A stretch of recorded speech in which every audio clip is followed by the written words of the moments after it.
constituency, and of course he raised an incredibly important point. The impact assessment of the bill's measures suggests that the 3 permanent changes to the UK insolvency framework will result in net benefits to business of over £1.9 billion in today's prices, and this, Mr. Speaker, is a much needed boost for businesses in this uncertain time. Aaron Bell. Thank you, Mr. Speaker, and may I welcome the Secretary of State back to the dispatch box after his recent illness. Mr. Speaker, businesses in Newcastle-under-Lyme, as across the country, do face the risks of insolvency, especially those who have business models that are dependent upon socialising. In addition to what he's already set out, which I welcome, could he also let me know what Companies House is proposing to do to support businesses at threat of insolvency?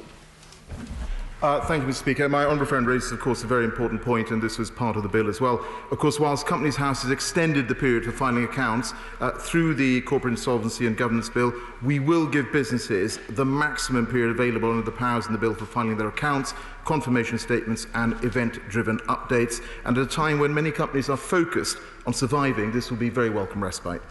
We now come to the SNP spokesman with the first of 2 questions. Drew Hendry. Thank you, Mr. Speaker. Can I echo your sentiments over the tragic loss of Joe Cox? Mr. Speaker, businesses facing insolvency will be under further pressure with the premature end to the furlough and self-employed schemes. And whilst loan schemes are of little help because they simply add to a pile of debt. So does the Secretary of State agree that the sectors hit hardest by COVID-19 need long-term support to survive and rebuild, and that means extending furlough and support loans being written off or converted to equity? Mr. Speaker, I'd just say to the honourable gentleman that, of course, the level of support we've provided across the economy by any international comparison is incredibly favourable. And what I would say to him, in terms of the furlough scheme, that is going to be in place for a full 8 months. That is precisely support that we've been very keen to give to businesses. Drew Hendry. Tourism is worth £10.5 billion to the Scottish economy and before the pandemic provided 8% of jobs. And while some businesses will soon be able to reopen outside areas, vital public health rules and consumer sentiment will mean most activity will be subdued. Will he follow the Scottish Government by setting up a tourism task force and use his government's reserve powers to cut VAT for tourism and other sectors to help firms that are at risk of insolvency? Well, Mr. Speaker, I'm sure he will know that my honourable friend, the Secretary of State for DCMS, is working with the tourism sector. There are regular dialogues with them. And I would just say that I do recognise the concerns that he has raised. This is a sector which is closed. But that is why we have made sure that we've provided particular support in terms of a rates holiday for hospitality businesses. Kim Paisley. Mr. Speaker. Minister. Thank you, Mr. Deputy Speaker. Mr. Speaker, forget myself. We're investing up to £121 million between 2015 and 2021 on hydrogen innovation, supporting the application of new low-carbon hydrogen technologies across the value chain. I've had valuable discussions with businesses on the importance of scaling up hydrogen supply, including with Wrightbus in the honourable gentleman's constituency. Ian Paisley. Thank you, Mr. Speaker, and I too echo the sentiments expressed by our late colleague Joe Cox. The Minister will be aware that Germany has invested £5 billion into hydrogen technology, announced in the last number of weeks. They join a long list of countries investing billions of pounds, including Norway, Netherlands, Portugal, Japan, South Korea, New Zealand and Australia and the EU. The £121 million the Minister has made me aware of today is of course very welcome, but it will never make us the leader of the pack in this industry. Let's move from trials, Minister, and let's move on to real investment into this technology, and let's become the world leader that Britain and the United Kingdom can be in this wonderful technology that will create jobs and provide more employment across the whole of the UK. I'm very grateful for the honourable gentleman's enthusiasm for this technology. What I would say is that the countries that he describes have announced commitments to spending the money. They haven't spent the money yet, and we will be following and pursuing this technology very, very rigorously with full government backing in due course. Virginia Crosby. Question 6, Mr. Speaker. Thank you, sir. Since 1990, we have grown the economy by 75%, while cutting emissions by 43%. And in June 2019, we became the first major economy to legislate for a net zero carbon emission target. We are hosting the COP26 climate negotiations next year, and along with our G7 presidency, we are determined to use our international leadership to drive global climate ambition. Virginia Crosby. Thank you, Mr. Speaker. What assessment has my right honourable friend's department made in the potentially significant nuclear power role that they can play in the hydrogen production, both from large and small reactors? And would he agree with me that Wilvernereth, in my constituency of Ynys Môn, is the jewel in the crown of new nuclear sites? Very, very grateful to the my honourable friend for that question. New nuclear obviously has an important part to play in reducing greenhouse gas emissions. We're investing in new nuclear. On Wilfer, I'm afraid I cannot comment on the merits of the site, given the Secretary of State is currently considering a development consent application. That said, there are a number of potentially good sites around the entire United Kingdom. Mr. Petticoat. Thank you, Mr. Speaker. The COP26 summit, now rescheduled for November next year, will be a critical moment in the fight against runaway global heating, and we all have a stake in ensuring that it's a success. Building momentum for that summit and establishing our credibility as its host is dependent on demonstrable leadership here at home. In that regard, does the Minister agree that there is a strong case for publishing our nationally determined contribution before the end of this year, and an unarguable case for basing that NDC on a significantly enhanced 2030 target that puts us on the path to achieving net zero? My right honourable friend, the Secretary of State, is the president of the COP26. He is committed to publishing very rigorous and ambitious targets for ourselves. And as I responded to my honourable friend, we are second to none in our commitment, our legislation in terms of dealing with climate change. We have a legislation which is very clear and sets the path. We now come to the substantive question that's in from Miriam Fellows. Paul Scully to answer the substantive. Thank you, Mr. Speaker. The government recognises the critical role that post offices play in communities across the UK. That's why the government is committed to safeguard the post office network by investing over £2 billion between 2010 and 2018 and a further £370 million from April 2018 to March 2021. I regularly meet with the post office to find innovative steps to secure network sustainability and the continuity of services across the UK. Heading to Scotland to Miriam Fellows. Miriam Fellows. Thank you, Mr. Speaker, and I thank the Minister for his answer. But during the COVID-19 pandemic, sub-postmasters have proven just how essential they are to our communities. But many are handing in their keys as they struggle to make a living, leaving communities without vital services. Pre-COVID post office figures show that Scotland is still being hardest hit by the postmaster crisis, with the highest number of closed branches in the UK, increasing by 17% since last year. Notwithstanding what the Minister has just said, in the 2020 spending review, will ministers agree to maintain or increase the government subsidy to post offices to ensure communities can access a post office branch, or will they continue putting the post office on a pathway to privatisation? Thank you, Mr. Speaker. The post office is obviously made up of small businesses, and like any, are subject to the same problems. And Scotland, with its rural nature, has been affected, and that's why we looked at temporary post offices and outreach as well. But clearly, going forward, the government will reflect its value of postmasters and the post office network in all its deliberations. Shadow Minister Wamora.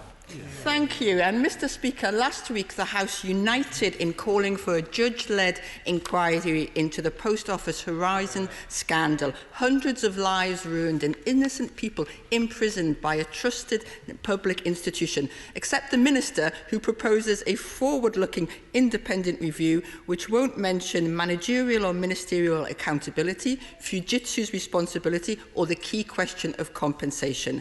Now the Justice for Postmasters Alliance are refusing to cooperate, saying they don't believe it will get to the bottom of what is one of the greatest miscarriages of justice of our times.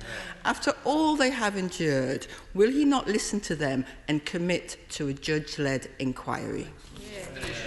I thank the honourable lady for that question. I think she's mistaken when actually this review, she believes that this review does not look at the managerial responsibility of all of the people responsible for what has happened, and to listen to the Postmasters' review. Indeed, yesterday I discussed in a meeting with Nick Reed, the Chief Executive, and Callum Greenhow, the Chief Executive of the National Federation of Sub-Postmasters. Nick Reed committed to the review fully, leaving no stone unturned, and that's why I hope that with everybody coming together, I can encourage the Postmasters to engage in that review so that we can get the answers that the honourable lady and indeed those Postmasters are looking for to get the redress and the answers they need. Question number 10, Mr. Speaker. With your permission, Mr. Speaker, I will answer question 10 together with questions 11 to 16. The Government has introduced an unprecedented package of support. This includes grants for small businesses, a rates holiday for businesses operating in the retail, leisure and hospitality sector, a range of loan schemes covering all sizes of businesses, the furlough scheme, the self-employment scheme, and a range of tax deferral schemes, all designed to help businesses through this very challenging time. Chris Green. I thank my right honourable friend for his answer. Brian and Karen Tinnerswood run the Provenance restaurant in West Horton, but they have a deep concern about the social distancing making it impossible for them to reopen their restaurant. What consideration is my right friend giving to reducing the social distancing from 6 foot down to 3 foot and then getting rid of it altogether? Well, Mr. Speaker, the issue that is raised, of course, is raised with me regularly by businesses, and I completely understand the economic rationale that his constituents have outlined to him. What I would say is that, as he will know, a review is currently taking place, and we will await to see its results. We now go up to Scotland with Douglas Chapman. Douglas Chapman. Thank you, Mr. Speaker. The OECD is predicting that the UK recession will be the worst in the developed world. The Federation of Small Business in Scotland has also issued a similarly depressing assessment. In terms of supporting Scottish business, what have been the key asks of his department from the Secretary of State for Scotland? Mr. Speaker, of course, I have detailed discussions with all Cabinet colleagues and ministerial colleagues.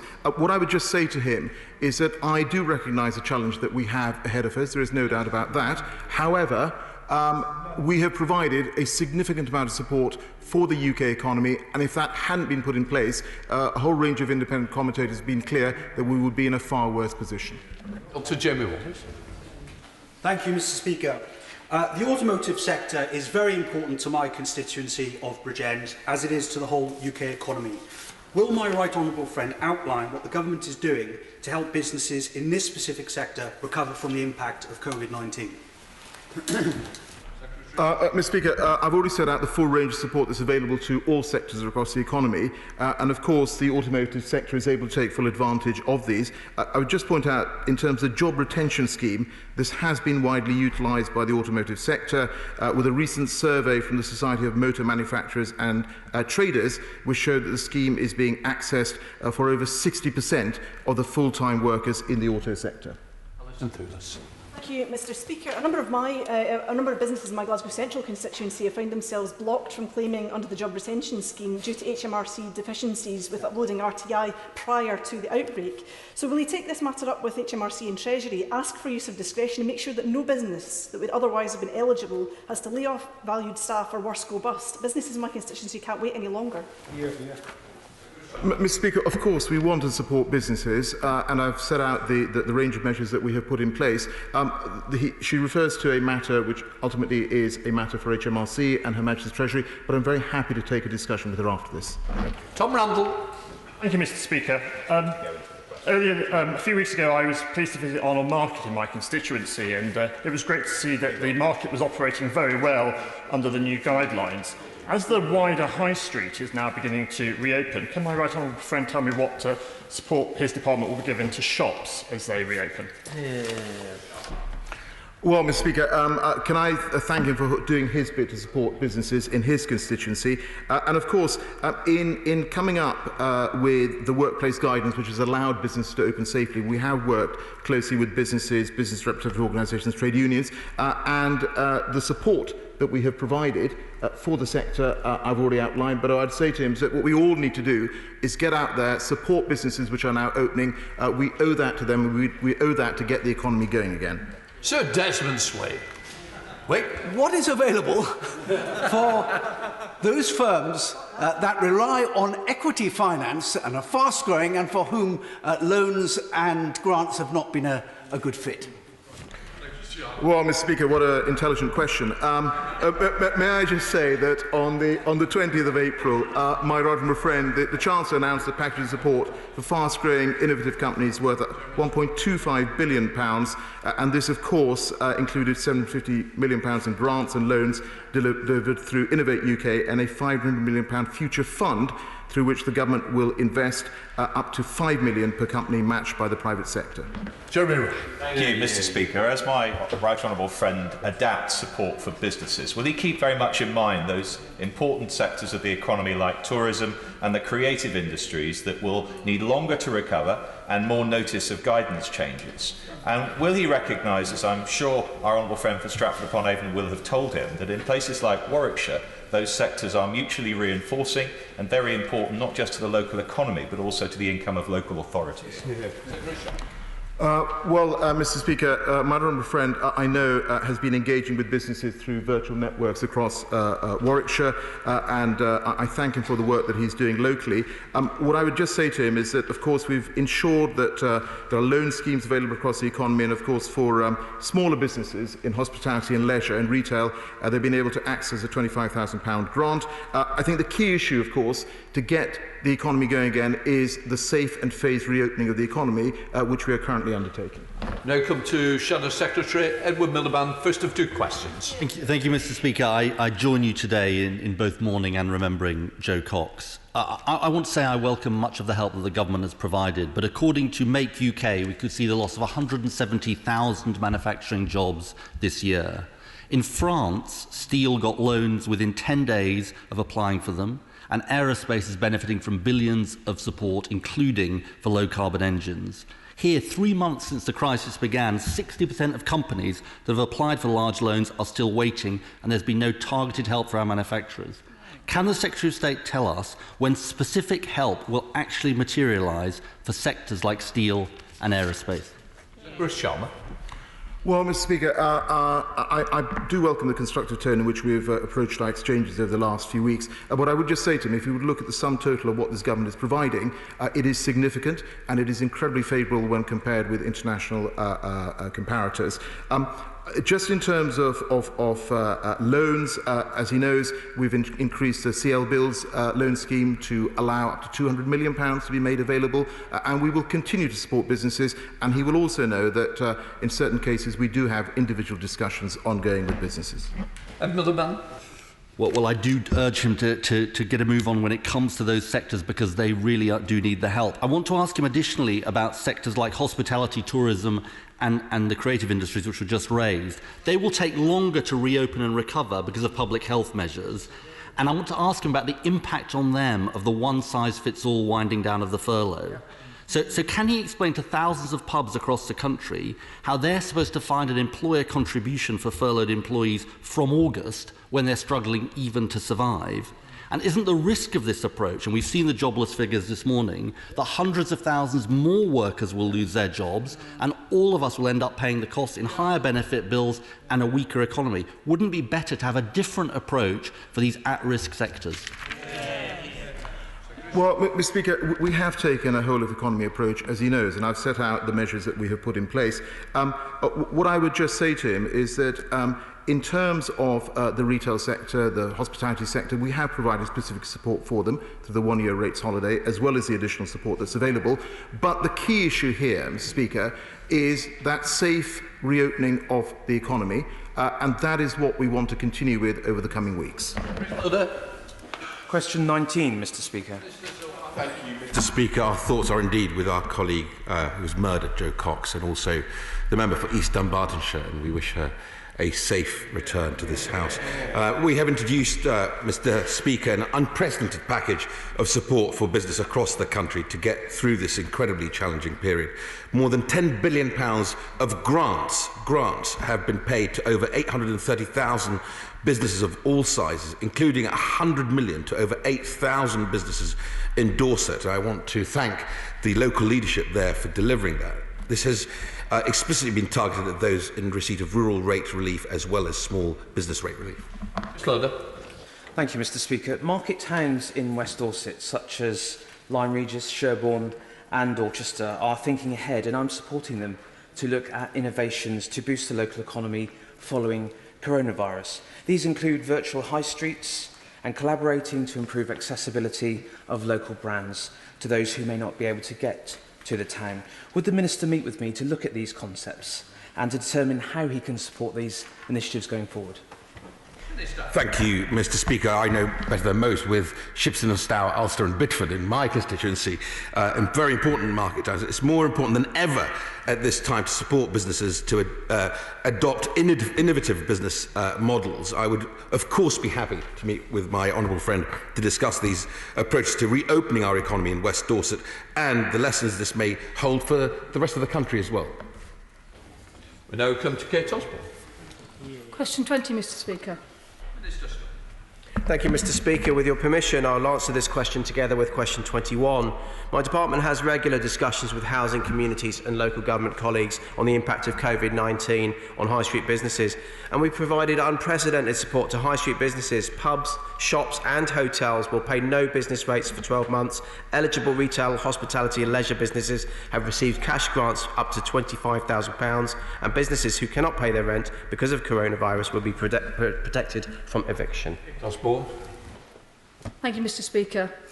Businesses across my constituency of Jarrow continue to report the major challenges that that have been present since the start of lockdown, particularly a loss of income, mounting debts, enforced closure, insurance policies not paying out, the need to make redundancies and an inability to plan for the future given the uncertainty of the current situation. Although many non-essential businesses have reopened this week, it will still be a long road to recovery.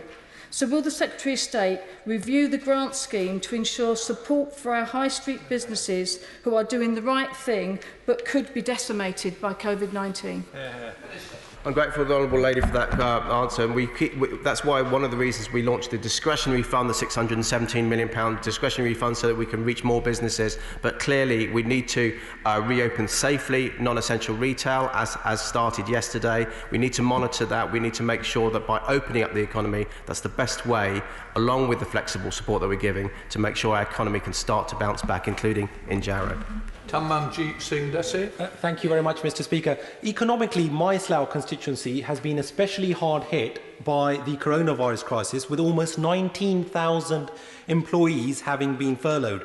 But while some have been able to gain access to government grants and schemes, numerous independent and family-run businesses have not been able to do so and have fallen between the cracks of government support. So will the Minister urgently review the government grants and loan schemes, in particular for our high street businesses, so that they too can benefit from those and that our towns do not become ghost towns or mere carbon copies because we will then lose our much-loved independent businesses? I'm grateful for the honourable gentleman's question, and he's absolutely right to highlight the plight of independent businesses. That's why I was pleased to go to Northcote Road and Clapham to see what they were doing there and the community spirit that brings them together. We always look at the flexibility of support, but we'll also make sure that, as in terms of safer opening of shops now to that new normal, is coupled with the future view of the high street, the new reality with changing behaviour of consumers, to make sure in years to come, independent shopkeepers can maintain and indeed thrive as a local business on the high. Heading up to marvellous Manchester with Lucy Powell. Lucy Powell. Thank you very much, Mr. Speaker. And can I also put on record my remembrance of my good friend, Joe Cox. Pubs, cafes, hairdressers and restaurants are the lifeblood of our high streets. But business critical guidance about their reopening in just 2.5 weeks' time was due yesterday, but is nowhere to be seen. Instead, they got another review, making a bad situation much worse. When will they get this guidance? And Mr. Speaker, can I also ask, either at 1 metre or 2 metre distancing, most of these businesses still won't be viable.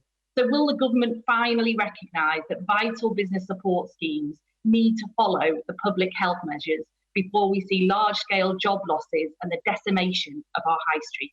Mr. Speaker, as you'll see from my hairstyle, I'm desperately waiting for the opening of hairdressers as well and barbers. It's really key that we get this right, though. So, in terms of the economic impetus from the hospitality sector in particular, that is made apparent every single day that I speak to them. Indeed, I will be speaking to a lot of their representatives later on this afternoon. But we've got to make sure we get that right with confidence of customers coming back, and indeed the government's first priority, that is to save lives. That's to work with the scientific guidance. At the moment, when people are going out to shop for the businesses that open today, 2 metres is still the rule, but we'll get further guidance as soon as we practically can. We have a substantive question from Boris Sherman to Minister Solway. Thank you, Mr. Speaker. The Government has powers under the Enterprise Act 2002 to intervene in certain transactions on national security grounds. We will be bringing forward legislation to strengthen our existing powers in this area, including enabling government intervention in acquisitions of assets such as sensitive intellectual property. We go to Boris Sherman. Boris Sherman. Mr. Speaker, firstly, can I associate myself with our memories of Jo Cox? She was my close friend, neighbour, and great comrade and colleague. Can I now ask the Minister, why can't this government, why can't her Prime Minister wake up to the threat from China that wants to be the dominant world economic superpower? And does she not realise that China cannot be trusted? They have been stealing our intellectual property from universities, from businesses, from government for years. How could we possibly want them to be involved in our telecommunications industry through Huawei? And could we please put a stop to the partnership in developing nuclear power in our country? Thank you, Mr. Speaker. We welcome inward investment into the UK civil nuclear sector, and all investments involving critical infrastructure is subject to thorough scrutiny. Foreign investment and an active competitive economy are key to the UK's growth. The UK wants a modern and mature relationship with China based on mutual respect and trust. Scott Mann. You're asked number 24, Mr. Speaker. Mr. Speaker, we've set up a vaccines task force to lead and coordinate all the government's activities to develop and manufacture a coronavirus vaccine. As part of this, we're investing £93 million in a vaccines manufacturing innovation centre, which will be completed 12 months ahead of schedule by summer 2021. And we're also funding a rapid deployment facility, which will be able to begin manufacturing vaccines at scale from August this year. Scott Mann. Mr. Speaker, ultimately, throughout all this process, we are in the hands of our brilliant scientists. And can I welcome the Secretary of State's statement on what he's doing to accelerate opening up the Vaccine Manufacturing Innovation Centre by next summer. But can I ask my right honourable friend what more can be done to make sure that we get on top of this disease and address it as early as we possibly can? Well, Mr. Speaker, of course, he will know that we're providing direct support to the vaccines being developed at Oxford University and at Imperial College London. And he may also be aware that the Imperial vaccine is now set to enter clinical human trials. We're also leading international efforts to support vaccine discovery and deployment. Chair of the Select Committee, Darren Jones. Thank you, Mr. Speaker. UK-EU research collaboration contributes £2 billion to British R&D and accounts for at least 5,000 researchers in British universities, as well as its contributions to COVID research and vaccination research. Can the Secretary of State today commit that, irrespective of the free trade agreement negotiations with the EU, that the UK will seek third country full associate membership of Horizon Europe to keep that money coming into British R&D? Mr. Speaker, he will know that we are committed to being a science and R&D superpower, and that is why we have committed to spending £22 billion a year by 2024-25 and to reaching 2.4% of GDP by 2027. The discussions with the EU are ongoing, and we'll see what they lead to. We now come to a substantive question to Minister Scully from Jill Furness. Minister Scully. Thank you, Mr. Speaker. With your permission, I'll answer this question together with questions 27 and 28.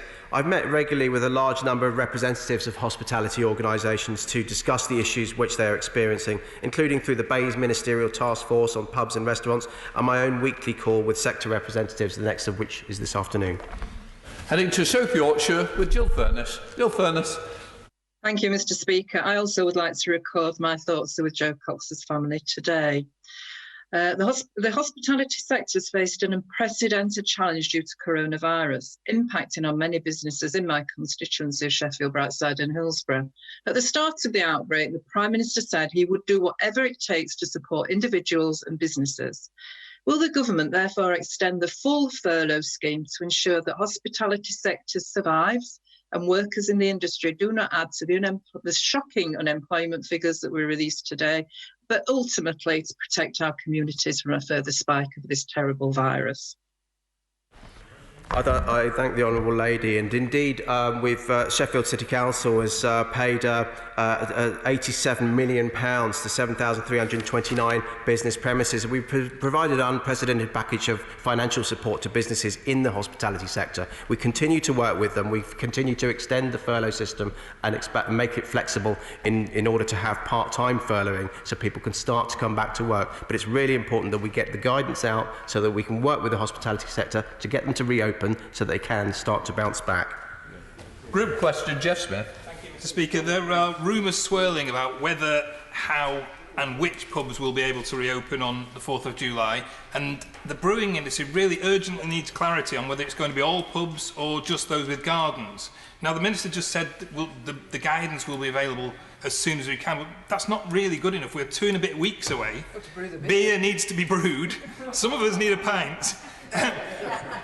When, Minister, will that guidance be available? The brewing industry and pubs urgently need that clarity.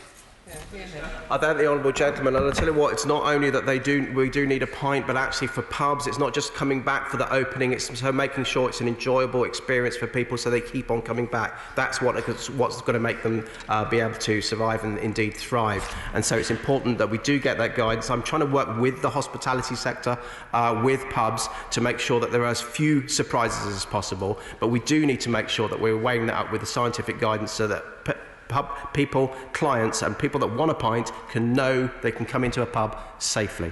Group question, Kim Johnson.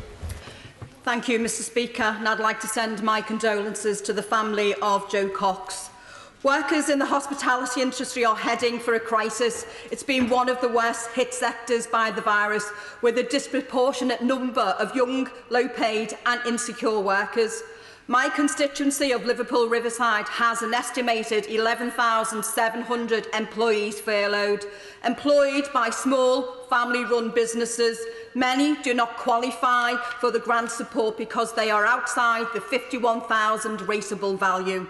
So will the Secretary of State fix the loans, extend the grants and plan for recovery to ensure the support for the hospitality sector? I thank the Honourable Lady, and it's time that I do add my voice to the people that are members across this House that are expressing the memory to the loved ones of Joe Cox, and indeed a swift recovery to the member for East Dunbartonshire as well. That was horrific news, and I hope that she's back on her feet as soon as possible. Indeed, in Liverpool, we've handed out, the council themselves, who I've spoken to, has handed out £87,885,000 to businesses, small businesses, and indeed those in the retail and hospitality sector. And that's why I was pleased to be able to extend that to the discretionary scheme as well, to capture more of those businesses that fell short. I know that Liverpool Council has an economic recovery plan in terms of, in addition with Liverpool Without Walls as well, to encourage pubs to open, restaurants to open safely. And that, I think, is what's going to help young people especially get back into employment and get our economy up and running. Substantive question from Sir David Evanett, Minister. Thank you, Mr. Speaker. We want to make the UK the best place to start and grow a business, and indeed it shouldn't matter where in the UK that is. The Startup Loans programme has helped more people realise their dreams of starting a business, making more than 72,000 loans worth £591 million since 2012.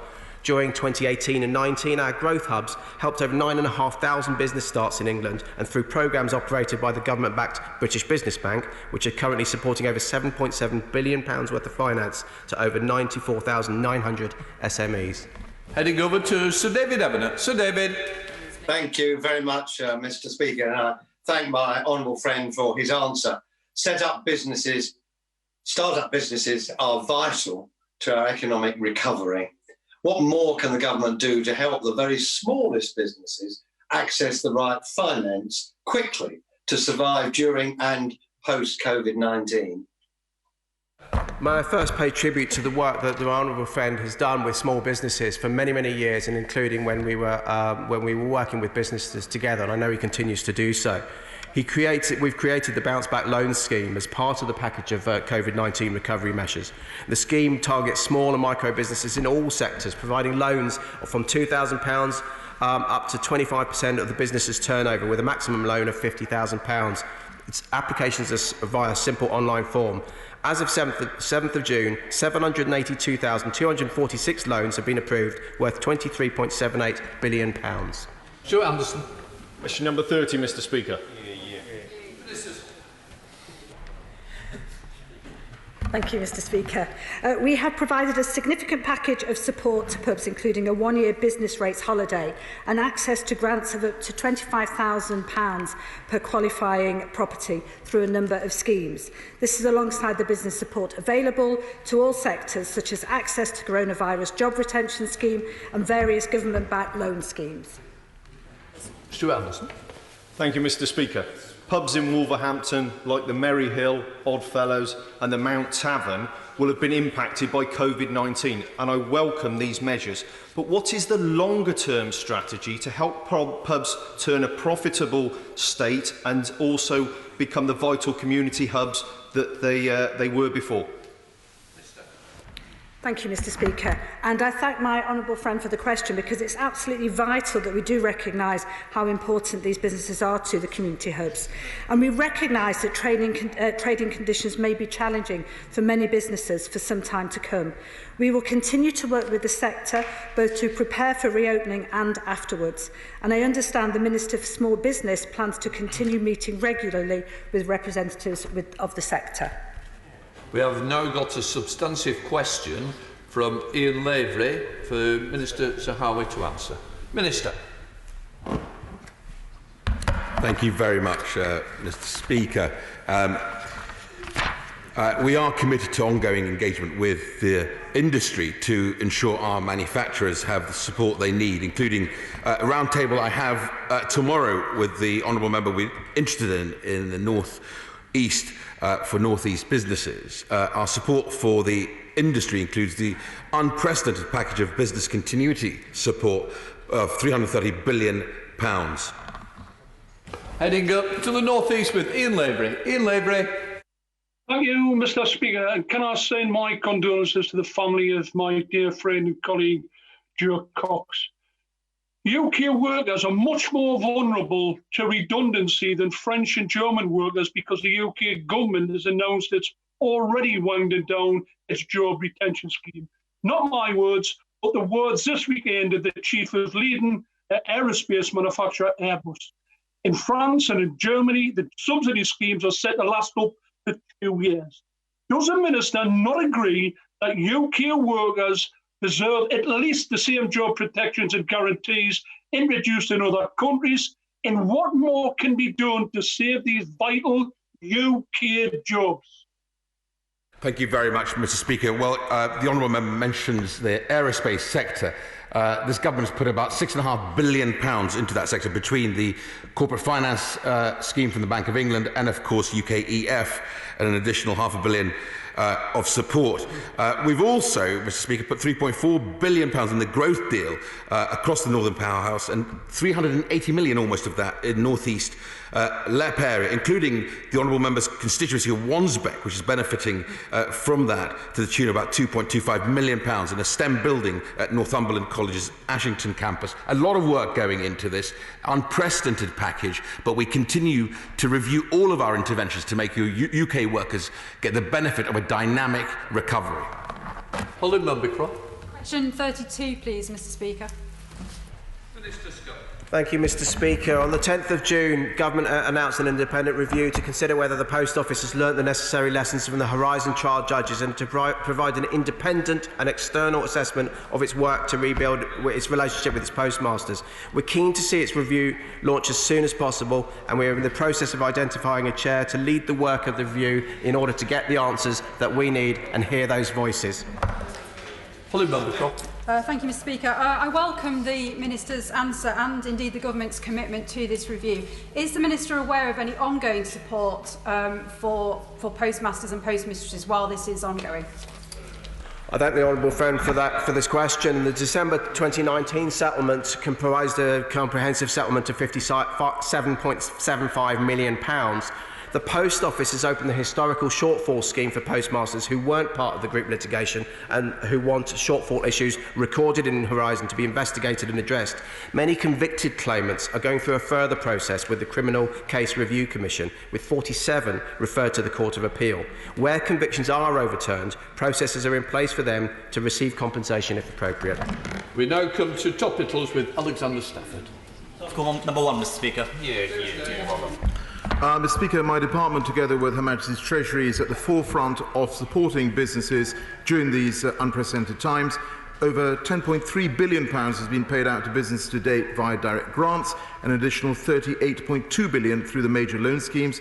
And of course, the government has supported 9.1 million people, 9.1 million jobs through the Coronavirus Job Retention Scheme, and 2.6 million claims have been made through the Self-Employed Income Support Scheme.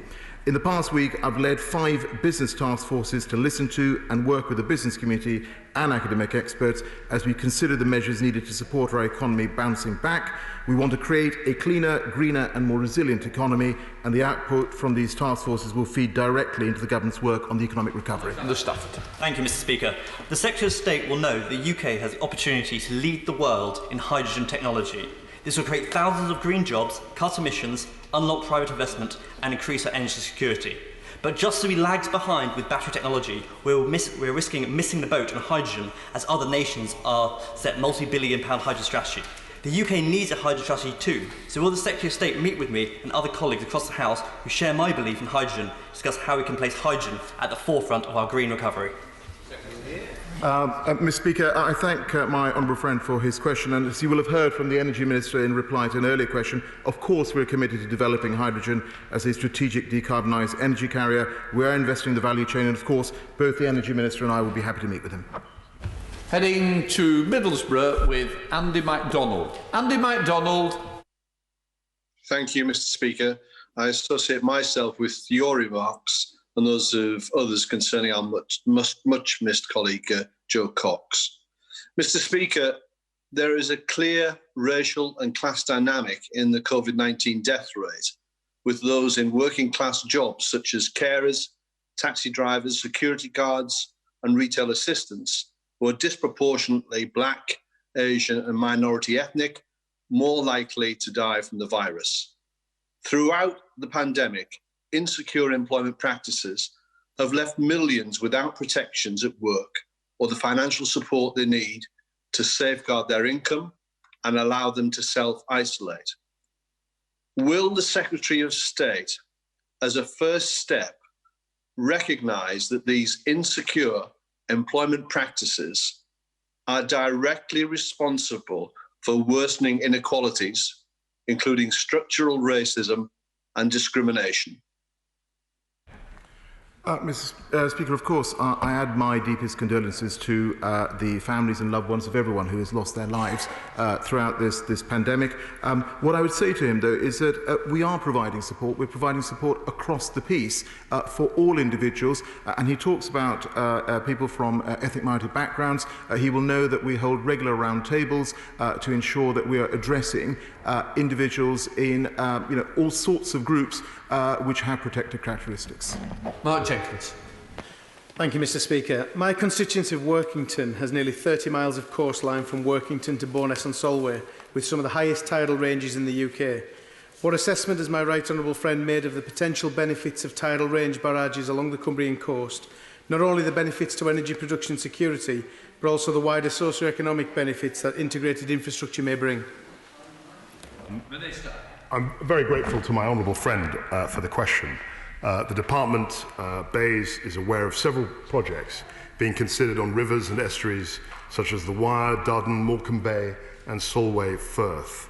And we've had frequent contacts with developers. We remain open to considering well-developed projects, well-considered projects, which can demonstrate strong value for money alongside other renewable generation. Owen Thompson. Mr Speaker, the CBIL scheme was told for a lifeline of support to struggling businesses, but it's not reaching those who need it the most.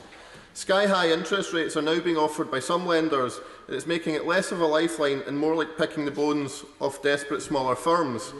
Will the Secretary of State press the Chancellor to take action now to stop this unfair profiteering and make sure businesses pay no more than the 2.5% interest in line with the bounce-back scheme? Mr Speaker, as he will know, that the latest figures show that over 49,000 loans have been approved to the value of over £10 billion when it comes to CBIL scheme. There are a significant number of lenders who are attached to that. But what I would say to him is, where he has specific cases, he should definitely come and talk to me. Garment. Mr Speaker, I'd like to put on record my remembrance of my good friend Jo Cox. Mr Speaker, at the BEIS Select Committee we are undertaking an inquiry on the impact of COVID on our major industries. All of them rely on our maritime and port sector to keep the supply chain going. Can I ask my honourable friend, of the £22 billion, a vast sum of money that's being put together for research and development, how much will be allocated to maritime innovation and tech? Mr Speaker, may I pay a tribute to my honourable friend for all the work that she did as Shipping Minister. What I would just say to her is that, of course, we've made the commitment to £22 billion. That's a year by 2025. This is the biggest increase in public R&D funding of R&D, and no doubt as projects come forward from that sector, we will look at them.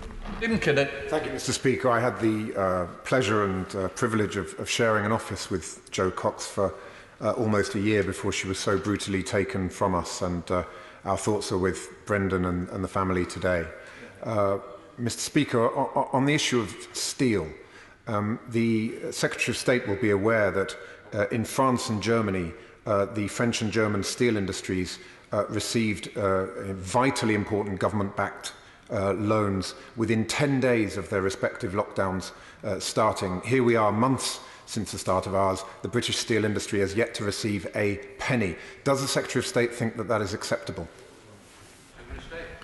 Mr Speaker, we are working with the steel sector, as he will know. We continue to work closely with them. And of course, I absolutely remain committed to supporting a sustainable UK steel sector. We've increased the amount of borrowing that can take place under the larger CBIL scheme. But of course, as I've said to the right honourable gentleman in answer to an earlier question, is that where individual companies approach us, we will of course enter into direct discussions with them. Heading to Harrow with Bob Blackman. Looks like he's on take-off again. Bob Blackman. Thank you very much, Mr Speaker. And it's good news that our shops are gradually reopening across England. But they are in a delicate economic position. And the good old British compromise of our Sunday trading laws allow a balance between the larger stores, the smaller stores, the interests of consumers and the interests of staff working in those shops. Does my right honourable friend agree with me that the very last thing we should be doing is disturbing that compromise and potentially placing at risk the jobs and economic capabilities of our small shopkeepers across England? Well, Mr Speaker, what I would say to my honourable friend is that, of course, we keep all these matters under review, and I know there are a range of views on this matter. I would just point out that we did temporarily relax Sunday trading during the London Olympics, and that was to support consumers and, of course, the economy as well. Heading to Lewisham with Vicky Foxcroft. Vicky Foxcroft. Thank you, Mr Speaker.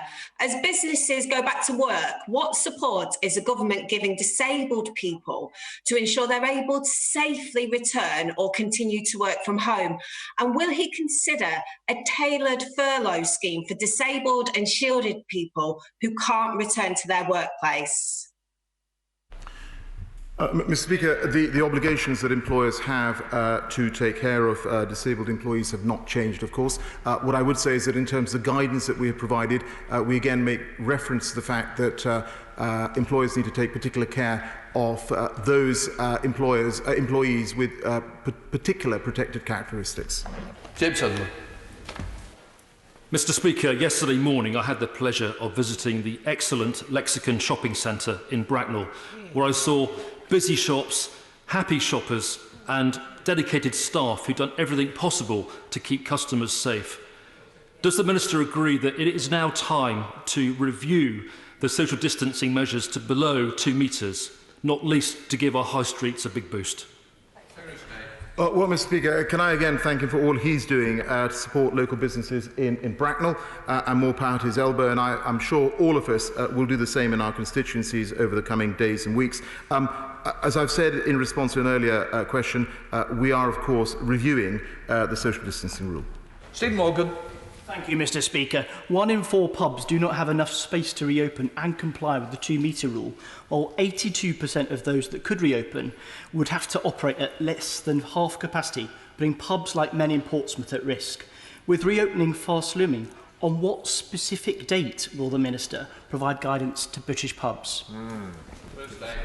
Mr. Speaker, he will know that we have worked collaboratively with employers, employer representative organisations and trade unions in producing the guidance that we have put out so far. We continue to have a good dialogue with individual sectors, and once we have concluded those, we will, of course, make that available. David Mundell.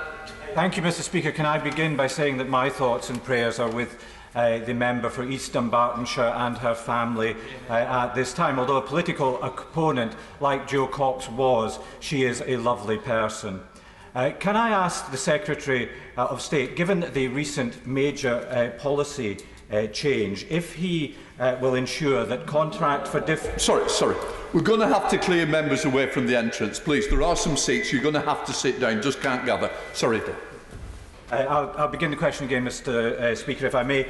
Can the Secretary of State ensure that contract for difference funding will only be made available to onshore wind farms in Scotland that have local community support?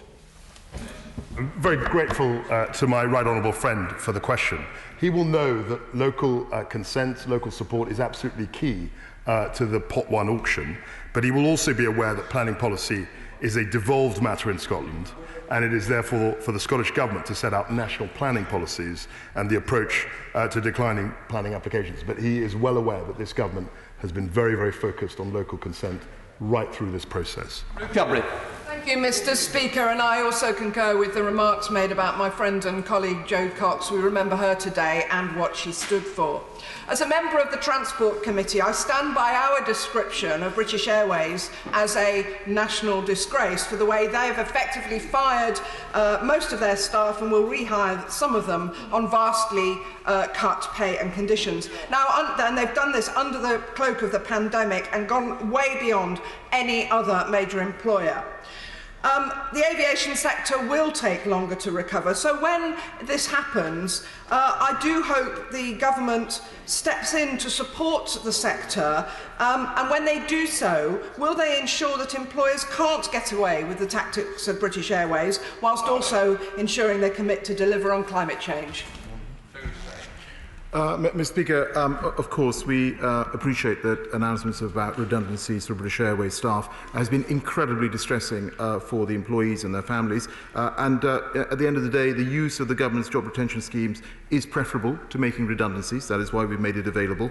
What I would just say that in this particular case, it's a commercial decision, and we expect British Airways and indeed all employers to treat employees fairly and in the spirit of partnership.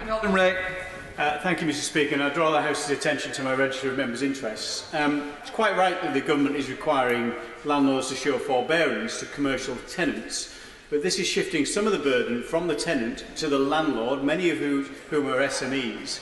Yet the banks are not providing a full payment holiday, as they are for residential and buy-to-let, simply a capital repayment holiday, which is quite a small part of the payment.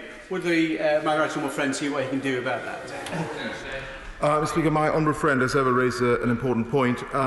And of course, it's why both the C-bills and the bounce-back loans have a 12-month period during which interest is paid on behalf of the business. What I would say is that I would expect lenders to apply similar forbearance where needed in the case of existing commercial loans. Thank you, Mr. Speaker. My thoughts are also with Joe's family.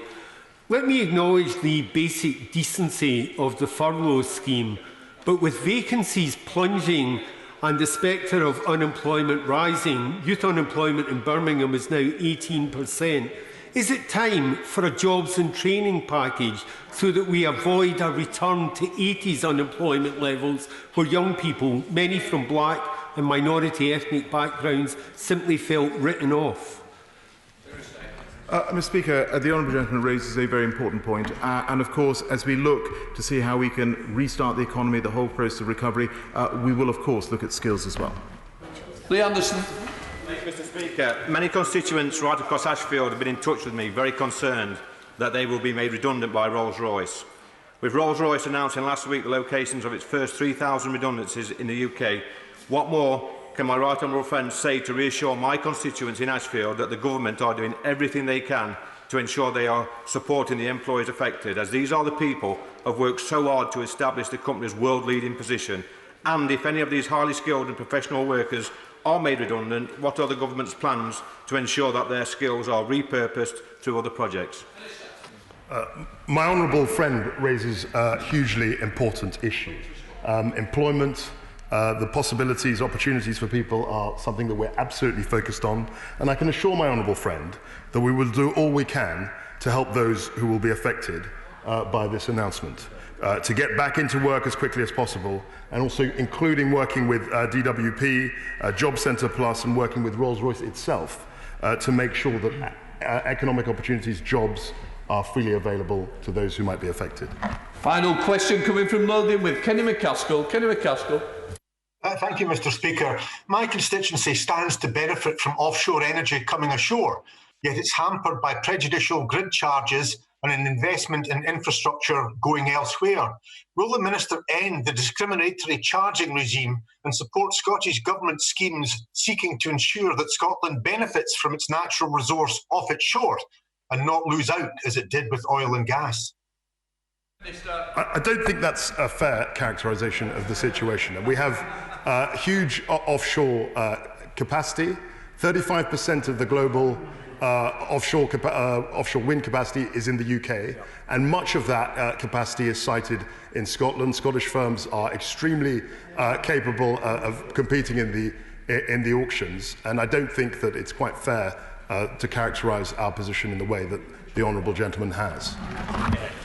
In order to allow the safe exit of honourable members participating in this item of business and the safe arrival of those participating in the next, I am now suspending the House for 3 minutes. Order.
Okay, sir.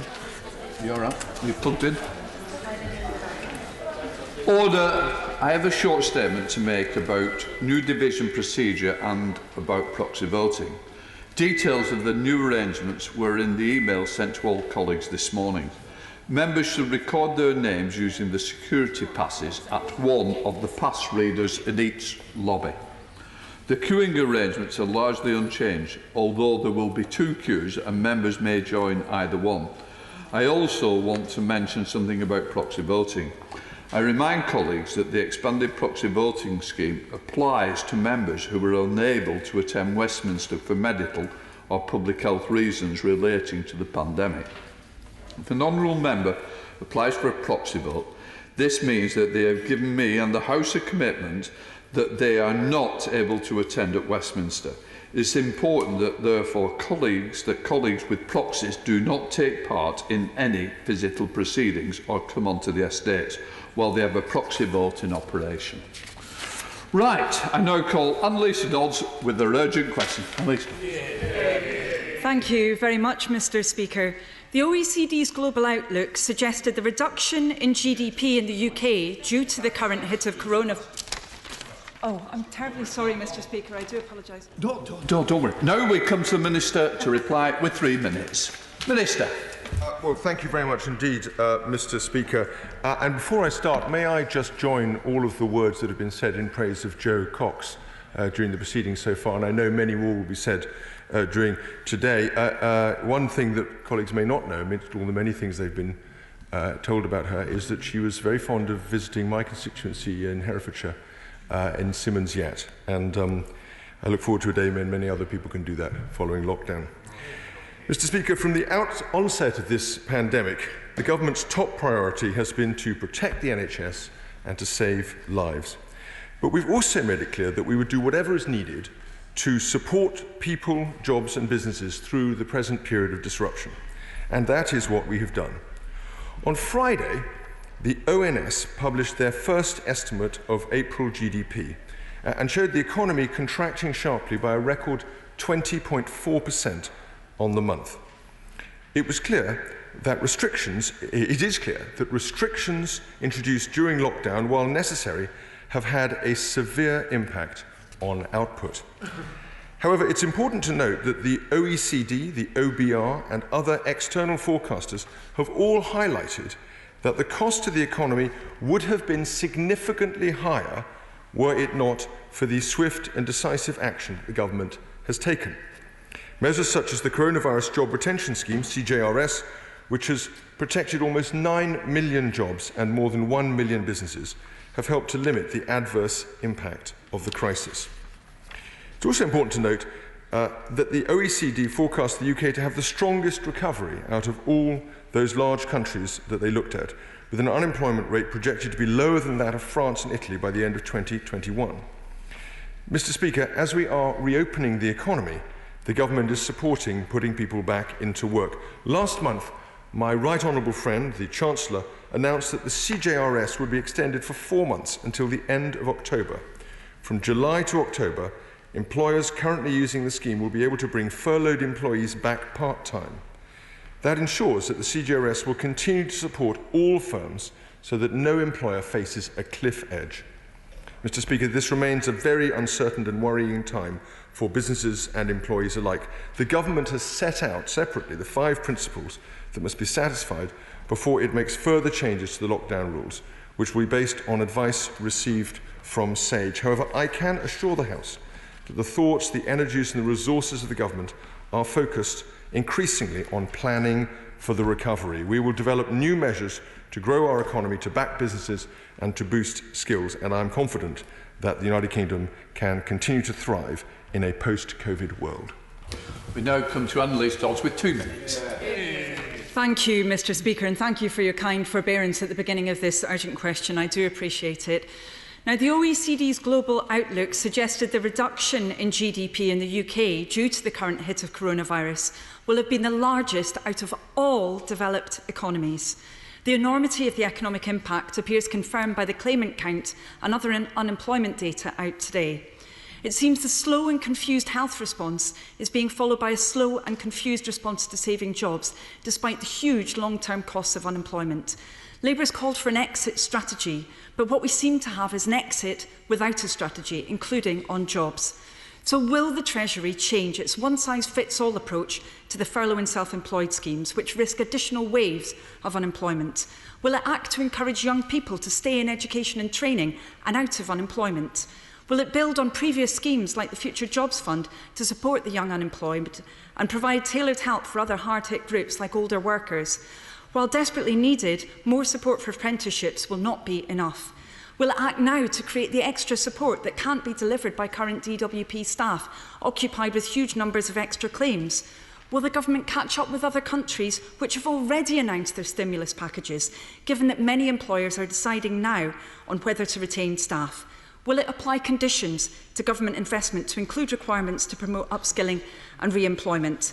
Above all, rather than a limited budget statement in July, will the government set out the back-to-work budget we need, with a focus on jobs, jobs, jobs?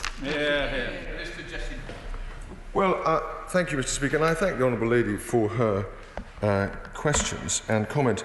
I must say, it leaves me, I mean, of course, the issues she highlights are of great importance and receive an enormous amount of attention within government and, of course, within the Treasury. But I'm a little surprised by some of the things that she had said.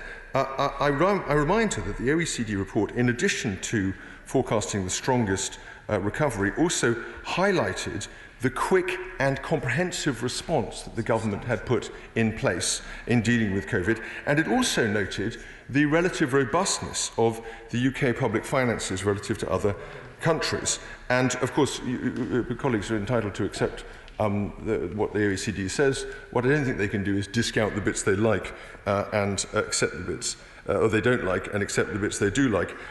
When it comes to the Honourable Lady, she refers to the government's response as slow and confused. But I find that very odd. She said to the CBI in April that this scheme is about preventing mass unemployment. It has undoubtedly prevented a worse situation. There's no question about that. She congratulated the government and business and trade unions and said that we saw with the job retention scheme an excellent example of tripartite working. I think she's right about that, but I don't think she can take the line she takes now and disavow those other things that she said in praise of these when Labour was being a bit more bipartisan than it is at the moment, in praise of the government schemes. Finally, she talks about the government adopting a one-size-fit-all approach. But I just remind her of what she said in The Guardian on the 20th of May 2020. She said a more differentiated approach, that is not a one-size-fits-all approach, would admittedly pose challenges for the government. Hard choices would need to be made, including how to deal with difficult boundary issues. She's right. It's also true that the government has adopted a more differentiated approach than she gives us credit for, as witnessed all the work we've done with the hospitality and leisure industries. So I'm a little confused, but I do think it's important to focus, Mr. Speaker, on the positive achievements of the job retention scheme and the self-employment scheme, which, as she rightly notes, have presented a much worse alternative and I think have been brought into place with great speed and ability by Her Majesty's Revenue and Customs. Heading to the West Country with Chair of the Select Committee, Mel Stride. Thank you, Mr. Speaker. My right honourable friend will be aware that yesterday the Treasury Select Committee published its report into the gaps that there are in the government support for the self-employed and those employed up and down our country.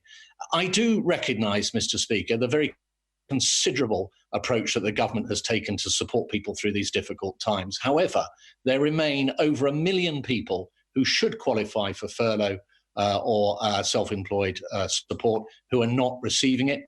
Could I ask my right honourable friend to look very closely at the recommendations of the Select Committee report and to take action so that these hard-working, self-employed and employed people up and down our country can get the support, not just that they desperately need, but also that they deserve?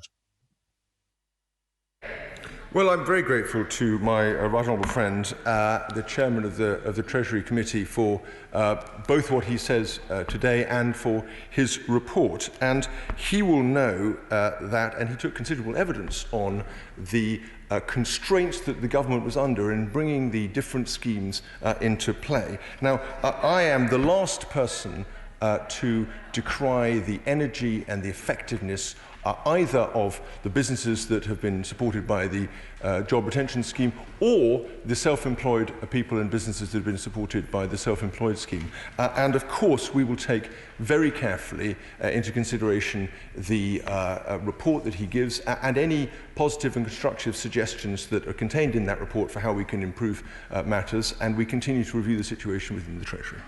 We now come to the SNP spokesperson, Alison Thewlis, with 1 minute. Thank you, Mr Speaker. I thank the Minister for the comments that he's made. And while the support under the schemes and the flex of the coronavirus job retention scheme is welcome, many of the comments that I made on the 17th of March and the 27th of April about those who have not been supported still stand. The Treasury Select Committee would agree and that 1 million people who have been left out of this support have been left out of support because of the government's own choice. The government have decided not to support these people.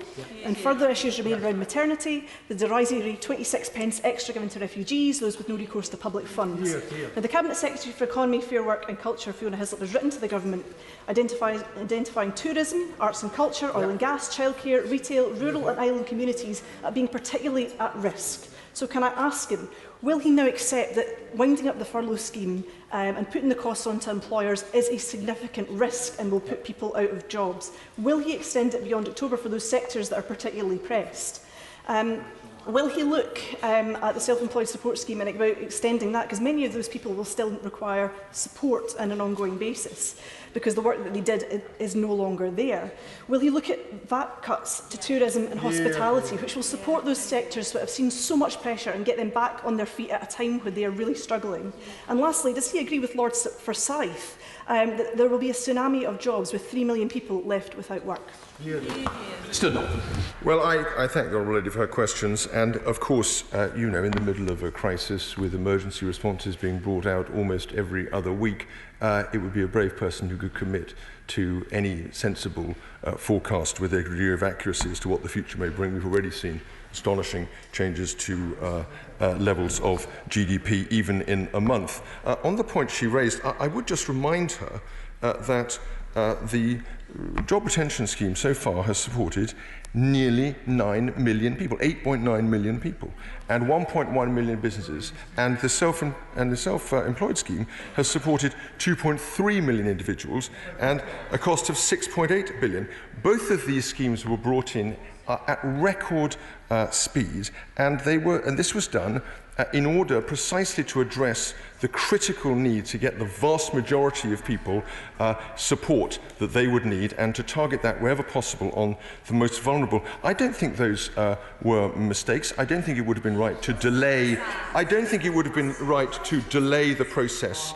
And I think it's been recognised by opposition members across the piece that actually a delayed a response, which would have been the inevitable result on advice received from experts within HMRC and elsewhere, a delayed response would have been a mistake. We took the view that we should proceed, and I put it to the Honourable Lady that the two schemes in question, together with a plethora of other support, have been extremely effective.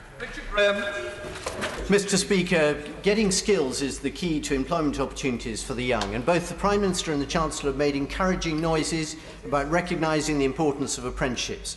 I propose that the government shoulder the entire costs of the first year of all new apprenticeships awarded this autumn. But the two members can't stand together. Sorry, Richard Graham. Mr. Speaker, if I can start again. Skills is the key to employment opportunities for the young, and both the Prime Minister and the Chancellor made encouraging noises about recognising the role apprenticeships can play in this. My proposal is that the government shoulder the entire first year costs of all new apprenticeships awarded this autumn. But the key is that further education colleges, other trainers, businesses need to be able to plan ahead in order to market these apprenticeships. Could my right honourable friend today give some reassurance and commitment to the support the government might give apprentices so that Bounce Back Britain's new apprentices know there are lots of opportunities ahead? Minister Bond. Well, I thank my honourable friend for the question, and I'm in awe of his ability, without notes, to recall exactly the same wording of his question when asked to give it a second time. I think that's magnificent. He was obviously an actor in a previous life. Let me just respond to the point he made. I think he's absolutely right about apprenticeships, and he will know that because he will know of all the work that we are doing in Hereford to set up a new model in technology and engineering, a university combining higher education and further education, specifically in order, in due course, to be able to extend to degree and degree apprenticeships. He will also know that the budget, and how people have forgotten that, and the spending round before that, have been very supportive of further education. So we take that, this is a commitment of this government. As he will know, we've published, or rather the Education and Skills Funding Agency has published guidance in this area. And of course, the Job Retention Scheme provides funding for businesses, but we will continue to look closely at the issue he describes. And I thank him for his question. But David. Mr. Speaker, can I, like others, pay tribute and remember our much-missed colleague Jo Cox? Mr. Speaker, ministers hint their recovery plan will at last see real climate action. Liberal Democrats advocate a massive green economic recovery plan, and I hope the government will match it. So will the Treasury Minister confirm that the government is considering reversing its previous opposition to onshore wind farms in England and Wales, to tidal power investment, to zero carbon homes regulation, and the many other green economic policies advocated by my party and opposed, abolished and voted against by this Prime Minister and the party opposite? Minister. Well, I don't agree with the characterisation of the government at all. We've done an enormous amount to support the green economy. But what I do agree with him is that this provides an opportunity for a big recalibration, a big opportunity for all people across the country to think about whether there is more we can do in terms of green. And he will know, as I'm responsible for National Infrastructure Strategy, we're thinking very hard with colleagues in the Treasury about how we can improve green infrastructure to go alongside all the measures we've taken already to improve and support green businesses. So David Evans. 290,000 people in the theatre and performing arts are really struggling financially at the moment. So will the Treasury look at extending the job retention scheme at least until October, and also extending the self-employed income support scheme, which would particularly help those people who have freelance work? Well, I thank my honourable friend very much for his question, my honourable friend for his question. He'll be aware that the job retention scheme does run until October, and the self-employed scheme covers that period as well. It is a source of great concern to us. The arts have been well supported by the schemes so far. There has already, as he will know, been a separate package through the Department of Culture, Media and Sport, specifically targeted at supporting arts and other organisations. And so we do have this issue very much in our minds. Chris Elmore. Thank you, Mr. Speaker. Can I rise first of all by paying tribute to my late friend Jo Cox? We don't mark today because of how she was taken and the hate that took her, but to celebrate her life and her legacy that we all work towards every day. Can I press the Minister in that vein for support for the aviation sector? The South Wales economy is impacted by 1.6 billion if BA is to keep on cutting jobs across 3 sites in South Wales. The Chancellor and the Minister say they'll do whatever it takes. So please, Minister, for these highly skilled, well-paid jobs across the UK, announce a specific sector deal for the aviation sector, and please do it quickly. Minister. Well, I'm very grateful to Honourable Gentleman for his question, and of course for his very warm remarks. I think they will be shared by everyone in relation to Jo Cox. On the aviation sector, he'll be aware the sector has already received quite a lot of support through the CCFF corporate financing mechanism bank and through the large business loan scheme. Colleagues continue to engage with the sector quite closely across the Department of Business, Energy, Industrial Strategy. I fully understand the concern he has, both in terms of the strategic nature of the industry and also the relevance it has to his own constituency and indeed to the UK as a whole. Dr. Kieran. Thank you, Mr. Speaker. The government can rightly be proud of the rapid and effective steps it's taken to save so many jobs in constituencies like Crewe and Nantwich, but There are some sectors and businesses that are not going to be able to open in the near or even medium term. For example, the Good Time Charlie's Children's Play Centre in my constituency, Crewe Lyceum Theatre. Can my right honourable friend agree to look at whether some businesses and some sectors are going to need more support in the medium and long term? Well, that may well be true, but I would highlight and remind the honourable gentleman that one of the schemes we put in place is these bounce-back loans, which are specifically targeted at small and medium-sized enterprise, indeed micro-enterprises, and they are on very concessionary terms and do not require personal guarantees up to a threshold, and therefore I do not. I think there should be a possibility for the organisations he mentions to benefit from them as well. Caroline Lucas. Thank you, Mr. Speaker, and can I add my voice to many others in paying tribute to our much-missed colleague Jo Cox. Mr. Speaker, the pandemic has further highlighted the deep connection between human health and thriving ecosystems, with the destruction of nature increasing both pandemic risk and driving climate change. With the news of record job losses, will the Minister therefore prioritise the job creation potential of nature restoration at a national level and agree first that not one single shovel-ready project will end up indiscriminately destroying nature, and second, will his department establish a new task force on jobs for nature to maximise the number of people employed in protecting the natural world rather than destroying it? He says the Treasury will recalibrate whether there is more to be done on the green economy. Can I assure him that there is? He just needs to get on and do it. Minister. Well, I'm very kind. I'm glad to the honourable lady. Having been an energy minister, I'm extremely aware of the many good things we have done and could continue to do, but I thank her for her contribution. Sarah Dines. Thank you, Mr. Speaker. As my right honourable friend will know, businesses in the hospitality and event sector, including wedding venues, B&Bs and hotels, which are part of the lifeblood of this country and the economy, have been helped tremendously by the government support and furlough scheme. As the furlough scheme winds down in the autumn, will my right honourable friend push for these sectors of the economy to be able to open fully as soon as it's safe for both them and their customers, to help us maintain Britain's rightful place as one of the most attractive tourist venues in the world? Minister. Well, she will, honourable lady, I thank her for her question. She will know that we've put a lot of significant support in place already. I absolutely share, and I think the government as a whole shares her desire. In fact, I suspect this entire chamber shares the desire for us to emerge from lockdown as swiftly and as safely as we can. So I would certainly support what you said. Toby Perkins. Thank you, Mr. Speaker. I associate myself with remarks that others have made about our colleague Jo Cox. The chairman of the Treasury Select Committee was absolutely right about those people who are missing out with the self-employed scheme.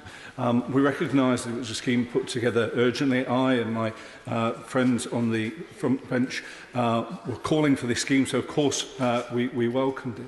But alongside those million people who are unable to work and are missing out on the scheme also means that if people continue to work and are unaffected because of their self-employment, they're benefiting from the scheme, whilst others that need the scheme aren't able to get it. So wouldn't it be sensible for the government to accept the comments that are being made, scrutinise the scheme, let's try and make it better and work together, rather than say that it doesn't need any improvement at all? No, I think, but actually we have not said that. We remain interested in positive, detailed suggestions for improvement of the scheme. We have received some which do not appear workable. Can I just remind the Chamber quickly of what the problem is? The problem is that with many of these self-employed schemes, and let us not forget that at the £50,000 trading profit margin, that implies a considerable £200,000 of average sales. So these are not that small businesses compared to many sole proprietorships one will see around the country. But these businesses, it's impossible to tell by any rule-based system what is the source of any dividends that they may be paying, what may be the as it were, pay component of them, and what may be simply earned from other sources but routed through the company. And it hasn't been possible to devise a system that could operate on this million-person scale or more in the time available while meeting our central need to act comprehensively and swiftly. Paul Brisson. Thank you, Mr. Speaker. The government have done a huge amount to support jobs in Peterborough, with around 1 in 4 workers protected through the furlough scheme. Peterborough remains a city on the up. a new university, city centre regeneration and new businesses coming to Peterborough. With this optimism in the air, will the Minister assure me that he will continue to support both businesses and workers in Peterborough as we move beyond the furlough scheme?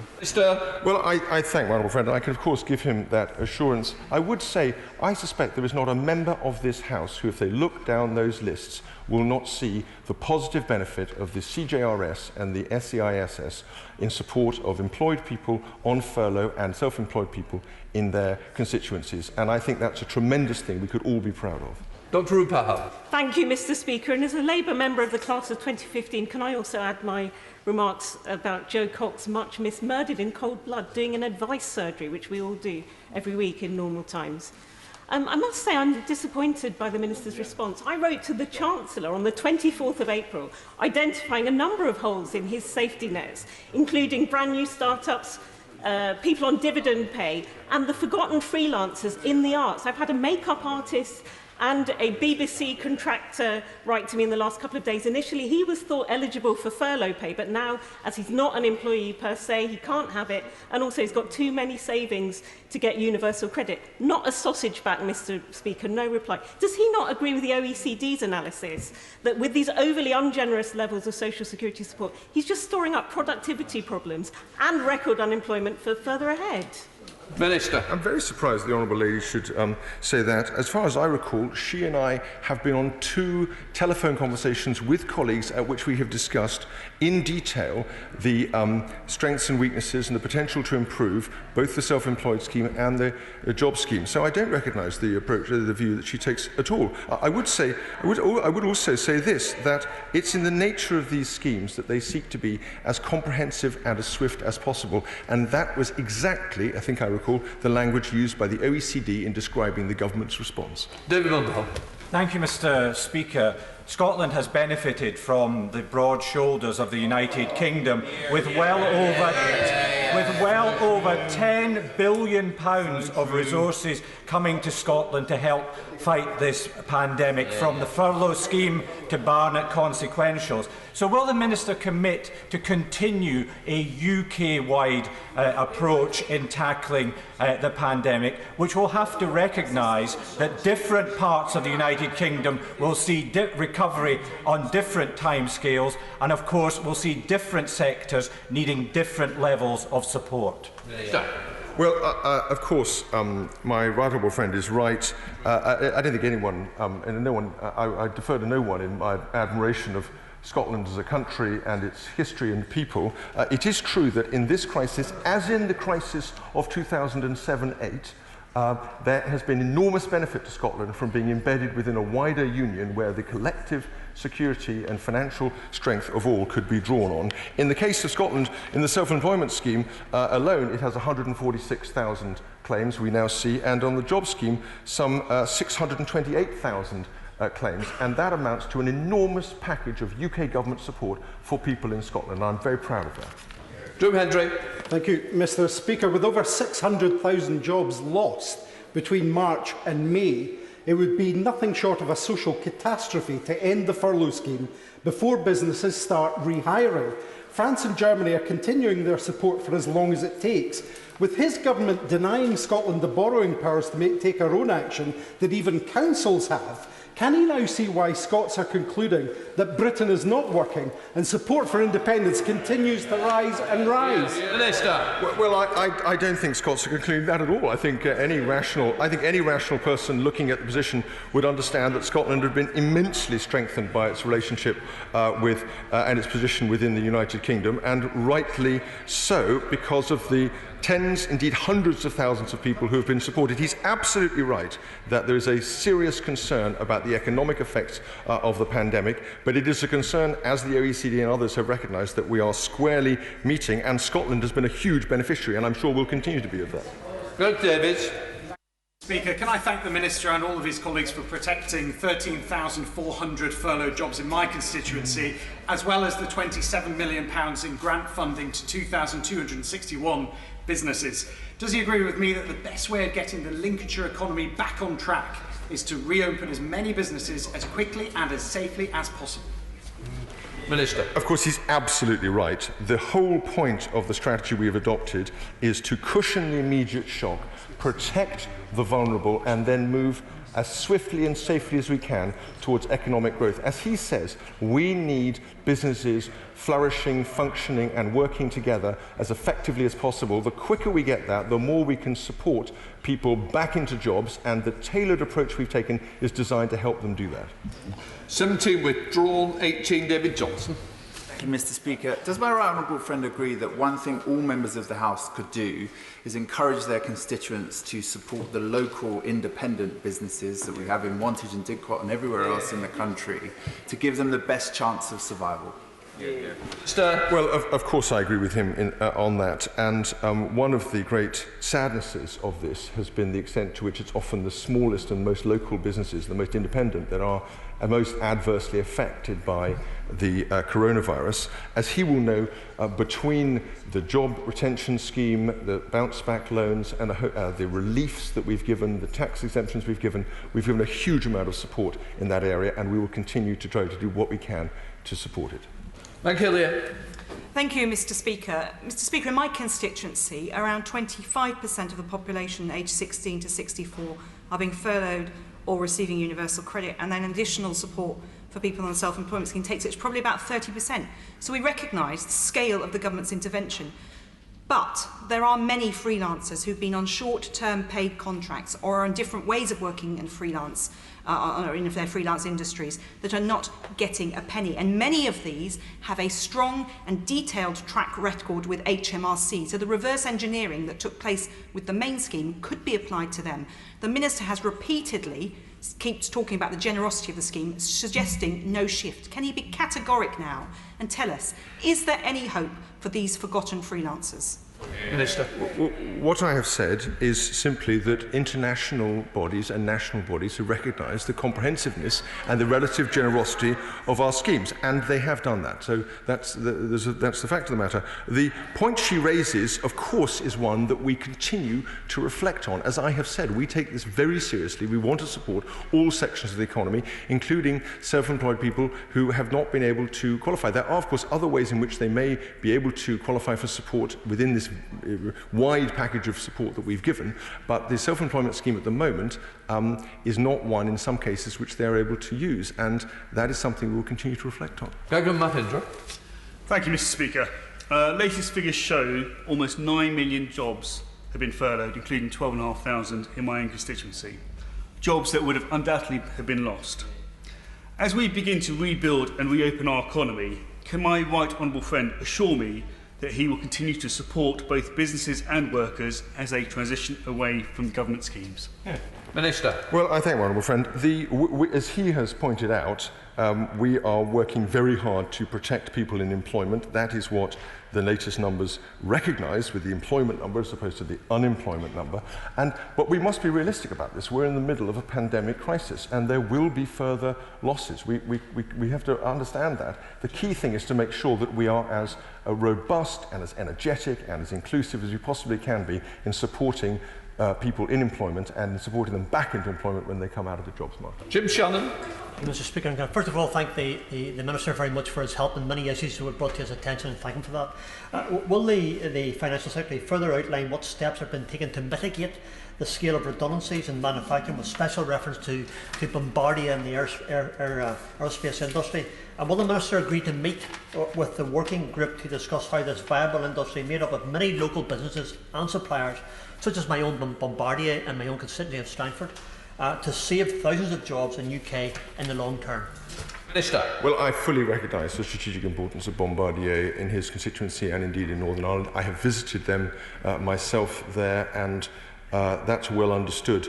I don't think it would be appropriate for me to talk about specific companies in terms of the support and assistance that we offer, but as you will know, across government we are in constant negotiation and discussion with many different sectors and many different concerns that they have, and we'll continue to do that. From Manchester. Thank you, Mr. Speaker. Like many SMEs around the country, Copper River Distillery in Medway transformed their business overnight during the crisis, working day and night to help with the provision of PPE, including sanitizer. Many of these small businesses will face economic hardship as the new norm arrives with cheap and often subsidised imports. Will the government be using the government's substantial buying power to consolidate our procurement spending on Britain's SME sector so that they can invest and compete internationally? Well, he's absolutely right, and one of the really heartening things about the early phases of the crisis was precisely the response from distilleries in producing hand sanitizer, and I was delighted we were able to make those changes very quickly to the tax regime that supported that. As we go forward, we will continue to review and seek to address the concerns he raises. It's not by any means a straightforward matter, but the key thing is to continue to push on a very wide variety of fronts as rapidly and forcefully as we possibly can. Gavin Newlands. Thank you, Mr. Speaker. Many companies have used the job retention scheme to save cash while they plan redundancies, British Airways being one. BA have threatened over 40,000 staff with redundancy, but that 30,000 would be rehired on vastly reduced terms and conditions. Last week, I introduced a bill to make that form of employment practice illegal to protect all employees. So does he think it's fair that an employer of any employer be allowed to make employees redundant from roles that are clearly not redundant, then rehire them on reduced pay? Yes or no? Minister. Well, I will refrain from commenting on a specific situation. He's identified one, but I will say, having not been aware of it, that I will look at his bill with great interest, and I thank him for drawing attention to it. Boris Johnson. Mr. Speaker, Blue Water in my Dartford constituency reopened its doors yesterday and did so in a cautious and responsible manner. I have to say it was fantastic to see so many shops there welcoming back customers for the first time. Does the Minister agree with me that centres like Blue Water should be praised, not only for getting our economy back on track, but also allowing us to get back to some form of normality? Well, Minister. I absolutely do think that, and I think I pay particular tribute to shops, malls, shopping centres that go the extra mile to be particularly safe and careful in ensuring that people can use them within more than the spirit, as it were, of the regulations. And so congratulations to Blue Water to the extent they've done that. I'd say one other thing, which is if it helps them to communicate that wider sense of confidence in the ability to shop, then all the better. Thank you, Mr. Speaker. The Minister is actually giving quite comprehensive answers to most people in this chamber, which makes it all the more striking how curt he was in replying to the Honourable Member for Brighton Pavilion. So let me have another try. Yesterday, 57 charities wrote to the government urging it to pursue a green recovery which could support at least 210,000 jobs, and we know that the ONS report has just said that vacancies are at a record low. I'm not interested in hearing what the Minister did when he was an Energy Minister. I want to know what the strategy is now. What is he going to do in the current situation to ensure that we build back better and it's a green recovery? Minister. Well, I thank the honourable gentleman, and of course I had no interest, lady, and I've also had no interest whatever in being curt. We had discussed green issues and the green recovery a little in the person just before, and we were picking up from that. I remain very interested, and my colleague, the Exchequer Secretary, who is the lead minister within the Treasury, remain extremely interested in methods, things we can do to improve a green recovery. I'm obviously not going to announce actions from the dispatch box in the context of a UQ, but I can reassure the lady that there is a great deal of attention being given to these issues by myself and my colleagues. Thank you, Mr. Speaker. My right honourable friend is correct that the job retention scheme and the self-employed scheme are two of the successes of the government's response to COVID-19, and he'll also be aware that preserving as many of those jobs as possible when those schemes are withdrawn is a central and difficult economic task for the government. To that end, can I urge him to put the full weight of the Treasury behind moves as soon as it is safe as possible to move from a 2-metre to a 1-metre gap, because that would be the single act we could take to preserve those jobs. Well, I thank my honourable friend. He will be aware that this is a topic of great topicality. The Prime Minister has launched a review of this within a matter of weeks. It will be decided. I don't think I can go any further than that, but he will see the direction of travel quite closely. We're now going to Dame Margaret Hodge. Dame Margaret. Thank you, Mr. Speaker. And can I add my voice to others who are remembering Jo Cox today and continuing to celebrate her contribution? I chair one of Britain's precious theatres, the Theatre Royal Stratford East, and like theatres up and down the country, we are only surviving because of the furlough scheme. For as long as any social distancing measures are in place, theatres simply cannot put on performances. Even at 1 metre distance, only 1 in 4 seats can be either marketed or occupied. If we're not allowed to furlough beyond October, our theatres cannot survive and will close forever. What will the Minister do to save our theatres? Minister. Well, I thank the Right Honourable Lady very much for her question, and I massively welcome her support for and her chairmanship or ladyship of the Stratford East because it is a phenomenal theatre, and anyone who's acted in Joan Littlewood's Theatre Workshop or Oh What a Lovely War will know that it has a foundational place. She will be aware that many theatre companies have been able to benefit from some of the schemes that have been already launched, and that the government has already placed a very substantial bet through the DCMS, not a bet, but a commitment of support to this sector. But of course, we continue to look closely at it, and I think it's right that she raised the issue, not just on behalf of Stratford East and theatres, but actually performing arts spaces more widely, because the problem with coronavirus isn't just the safety aspect, it's also the fear aspect that goes with a pandemic crisis of this kind.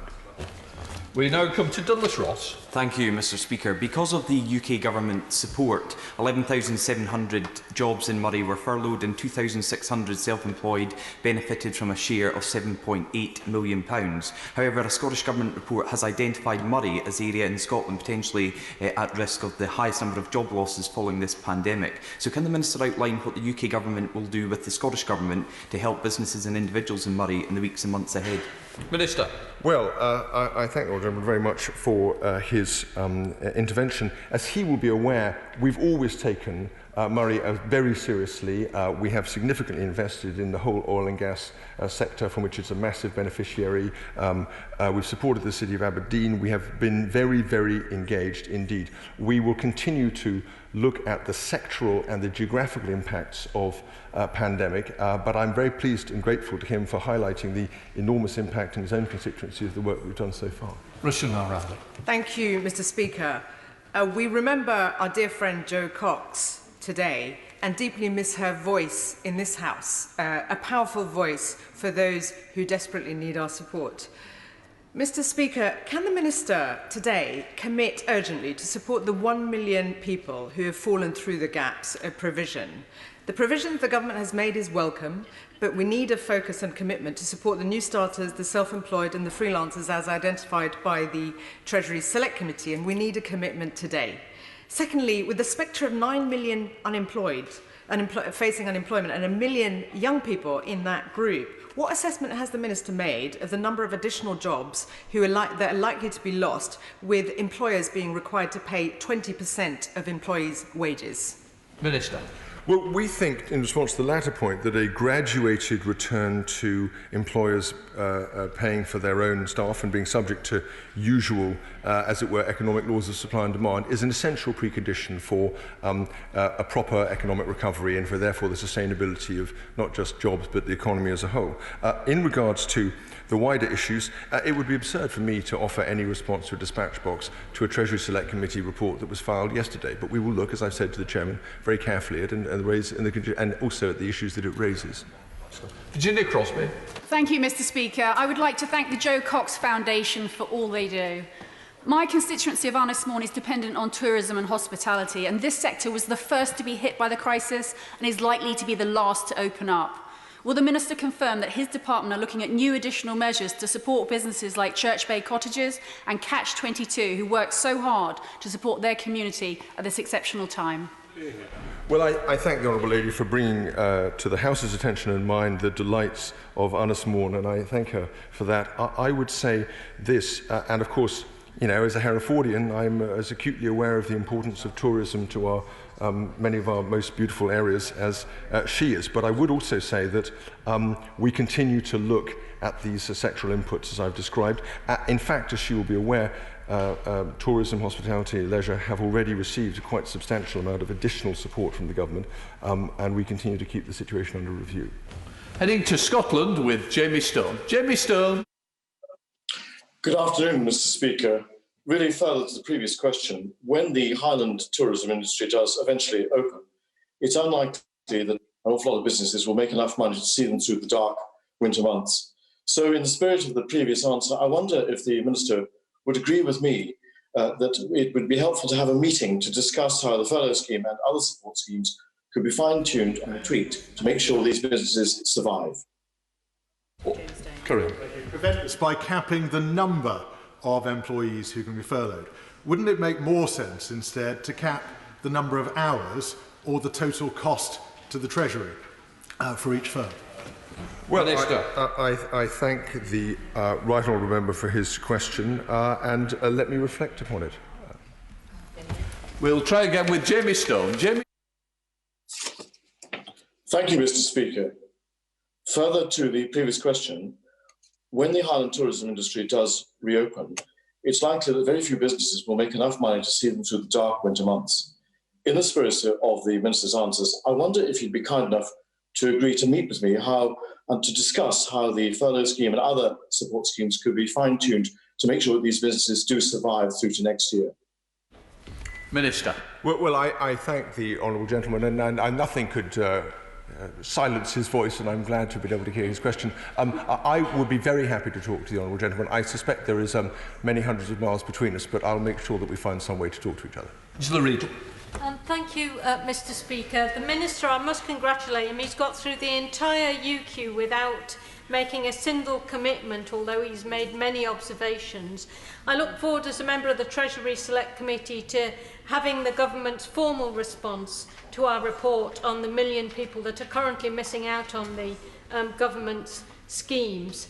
Will he see if he can at least make a final commitment before today's UQ ends?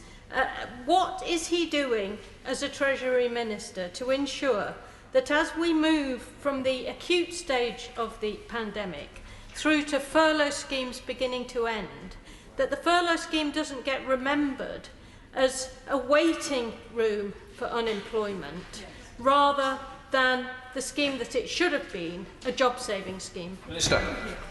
Well, she will recall that the topic of the UQ is the job retention scheme, the self-employment scheme, and the relation to the UK economy in the face of COVID. And that is what we have focused on, and that is what I have focused on. Of course, I'll take the Treasury Committee and report, as a former member myself for 5 years, very seriously, as she suggests. I think in many ways, it may well be that people will look back on this job retention scheme and conclude, as the Shadow Chancellor has, not only that it's considerably better than any possible alternative or than inaction, but also they may conclude that actually it's saved an enormous number of jobs as well. Sarah Britley. Thank you, Mr. Speaker. The figures released last week showed just how much of an impact the Treasury's measures are having. In Harman and Haslingden, 11,200 people benefited from the furlough scheme, and 3,300 claims were made under the self-employment income support scheme, saving so many jobs and livelihoods in my constituency. As we begin now to reopen our economy, can he assure me that he'll continue to support both people and businesses in the difficult months ahead? Minister. Well, of course the Honourable Lady is right that there will be difficult months ahead. There's no doubt about that. We have specifically given forward guidance on the two schemes in order to be able to give people that reassurance that there would be that tailored support in place for a number of further months, and we will continue to keep the situation under further review as we go forward. Olivia. Thank you, Mr. Speaker. As we know, regional disparities will occur as a result of this economic downturn, and I'm proud to say that Labour mayors and local authorities, like in Sheffield and up and down the country, are making regional plans for to bring more people out of unemployment.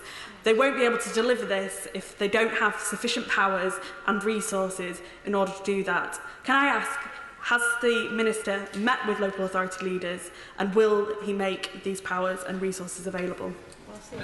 Well, I think it's a very important question. Of course, it isn't just Labour mayors. There are plenty of Conservative and mayors of cities who are, and Andy Street for one, who have been taking a lead in this area as well. And I think one of the great things of which this government can be proud is the extent to which devolution and its successors and its predecessors before that permitted these mayoralties to come into being. So I think she's right about that. As she'll be aware, we've made a significant amount of support available already to support local authorities as spending bodies, and it's for mayors to work with them as well as with the substantial amount of infrastructure money that we've made available through things like the Transforming Cities Fund to help to create an integrated response to the coronavirus crisis at the local level. Brian. Given the amount of work that has taken place and continues to take place on making workplaces COVID secure, I wonder whether the Minister thinks that we need to revisit the work from home if you can. Is that under review in the context of the furlough scheme being phased out through its taper? And if so, on what sort of timetable would he envisage that being? Minister. Well, as a former health minister, he'll understand very well the importance of this issue, and I thank him for raising it. Yes, this question is very much one that's being discussed across government at the moment. I would say this, there have been many, one of the few silver linings to this crisis has been the understanding that actually the nature of work is changing as between home and work, and one of the things that has not received very much notice, but I'm intensely proud of, is the way in which HMRC has been able to organise itself into much more of a disaggregated place in order to support from home all the services it continues to deliver. Ben Bradshaw. Mr. Speaker, can I warmly welcome the government's U-turn a moment ago on school meals and any role the Treasury might have played in that decision.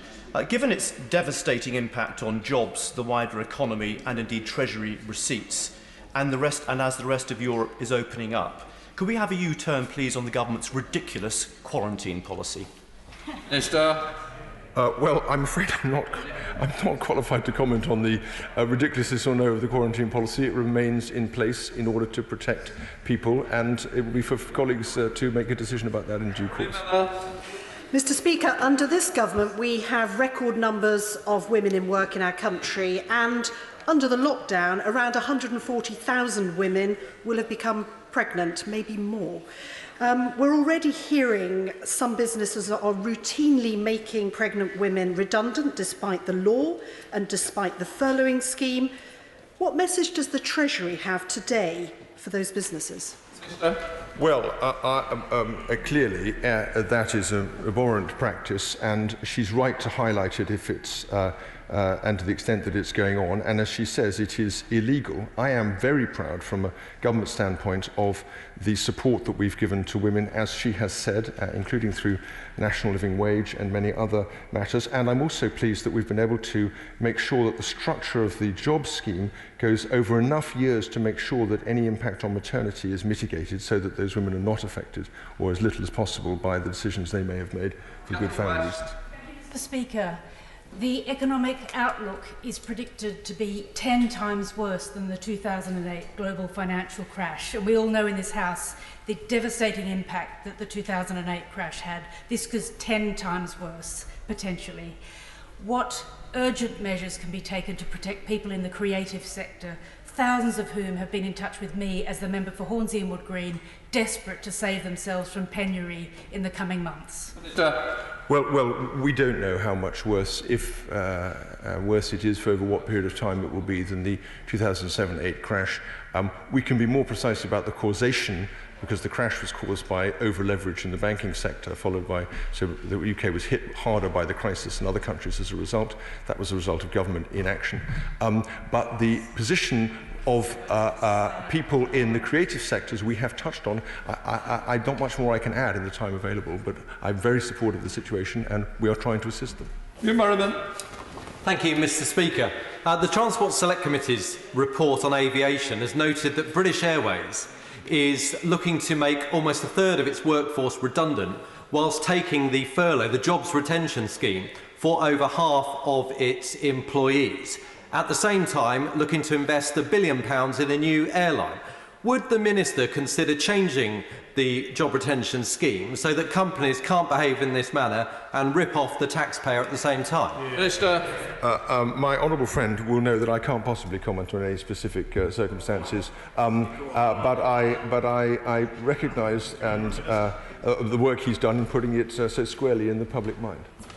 41 withdrawn. Straight to Lucy Allen. Lucy Allen.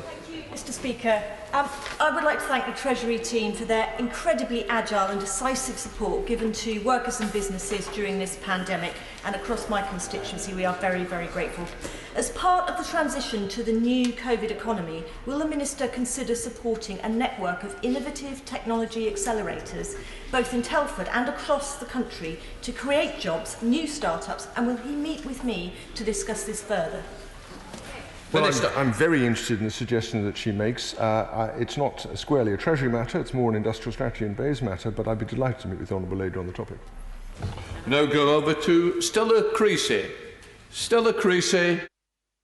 Thank you, Mr. Speaker. And can I associate myself with my many colleagues in remembering our dear lost friend Jo Cox today? On the 11th of May, the Prime Minister told us if people cannot get the childcare they need, plainly, they are impeded from going to work and they must be protected and defended on that basis. A survey by Pregnant Then Screwed shows that 71% of women trying to return to work in the next 3 months cannot because of childcare. So can the Minister set out exactly what he's going to do to protect and defend those women from redundancy and discrimination in the workplace? Minister.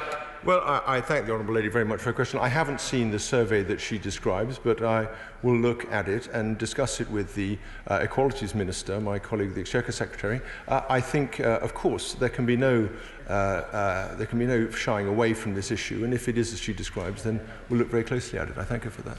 Heading to Essex with Stephen Metcalfe. Stephen Metcalfe. Thank you, Mr. Speaker. Can I thank the Minister and all his team for the extraordinary work that they've done to support our economy during this first phase of this crisis, and ask that as we look towards the future and our recovery, that he continues to make bold and innovative interventions in our economy to protect as many jobs and businesses as possible in both Basildon and Thurrock. Minister. Well, I think I almost didn't recognise my honourable friend with his new coronavirus growth, but I very much accept and recognise the point he makes, and I thank him for it, and we will continue to work hard in this area. Rachel Hopkins. Thank you, Mr. Speaker. Aviation and associated businesses create stable jobs and economic growth in Luton. Coronavirus is going to impact the industry for the foreseeable future, and recovery is going to be much longer. Does the Minister recognise that replicating the French Government's commitment to ensuring short-time work schemes and support are available for longer, for say 2 years, would support those long-term affected sectors, retain key skills in those industries and avoid redundancies? Minister. Well, I thank the Honourable Lady for the question. We, of course, are looking closely at other countries to see if there are things they're doing from which we can learn and benefit. I must say I would have some doubts about a scheme that went on as long as that, precisely because we need to return businesses and people working to normality as soon and swiftly and safely as we possibly can, and this might have the effect of counteracting that. But of course, the point is well made, and we'll continue to review these alternative arrangements. Spencer. Thank you, Mr. Speaker.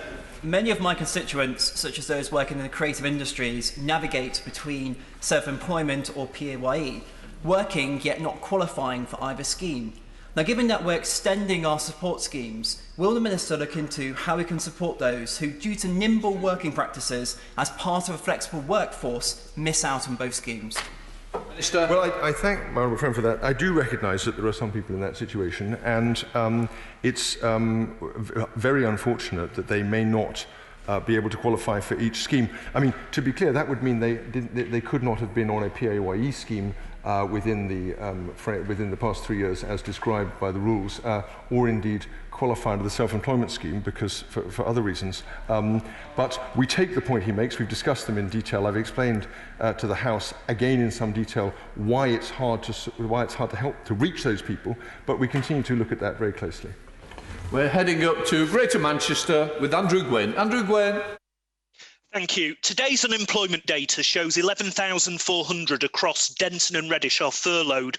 There are 3,950 claimants, 2,000 higher than in March, and 800 of those are now under 24. In Greater Manchester, Diane Modal has been appointed as chair of the new Young Persons Task Force, which will help to develop a young person's guarantee. But what more can government do nationally to help ensure that our young people are not left behind? Minister. Well, I thank the honourable member for his question. I almost again did recognise him, and I congratulate him on his coronavirus growth. I would say this: I think the point he raises is absolutely right. We are, of course, looking at the differential impacts of the pandemic across the age spectrum, but also, of course, regionally and across other dimensions. I think the importance, it's been well recognised and recommended by many others, of energetic action in the labour market to support young people and people making a transition between one job and another or going back into work is going to be very much, I think, something for us to focus on over the next few years. Thank you, Mr. Speaker. Tourism businesses have been under immense pressure. In particular, smaller hospitality businesses, as in my North Devon constituency, need certainty to be able to survive. Whilst I welcome the introduction of part-time furlough for workers for these businesses to reopen on the 4th of July, some staff must be taken off furlough now. With part-time furloughing not starting until July, can my right honourable friend confirm if there is to be a phased unlocking of the industry, or can part-time furlough commence sooner? Minister. No, the rules are as laid out in the guidance on gov.uk, and they do have a start date at the end of this month, and we are in the final 3-week coronavirus job retention scheme period. But as she says, we are very much hoping and working towards a much wider reopening after or around the early first week of July, and that will be, I think, potentially a critical move forward for the country in its response to the pandemic. Owen Thompson. Thank you, Mr. Speaker. The Chancellor stated his priority was to support people, jobs and businesses through this crisis.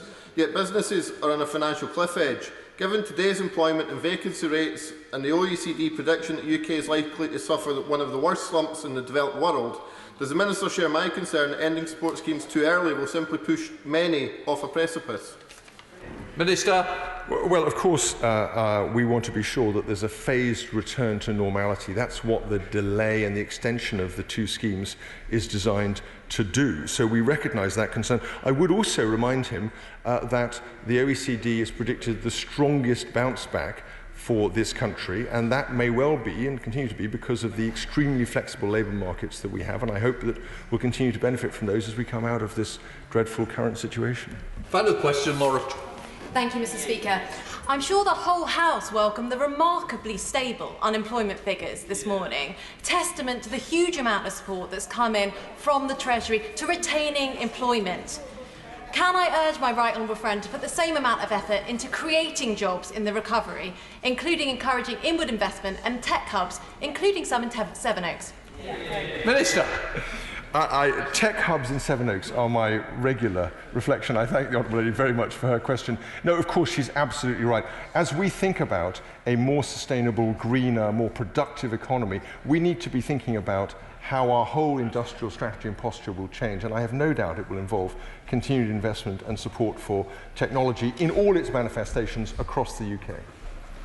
In order to allow the safe exit of honourable members participating in this item of business and the safe arrival of those participating in the next, I am now suspending the House for 5 minutes. Order.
Order. I call the Prime Minister to make a statement. Prime Minister.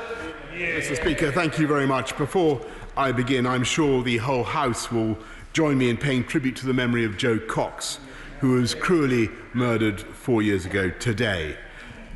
Her sister Kim Ledbetter spoke for us all when she urged everyone to remember Jo by pulling together with compassion and kindness. I was concerned to learn that the honourable member for East Dunbartonshire is now in hospital, and we all send her our best wishes. Mr. Speaker, with permission, I will make a statement about the ambitions of a global Britain and the lessons of the COVID-19 pandemic. We're living through a daily demonstration of how events on the far side of the world influence not only British security and prosperity, but something as elemental as the state of our health and whether we can go to work, go shopping. This crisis offers vivid proof of the seminal importance of international engagement and exactly why our country must perform its global role. I've begun the biggest review of our foreign defence and development policy since the end of the Cold War, designed to maximise our influence and integrate all the strands of our international effort. And the overriding aim is to bring this country's strengths and expertise to bear on the world's biggest problems, seizing the opportunities of Britain's presidency of the G7 next year and the UN Climate Change Conference, the COP26, which we will host in Glasgow.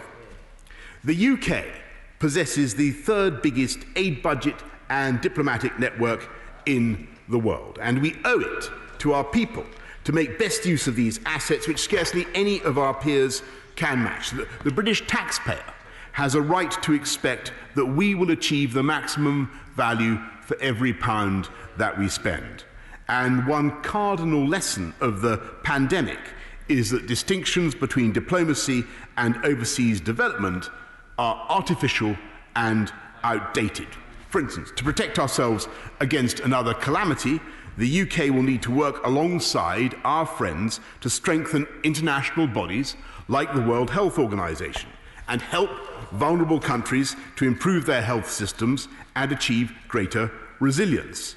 It makes no sense to ask whether this amounts to aid or foreign policy. They're one and the same endeavour, and they're designed to achieve the same goals, which are right in themselves and serve our national interest. On the 4th of June, I chaired a virtual summit of the Global Vaccine Alliance, which raised enough money to immunise 300 million children. I doubt whether any other occasion will save more lives and avoid more suffering or produce a better example of the good this country can do by its international engagement in the true and broad sense alongside our friends. And yet today, as anybody who has any experience of the matter will know, a dividing line between aid and foreign policy runs through our whole system, with our Department for International Development working independently from the Foreign and Commonwealth Office,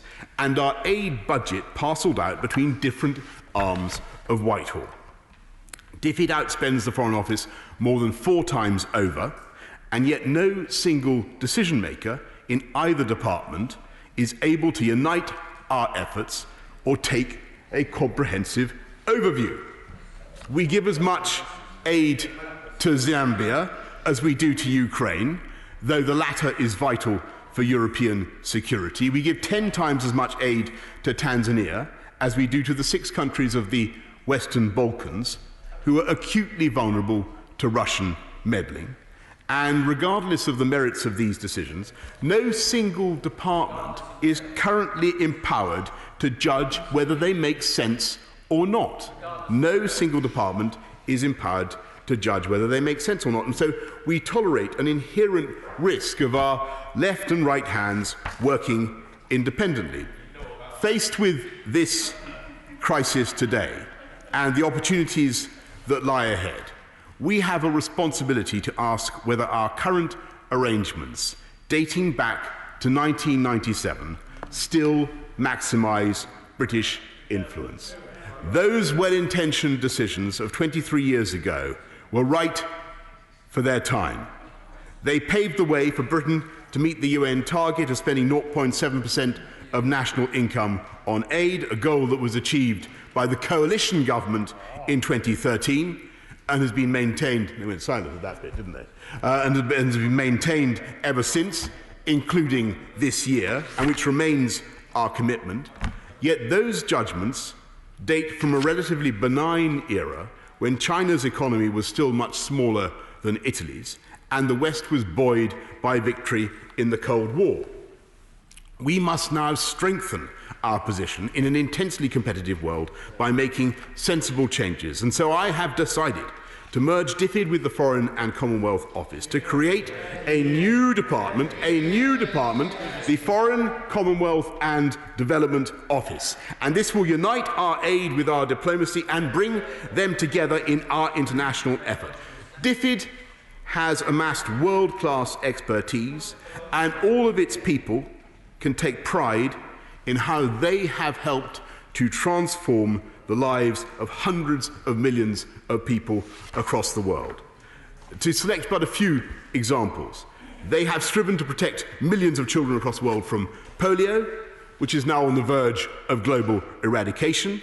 They have paved the way for millions of girls to attend school for the first time in countries such as Pakistan, as I've seen for myself. They've done their utmost to ease the suffering in Syria, and in Sierra Leone they were central to the defeat of an outbreak of the Ebola virus. And all of this amounts to the finest demonstration of British values, following in the great tradition of the country that ended the slave trade and resisted totalitarianism. And it's precisely that ambition, vision and expertise that will now be at the heart of a new department, taking forward the work of UK aid to reduce poverty, and that will remain central to our mission.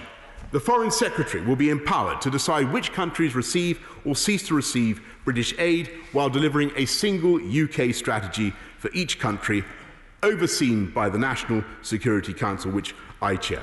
Those strategies will be implemented on the ground by the relevant ambassador, the relevant UK ambassador, who will lead all of the government's work in the host country.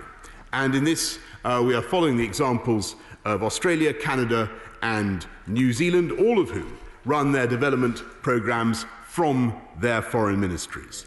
And we will align other British assets overseas, including our trade commissioners, who will come under the authority of the UK ambassador, bringing more coherence to our international presence.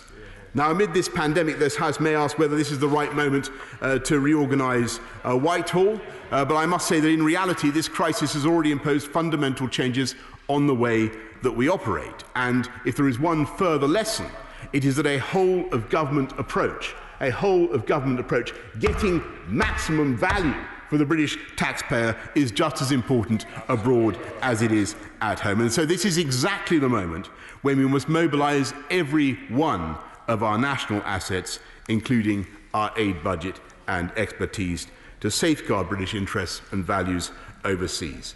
And the best possible instrument for doing that will be a new department charged with using all the tools of British influence to seize the opportunities ahead. And, Mr. Speaker, I therefore commend this statement to the House. I now call the Leader of the Opposition, Keir Starmer. Thank you, Mr. Speaker. Can I thank the Prime Minister for early sight of his statement and for the telephone call we had earlier today. As the Prime Minister has noted, today is the 4th anniversary of the tragic murder of our friend and colleague Jo Cox. And I don't need to remind the House of Jo's commitment and dedication to international aid.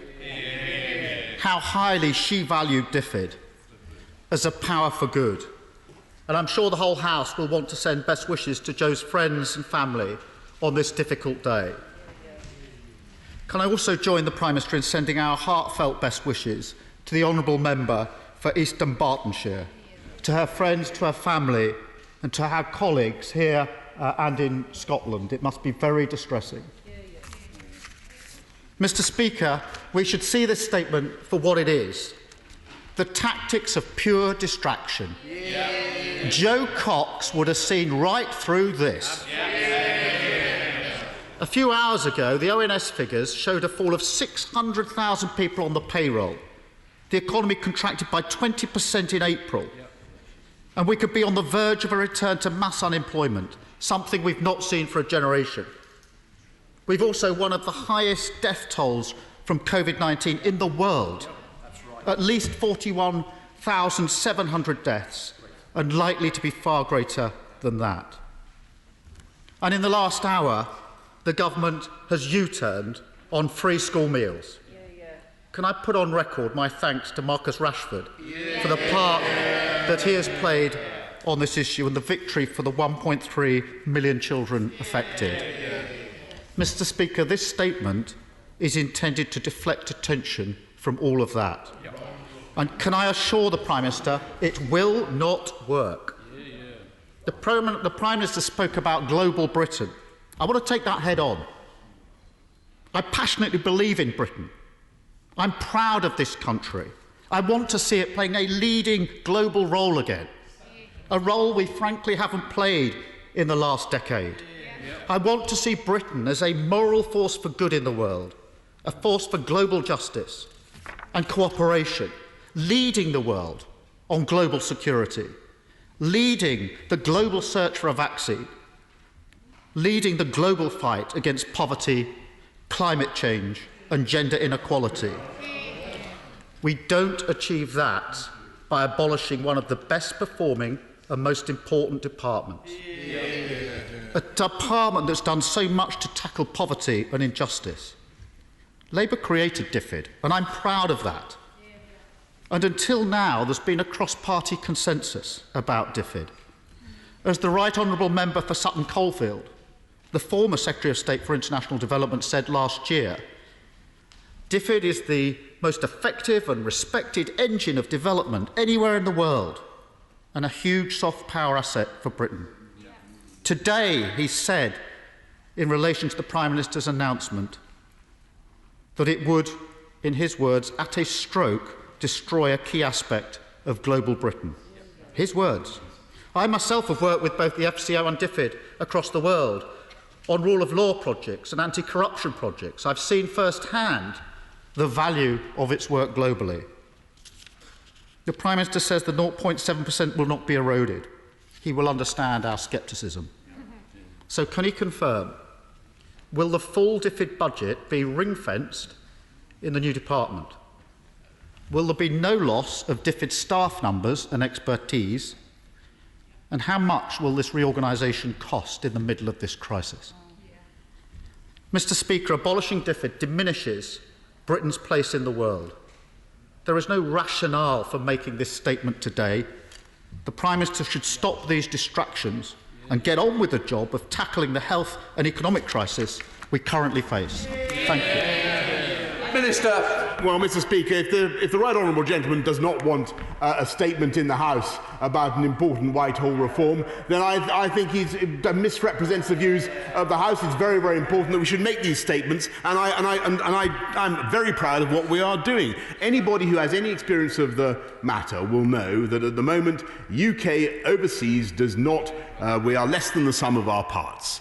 And if you travel to important foreign capitals where we need to make points to our friends and partners, you have UK diplomats saying one thing and then finding that their message is the message from overseas aid, from UK aid, from DFID is different. And that undermines the coherence. That undermines the coherence of our foreign policy, and he will know that very well. It is absolutely vital that we have a coherent, joined-up message for our international partners, and we speak with one voice. And at a time when the UK is spending £15 billion on overseas aid, 0.7% of our GDP, I think the British people will want to know what we're doing right now to make that spending more efficient. And they will want to know what we're doing to ensure that the UK is supporting the campaign to develop a vaccine against coronavirus. And I'm very proud of what the UK is doing. I think it's fantastic that we secured $8.8 billion at the recent summit to develop a vaccine. And I'm very proud of the work work that DFID is doing. And yes, of course, we will make sure that we guarantee the DFID budget. But what will happen within the new department? But what will happen now is that every single person working in that department, in the new Whitehall Super Department, the Foreign, Commonwealth and Development Office, every person in that department will now have all the idealism and sense of mission that comes from DFID, but also the understanding of the need to project UK values, UK policies and UK interests overseas. This is a long overdue reform and he should support it.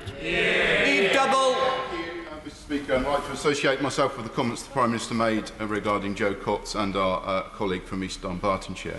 I very much welcome the Prime Minister's statement today. Can he confirm that this is a merger, not a takeover, and that actually this has the potential of enhancing the role of international development in our foreign policy? And will he also confirm that this government's commitment to invest in and support the poorest parts of our world remains as strong as ever?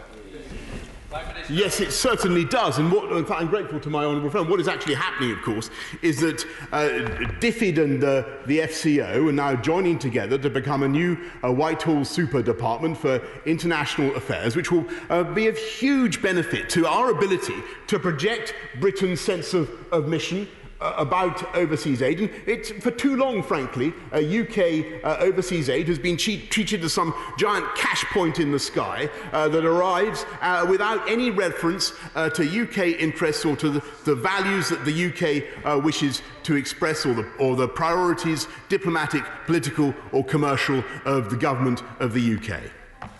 We now go to the Leader of the SNP, Ian Blackford, with 2 minutes. Ian Blackford. Thank you, Mr Speaker, and can I associate myself with the remarks both of the Prime Minister and the Leader of the Labour Party of the murder of Joe Cox 4 years ago, a day I guess none of us rightly will ever forget. And can I thank the Prime Minister and the Leader of the Labour Party for the comments of my colleague for East Dunbartonshire. I know she's very grateful of all the support that's been shown towards her. Mr Speaker, prior to the Prime Minister coming to the House today, the contents of his statement were shrouded in secrecy. We now know why.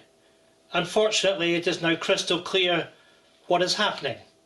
The Prime Minister and this UK government are using the cover of a terrible pandemic to rip apart the UK's structures for international development and humanitarian aid. At a time when we should be standing with the world's poorest, acting as a beacon of hope, the Prime Minister is playing politics. Let me be clear. The government are blatantly using challenging domestic circumstances as an excuse to wind down essential aid for the world's poorest. This is shameful and is not in our name, Mr Speaker. We are talking about people burdened with suffering every single day, and on top of that, they too are dealing with this terrible pandemic. If these are the values of global Britain, then they do not represent the values of the vast majority of people in Scotland, and we want no part in it. In taking this decision on DFID, this UK government is once again ignoring expert advice. Last December, more than 100 charities specialising in humanitarian relief, girls' education, global health, clean water and sanitation strongly warned against today's announcement. They warned that merging DFID would be, and I quote, turning our backs on the world's poorest people. Only last week, an interim report from the International Development Committee said that this merger would erode accountability and shift funds from poverty reduction. So let's start with the most basic question first. And before I put it, let's not have the usual bluster, Prime Minister. Answer the question for once. Can the Prime Minister confirm that he has actually read the interim report by the International Development Committee on this proposed merger? Can he also confirm which aid charities he consulted before making his statement today? Mr Speaker, DFID employs around 600 people in East Kilbride. Can the Prime Minister guarantee that all these jobs are secure and that they will stay in East Kilbride? And finally, on the 8th of June, my colleague, the member for Dundee West, wrote to the DFID Secretary asking why the department was suspending all DFID projects except for a relative handful of projects that had been identified by the government as a priority. Can the government confirm if all these suspended projects are now being scrapped? I must respectfully tell the right honourable gentleman that the policies that we are enacting, for which he expresses such horror, the creation of this new Whitehall super department actually reflects what most of the vast majority of the OECD already does. I mean, I think I might say only 1 in 29 OECD countries does anything different from what we're proposing. We are integrating our foreign policy and our massive development threat. We're going to increase it. We're going to make sure that we do even more to tackle poverty and deprivation around the world, tackle the under-education of women and girls around the world, which is an absolute disgrace. But we're going to use this powerful new Whitehall department to do it, to give the UK extra throw weight and megawattage. That's what we need. Because at the moment we're less than the sum of our parts. And as for East Kilbride, I mean, that was the height of absurdity, Mr. Speaker. Here he is. He says he wants to break up the United Kingdom, the right honourable gentleman, and yet he wants us to keep jobs in East Kilbride. I can tell him, of course we're going to keep those jobs in East Kilbride. Of course we're going to support the work of those fantastic people in East Kilbride. He, by his policies, would of course throw that away. Thank you, Mr. Speaker, and I'm very glad that my right honourable friend, the Prime Minister, has been listening to a few of the things I've said over the last 3 years, and bringing strategic alignment to foreign policy is something that many of us have been calling for. So I must say I welcome this, and indeed it brings us into line, as he's already said, with Kansas countries. My Australian opposite number, who I spoke to only an hour or so ago, praised this decision, as did my Canadian opposite number. And this also brings us into line with Norway and Denmark, 2 countries very well known for delivering effective aid programmes, not just in their own national interest, but in the interests of the people they serve. So I welcome this decision. May I, however, ask that he reinforces the commitment that this is to deliver the technical expertise that DFID has demonstrated over 23 years. And just as you would not ask an ambassador to command a battle group, you wouldn't ask somebody untrained to have handling or delivery of the millions of pounds that are so well and so effectively spent by people in East Kilbride and actually around the world on our behalf. Absolutely, Mr. Speaker, and I'm glad that with his experience of foreign affairs and development, he does, and all that he's seen around the world, he does support this initiative. And it's absolutely vital that in the new department, people are multi-skilled and people understand that, as I said just down to the House, that people in the Department for Foreign, Commonwealth and Development Affairs understand how development can be a fantastic tool for the promotion not just of human rights and the tackling of poverty around the world, but also of promoting the values and interests of this country at the same time. And that, I think, is what the people of this country want to see. Heading to Rotherham with Sarah Champion. Sarah Champion. Thank you, Mr. Speaker. Prime Minister, I am incredulous that you're going down this path. With a single stroke, you are getting rid of our soft power and our international standing at a time when the development world needs us to stand together and show real leadership. Let me fact check his statement. Aid and foreign policy are very different. One is humanitarian, one is political. ODA spend is embedded in 4 acts of Parliament, specifically to alleviate poverty, not to safeguard British interests. DFID is the department with oversight, and our report of last week shows it is the most effective and transparent at delivering aid, and FCO has been criticised in this regard. So, can the Prime Minister please explain how will ODA spend now be scrutinised and protected? What is the timetable of this hostile takeover? And can the PM please detail the costs of this restructure at what must be the most inappropriate time? Parliament will, of course, have the ability to scrutinise the new department, and I imagine that Parliament will wish to set up a new committee to do so. The timing of the change, as I said, is September, where we expect to have it all complete. I think she is being, frankly, and I think many members opposite are being, frankly, far too negative about this. This is an opportunity for us to get value from the huge investments that we make in overseas spending, and to make sure that that spending continues to tackle poverty and deprivation around the world, and to put the tackling of poverty and deprivation at the very heart, think about that, at the very heart of UK foreign policy. That is something that I think members opposite should rejoice at. Tobias Elwood. Thank you, Mr. Speaker. I've long called for Britain to have a stronger, more authoritarian voice on the international stage as a force for good. But I've also called for a grand strategy, not only linking what the Foreign Office does and DFID does, but also trade and defence to create a grand strategy and international outlook. I've also called for better strategic oversight of DFID spending, moving away from the archaic ODA laws, which are now out of date. I am concerned about the timing of this, because there is an enduring emergency that must be the government's priority. And he himself mentioned the Defence, Security and Foreign Policy Review, which was designed to understand what our Whitehall architecture should be, in understanding what our vision, what our outlook, what our place in the world should be and what aspires to be. Surely that should come first. Can he also confirm that with GDP expected to fall, that because of the given 2% GDP target for defence is now going to be obsolete, that there will be no real terms cut in the defence budget?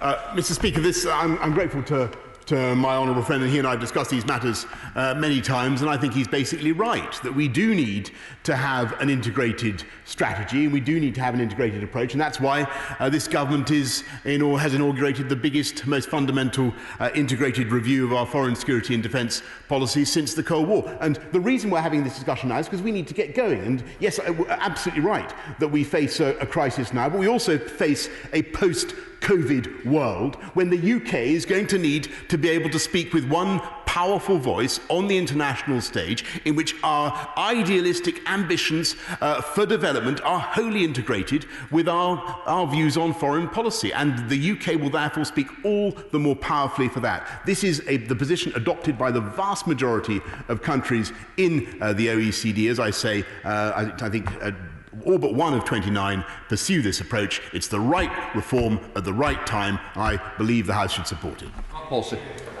To follow the point of my honourable friend, here in Britain we've got companies with great brands and great products, and there's never been a more important time to promote them overseas and in emergent markets. So can the Prime Minister ensure that the new department will maintain the same level of global political and economic influence that was developed under DFID, while maximising opportunities for UK exporters?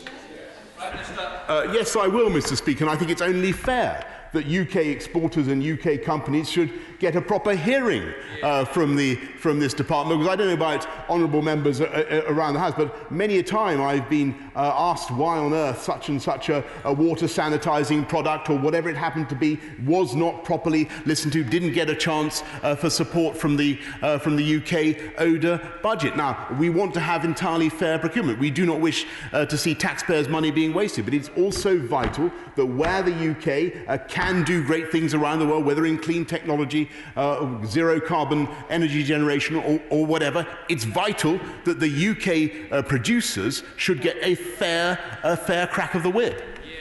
Sir Edward David. Can I associate myself with the remarks of the Prime Minister on the late Joe Cox and the member for East Dunbartonshire? Mr. Speaker, Britain's international aid should have one overriding purpose: to help the world's poorest. Confusing this objective for Britain's aid budget with other foreign and security policies objectives is a massive step backwards.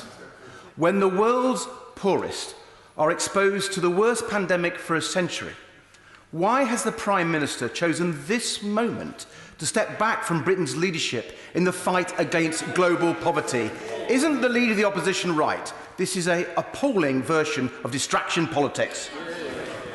Absolutely not, Mr. Speaker, because now is exactly the moment when we need to intensify and to magnify Britain's voice abroad, and to make sure that when we make our points in other countries about tackling poverty, that we are listened to, the Her Majesty's ambassador in that country is listened to with the attention that is due to the person who commands the whole panoply of our foreign policy. That is absolutely vital for our success, and that's what we're going to achieve.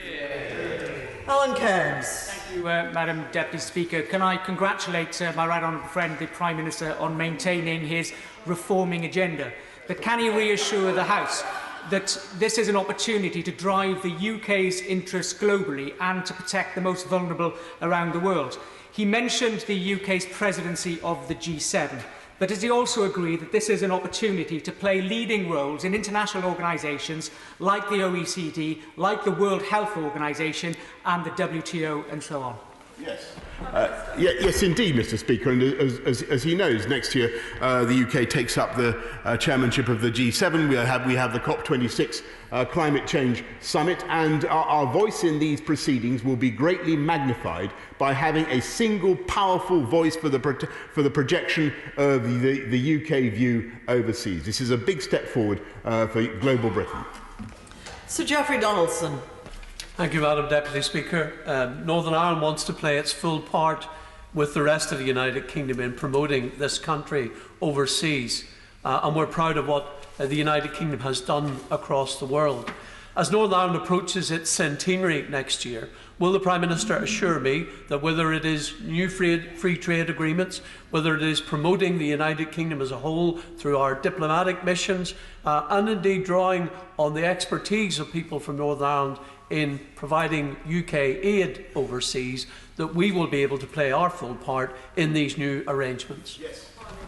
Of course, I can give my right honourable friend that assurance, and Northern Ireland will play a full part, not just in these arrangements, but as he knows and as he fought for in all the free trade deals that we do. Sergeant Javid. Thank you, Madam Deputy Speaker. Can I welcome the statement from my right honourable friend, and also his commitment to our continued effort in terms of international aid. He may know that just last week the World Bank reported that some 100 million people could be driven into extreme poverty because of the COVID-19 crisis. And in many developing countries, their economies are already being hit hard with falling remittances, falling investment. But I know that many are also concerned by increasing talk of protectionism by advanced economies, including by some people in this country. So can I ask my right honourable friend to take this opportunity to commit Britain to fighting protectionism in all its forms, because trade is as important as aid? Absolutely, Mr. Speaker, and I think that my right honourable friend raises a profoundly important point. There is a risk now that some countries may seek to return to protectionism, to an autarkic beggar-my-neighbour approach. That is not the way of the United Kingdom. Of course, we want to see to build up our own manufacturing capabilities, to make sure that we have the resilience in our economy when crises hit. But we also depend wholly on free and fair trade, and that is what we will fight for. We now go to Kirsty Blackman in Aberdeen. Kirsty Blackman. Madam Deputy Speaker, international aid is about assisting people who are living in unimaginable poverty. The Prime Minister's answers today have been massively concerning. Will the priority of the new department be to help the most vulnerable people in the world, or will it be to increase the UK's voice abroad? Of course, it will do both. And let me just explain to the honourable lady that it is no use a British diplomat one day going in to see the leader of a country and urging him not to cut the head off his opponent and to do something for democracy in his country, if the next day another emanation of the British government is going to arrive with a cheque for £250 million. We have to speak with one voice. We must project the UK overseas in a consistent and powerful way, and that is what we're going to do. Sir Desmond Swain. So long as the Kingdom and this House resembles a stunt by 1984's Junior Anti-Sex League, the recovery necessary to sustain his global ambition and indeed the 15 billion of international development aid will evade us. Surely a yard is more than enough. Mr. Speaker, my right honourable friend invites me to comment on the social distancing rules, and he is wholly right that we will continue to review those rules. I am determined to make life as easy as possible for our retailers, for our hospitality industry, but we must defeat this virus, as I'm sure he knows, and I'm sure the people of this country understand. We're making great progress as a country. The numbers of deaths have massively come down, the number of new hospital admissions have massively come down. We continue to make progress, but we must make sure that we get the virus fully under control before we make the change that he wants. Clive Afford. Thank you, Madam Deputy Speaker. In his statement, the Prime Minister said that a divided line between aid and foreign policy runs throughout a whole system. But back in 1994, when that dividing line didn't exist, we ended up with the Pergyle Dam scandal, where we poured billions of pounds of taxpayers' money into a scheme that was to win a foreign trade deal on arms. That led to the introduction of the International Development Act 2002 to outlaw linking aid to foreign policy. So can the Prime Minister give us a guarantee that that's not his objective?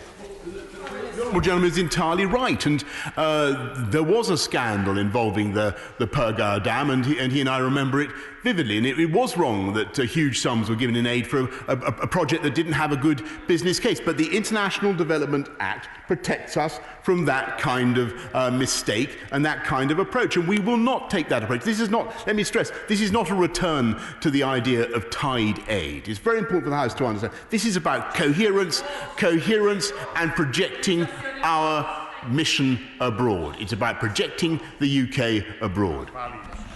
Andrew Griffith. Thank you, Madam Deputy Speaker. In combining these two departments, does my right honourable friend share my ambition that global Britain can be a world leader in new clean technologies like fusion and quantum and hydrogen technology in the life sciences? And, Madam Deputy Speaker, as today we celebrate Sussex Day, also the export of English sparkling wine, creating thousands of high-quality, well-paid jobs in growth industries. Yes, indeed, Mr. Speaker, and he is absolutely right in what he says about fusion research, where we lead the world at Culham. He's right about what he says about vaccines, about hydrogen, but and indeed satellite technology, where we also lead the world. And he's, of course, completely correct in what he says about Sussex wines, which are the world's, or among the world's finest. Kevin Brennan. Thank you, Madam Deputy Speaker. He's the captain of the ship of state as we navigate the perilous waters of Brexit, of COVID, of civil unrest, and his priority is to rearrange the deck chairs of Whitehall.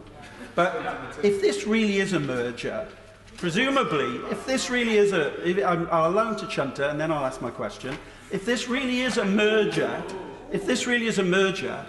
will the Right Honourable Member for Berwick-upon-Tweed, who sat on the front bench, and the Right Honourable Member for Esher and Walton, who sat on the bench, be applying equally for the new job of Colonial Secretary?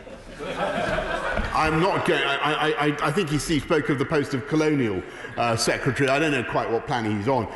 We are going forward with a single new Whitehall Department for International Affairs, which I believe will add greatly to this country's global throw weight. Those of the members opposite should applaud this change. It reflects what is done by the overwhelming majority of countries in the OECD. Most of our friends and partners, all of our friends and partners that I can think of, we should get with the programme and support it. Now, order. Honourable members mustn't shout at the Prime Minister. We're here to ask questions, and we're here to ask questions, not make long preambles to questions. If we don't have shorter questions, I'm afraid everyone is not going to get the chance to ask their question. And if the questions are shorter, I know the Prime Minister will thus be able to give shorter answers.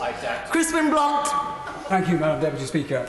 Can I welcome this change, and the logic of it is overwhelming, and it's going to be a great day for our diplomatic clout, but that does depend on the values that are going to underpin a global Britain, and whether we're going to be able to exercise leadership on the relief of poverty, justice and the international rule of law will depend on those values.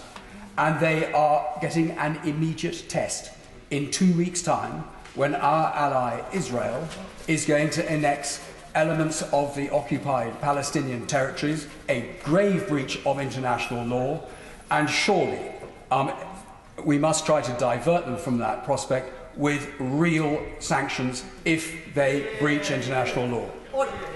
Order. Before the Prime Minister even answers that question, nobody was listening. Short questions, and then the Prime Minister can give short answers. Madam Deputy Speaker, yes, I believe that what is proposed by Israel would amount to a breach of international law, and we've strongly objected, and we believe profoundly in a two-state solution, and will continue to make that case. We now go to Lucy Powell in Manchester. Lucy Powell. Thank you, Madam Deputy Speaker. If the Prime Minister is serious about global Britain, why has he left our world-leading aerospace and defence industry in a downward holding pattern? We've already seen thousands of job losses in communities that can ill afford to lose them. With the right action now, the UK could lead the global race in a green revolution in defence and aerospace. Can he make this his vision of global Britain rather than another unnecessary Whitehall reorganisation? Grateful to the Honourable Lady, and that's indeed what we're doing. And I've spoken to the head of Rolls-Royce and other companies about exactly the vision for aerospace that she describes. There is a big opportunity for this country to lead the world in low-carbon aerospace technologies, and that is what this government is going to do. Gareth Bacon. Thank you, Madam Deputy Speaker. Would the Prime Minister agree with me that global Britain is not just about pursuing an ambitious independent trade policy, but at its heart it's about championing values? And would he further agree that in order to make this a reality, we must strengthen our voice on the world stage and be unafraid to call out countries who threaten these values and the rules-based international order? I do believe this will be a profoundly beneficial change for both for the FCO and for DFID, because you will infuse the whole of our foreign policy, as I say, with that missionary zeal, that sense of idealism that characterises the very best of our aid experts, and they are the best in the world. And they will now be at the absolute heart of UK foreign policy, and that's the right place for them to be. Thank you. All I'm hearing from today's exchange is that we will only help the poorest in the world if they're buying British goods. Yeah. And I, Madam Deputy Speaker, words fail me at the cowardly abdication of Britain's global responsibility towards the poorest in this world. And we are shooting ourselves in the foot. We know the COVID crisis can only be resolved if the poorest countries too get rid of the virus or control it. So will he reconsider this globally illiterate and morally apprehensible move? I think that she should look at what this country is actually doing to tackle coronavirus around the world, giving more than any other country to tackling to the search for a virus. I don't think she saw what happened at the recent Gavi summit, but she should be proud of what this country is doing to tackle that virus around the world. Claire Coutinho. As someone who started their career in emerging markets, can I roundly welcome this move? And would the PM agree with me that as the world changes, this speaks to how developing countries want to receive aid, not in isolation, but as part of a comprehensive dialogue across trade, across investment, technology, diplomacy and defence, so that they can achieve their own goals?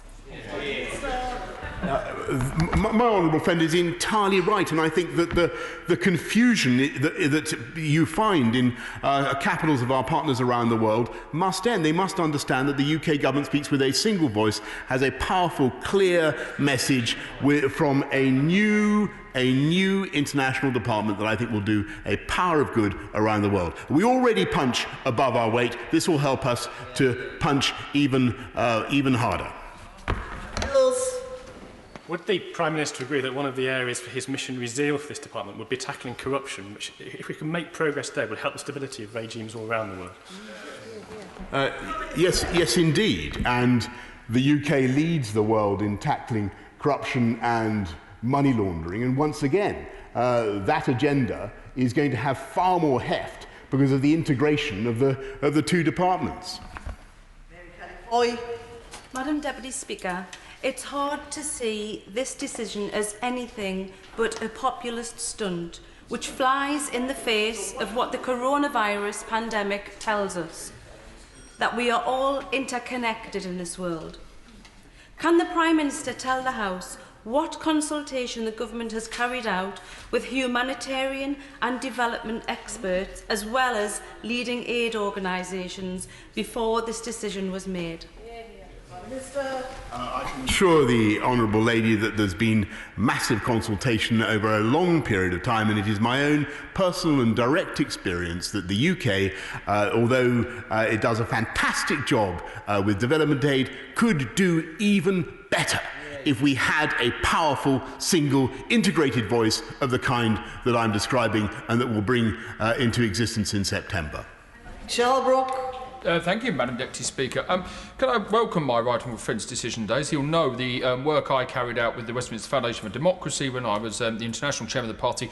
Often there were tensions between DFID and the Foreign Office about how to be funded, and my right honourable friend will also know that our friends and allies in the Caribbean felt very let down after the hurricanes and not being able to put the support as needed. And he'll also be aware of the money we have put into the refugee camps for the Syria crisis, great the rest of Europe put together. So come up confirm to me that this isn't watering down, this is indeed making a stronger and more efficient approach, and that the most vulnerable people in society and the programmes we have to do will actually see an enhanced service from the UK. That's right, and it was one of the absurdities of the DAC rules that vulnerable island states in the Caribbean were not actually eligible for ODA, and we had to fight to get that change. Now with this new super department we will be able to argue as one across with all our friends and partners around the world for new perspectives on those particular problems and work together to tackle them. Dana Johnson. Deputy Speaker, at this time of national crisis, wouldn't the Prime Minister be better using what he describes as the megawattage to actually sort out some of the domestic problems we're facing? For example, the 20,000 job losses in the caravan industry around Hull, or the threat to the Hull Trains open access service, 130 jobs, or getting a grip on the education shambles that his education secretary has been leading on, and make sure that we can get our kids back to school safely.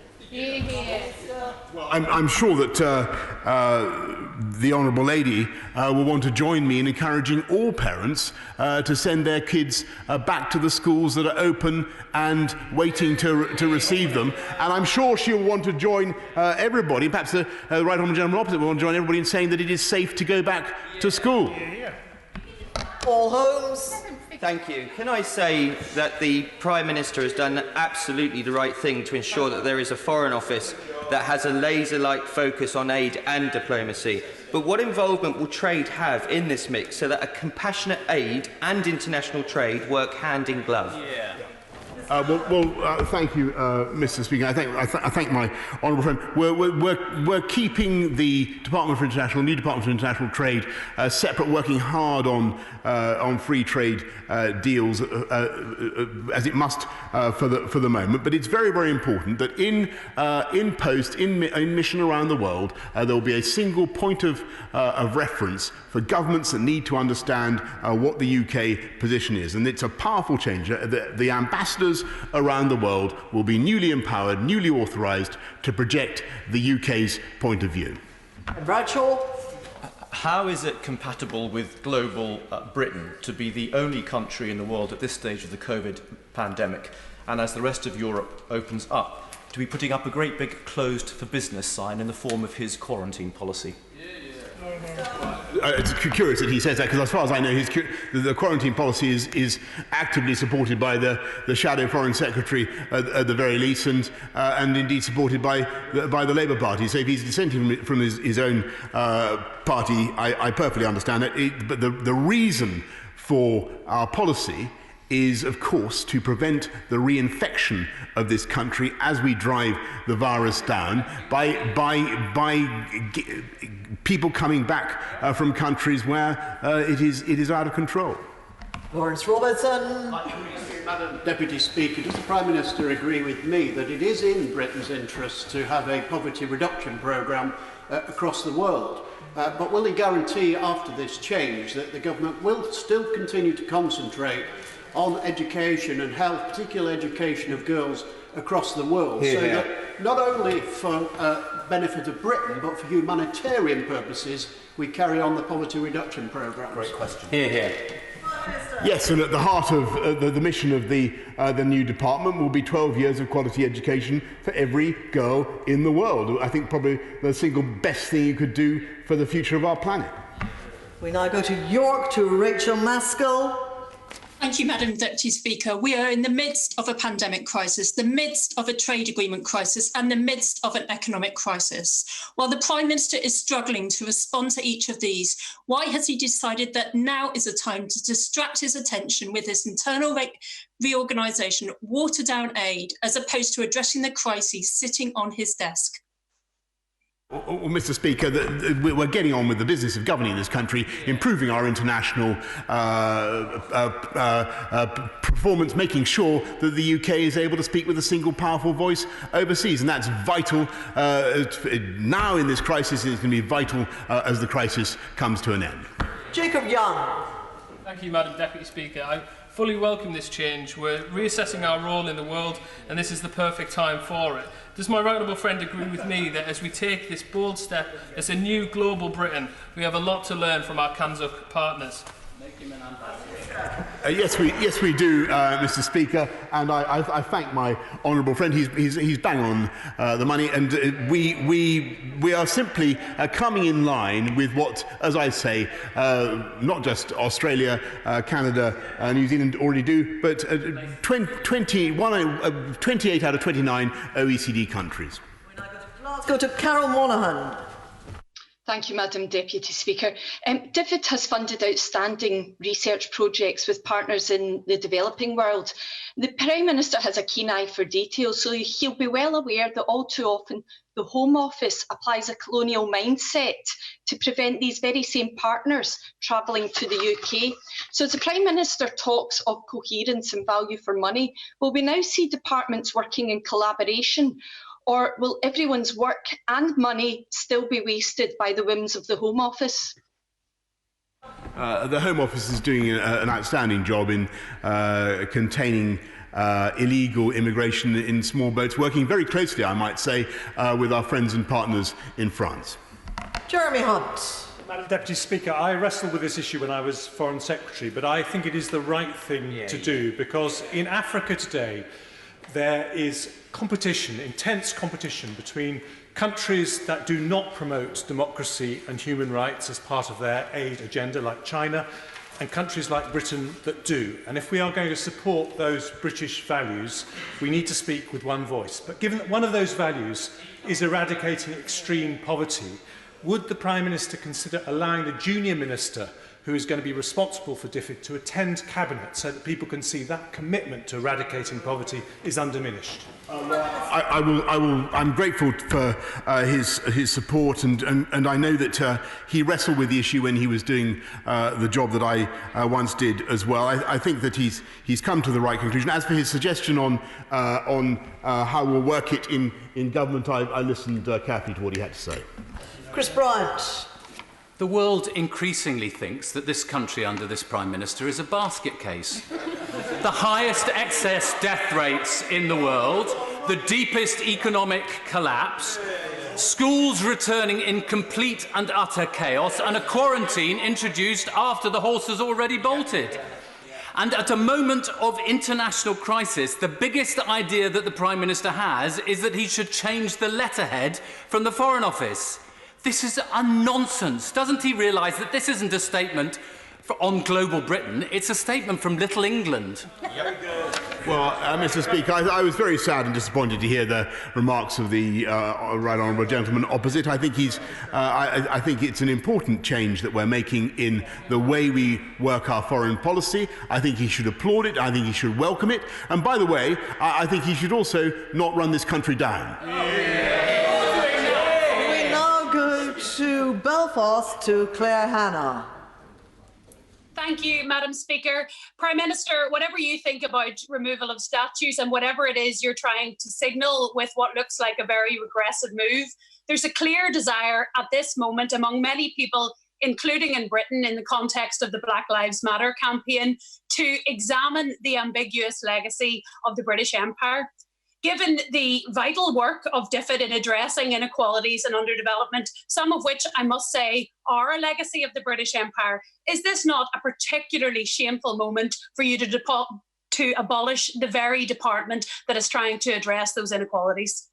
So we're not abolishing the role of the international development expert. We are exalting them. We're enhancing them. We're making them part of one of the senior departments in this country, able to project British views overseas. And yes, of course, we will continue to tackle injustice around the world, but we will be able to do it with a more powerful voice than ever before. Sir David Evanet. Thank you, Madam Deputy Speaker. I welcome my Right Honourable Friend's statement on Global Britain and strongly endorse the merger of DFID and the Foreign and Commonwealth Office to put aid, development and diplomacy at the centre of our foreign policy. Does he agree with me that the Commonwealth is a power for good in the world and that Global Britain should embrace and work strategically with Commonwealth countries in leadership, aid and trade issues? I thank my right honourable friend very much. He's entirely right. The Commonwealth is a massive, powerful force for good. 53 nations united with a shared tradition and a shared ambition to encourage free trade around the world. And we will develop and many other important causes which we will, of course, be addressing at the Kigali summit when we can hold it next year. We now go to Edinburgh to Joanna Cherry. Thank you, Madam Deputy Speaker. Many of my constituents care passionately about free trade because it has the potential to lift millions of people across the world out of poverty. Will the Prime Minister give me a cast iron guarantee that the plans he has announced today will not result in any diminution of the UK government's previous commitment to support fair trade across the world from Palestine to the Ivory Coast? Minister. Of course. Andrea Leadsom.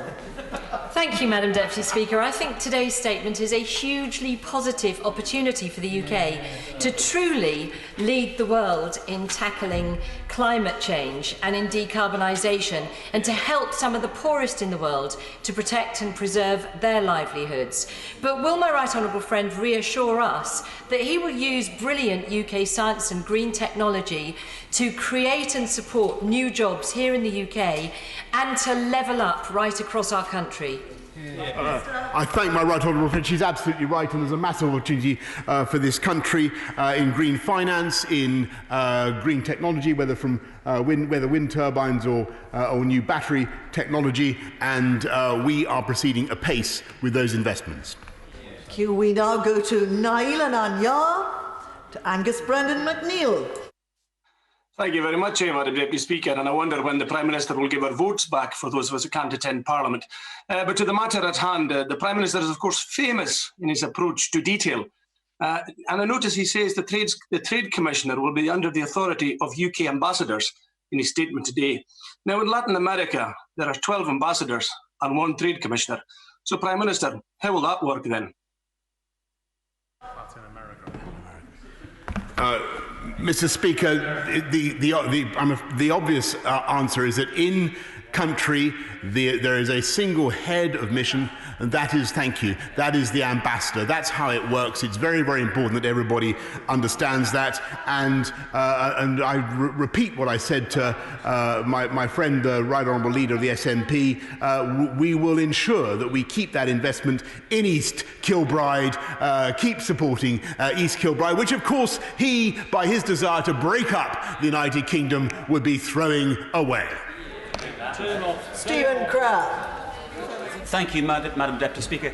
I always remember Malcolm Bruce, the former chair of the International Development Committee, saying that The thing about DFID is that it's not as good as it thinks it is, but it's nowhere near as bad as what its critics say. And I am concerned that we shouldn't lose some of the expertise that's accumulated within the department. But one area where there's been big improvements in recent years, which I hope the Prime Minister would agree with and give a commitment to protecting, is in the area of scrutiny and accountability of every single pound of aid money that's spent. Will he give the commitment today that there will be no reduction, no diminution in the quality of the scrutiny of the money spent in our name? I think UKA can be very proud of the scrupulousness with which it is spent, and and I'm no doubt that the parliamentary oversight will continue in the current way. Emma Hardy. Thank you, Madam Deputy Speaker. In a sudden change to plan, I'm wondering what the Prime Minister's thoughts are to the previous Prime Minister, David Cameron's comments that the decision to merge the departments is a mistake, and that he believes that the end of DFID will mean less expertise, less voice for development at the top table, and ultimately less respect for the UK overseas. Does he agree with the former Prime Minister? No, I profoundly disagree with that, and all my experience is that, alas, there is an incoherence in UK foreign policy which we can now rectify and have a better, more powerful, more positive voice for this country overseas, which puts the idealism of development aid professionals at the heart of our foreign policy, and that's what we're going to do.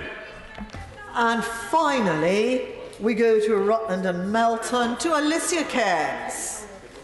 Thank you, Madam Deputy Speaker. I thank my right honourable friend in office at the coalface. I welcome this decision, which will end bureaucratic wranglings, hopefully end the disparity between the treatment of our FCO and DFID staff, and ensure all overseas postings work as one team, because that's how we support allies and those in need.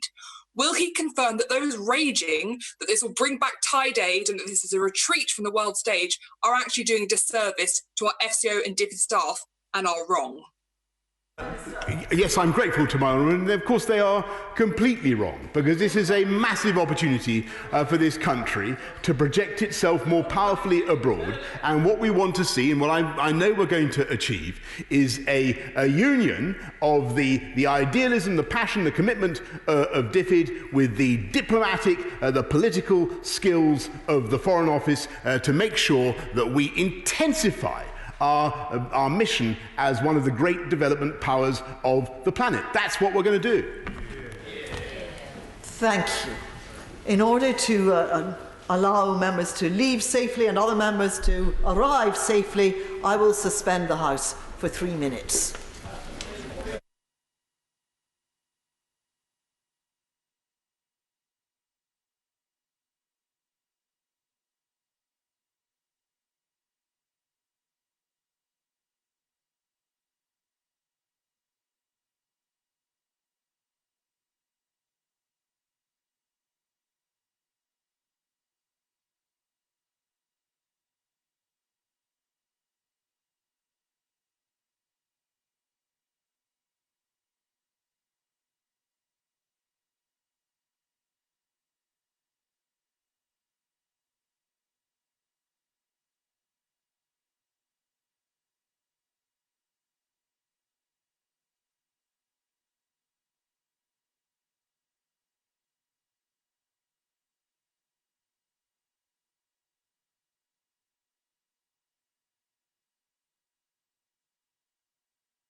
Order. We will now resume, and I call Minister Michael Gove to make his statement. Thank you. With your permission, Madam Deputy Speaker, I would now like to make a statement on the government's negotiations on our future relationship with the European Union. Yesterday, the Prime Minister met the President of the European Council, Charles Michel, the President of the European Commission, Ursula von der Leyen, and the President of the European Parliament, David Sassoli, via video conference. The purpose of this high-level meeting, as the political declaration puts it, was to take stock of progress on the negotiations and to agree actions to move forward. All parties agreed that now was the moment to accelerate the pace of these negotiations. In the Prime Minister's words, to put a tiger in the tank. The three presidents welcomed the Prime Minister's call for greater pace, focus and flexibility in the negotiations, and the tempo of the talks process has now been escalated. I'm pleased to say that both sides pledged yesterday, in a joint statement which was made public immediately afterwards, that they would intensify the talks in July and, if possible, seek to find an early understanding on the principles underlying any agreement. Our respective chief negotiators and their teams will therefore intensify talks from the end of this month, starting on June the 29th. I also welcome the Commission President's statement yesterday that the EU is available 24/7, and we will be too. Meetings will take place every week in July with a keen focus on finding an early understanding on the principles which will underpin a broad agreement. And as the Prime Minister said yesterday, the faster we can do this, the better. We are looking to get things done in July. We do not want to see this process going on into the autumn and then the winter. We all need certainty, and that is what we are aiming to provide. Yesterday's high-level meeting followed the second meeting of the Withdrawal Agreement Joint Committee, which took place on Friday the 12th of June, again via video conference. I'm grateful to the Vice President of the European Commission, Maros Šefčovič, for the very constructive way in which progress was made under his chairmanship. In that meeting, I set out our plans to implement the protocol on Ireland and Northern Ireland, and updated the EU on our ongoing work to protect the rights of EU citizens in the UK. This is a priority for the UK government. I also sought assurance for our part that the EU intended to meet its obligations under the withdrawal agreement around the protection of the rights of our nationals currently living in the EU. We have concerns in this area, and we will continue to press the EU to ensure that our citizens' rights are properly protected. Mr. Speaker, Madam Deputy Speaker, forgive me.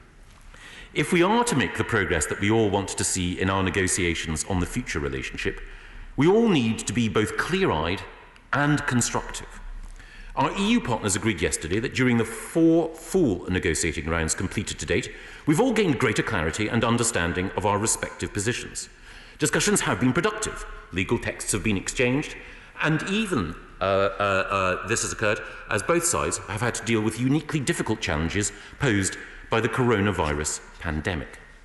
But as my right honourable friend, the Paymaster General, advised the House last week, following the 4th round of negotiations, it is still the case that there's been insufficient movement on the most difficult areas where differences of principle remain. We are committed, in line with the political declaration, to securing a comprehensive free trade agreement with the EU, built on the precedents of the agreements that the EU has reached with other sovereign states, such as Canada, Japan and South Korea. And we're ready to be flexible about how we secure an FTA which works for both sides. The UK, however, has been clear throughout that the new relationship we seek with the EU must fully reflect our regained sovereignty, independence and autonomy. We did not vote in June 2016 to leave the EU, but still to be run by the EU. We cannot agree to a deal that gives the EU Court of Justice a role in our future relationship. We cannot accept restrictions on our legislative and economic freedom, unprecedented in any other free trade agreement. And we cannot agree to the EU's demand that we stick to the status quo on their access to British fishing waters. So there must be movement, and the clock is ticking. The transition period ends on December the 31st. That was a manifesto pledge on which this government was elected, and it was the instruction from the electorate in the 2016 referendum to leave the single market and the customs union and to grasp the opportunities of full economic and political independence. 4 years on from the referendum result, no one can argue that this is a rushed or a precipitate step. It is delivering, at last, on democracy. Of course, we will manage the adjustment required at the end of the transition period in a flexible and pragmatic way to minimise any challenges and to maximise all opportunities. But the call from opposition politicians to extend the transition period is not in the national interest. Staying under the EU's control after this December would mean paying money into EU budgets that we could spend on our NHS. Accepting new laws over which we would have no say, laws shaped in the interests of others, and being stopped from taking the actions that we need to supercharge our economic recovery. That would clearly not be in our national interest. And of course, there is no intrinsic reason why a deal cannot be concluded in good time. As Robert Azevedo, the Director General of the World Trade Organization, confirmed at the weekend, a deal between the UK and the EU can be reached in a timely way if the political will is there. The UK's political will is there. Our position is reasonable, based on precedent, and we still have the time to bring a deal home. That is why the Prime Minister has led the drive to accelerate these talks, to reach agreement, and to ensure that next January we leave the regulatory reach of the EU and embrace the new opportunities our independence will bring. And I commend this statement to the House. Rachel Reeves. Thank you, Madam Deputy Speaker. 4 years ago today, I was at Leeds General Infirmary with Jo Cox's parents and her sister. I'll never forget that day and all that we lost. Today we remember Jo and remind ourselves of her values and all that she stood for. Madam Deputy Speaker, I thank the Minister for an advance copy of his statement today.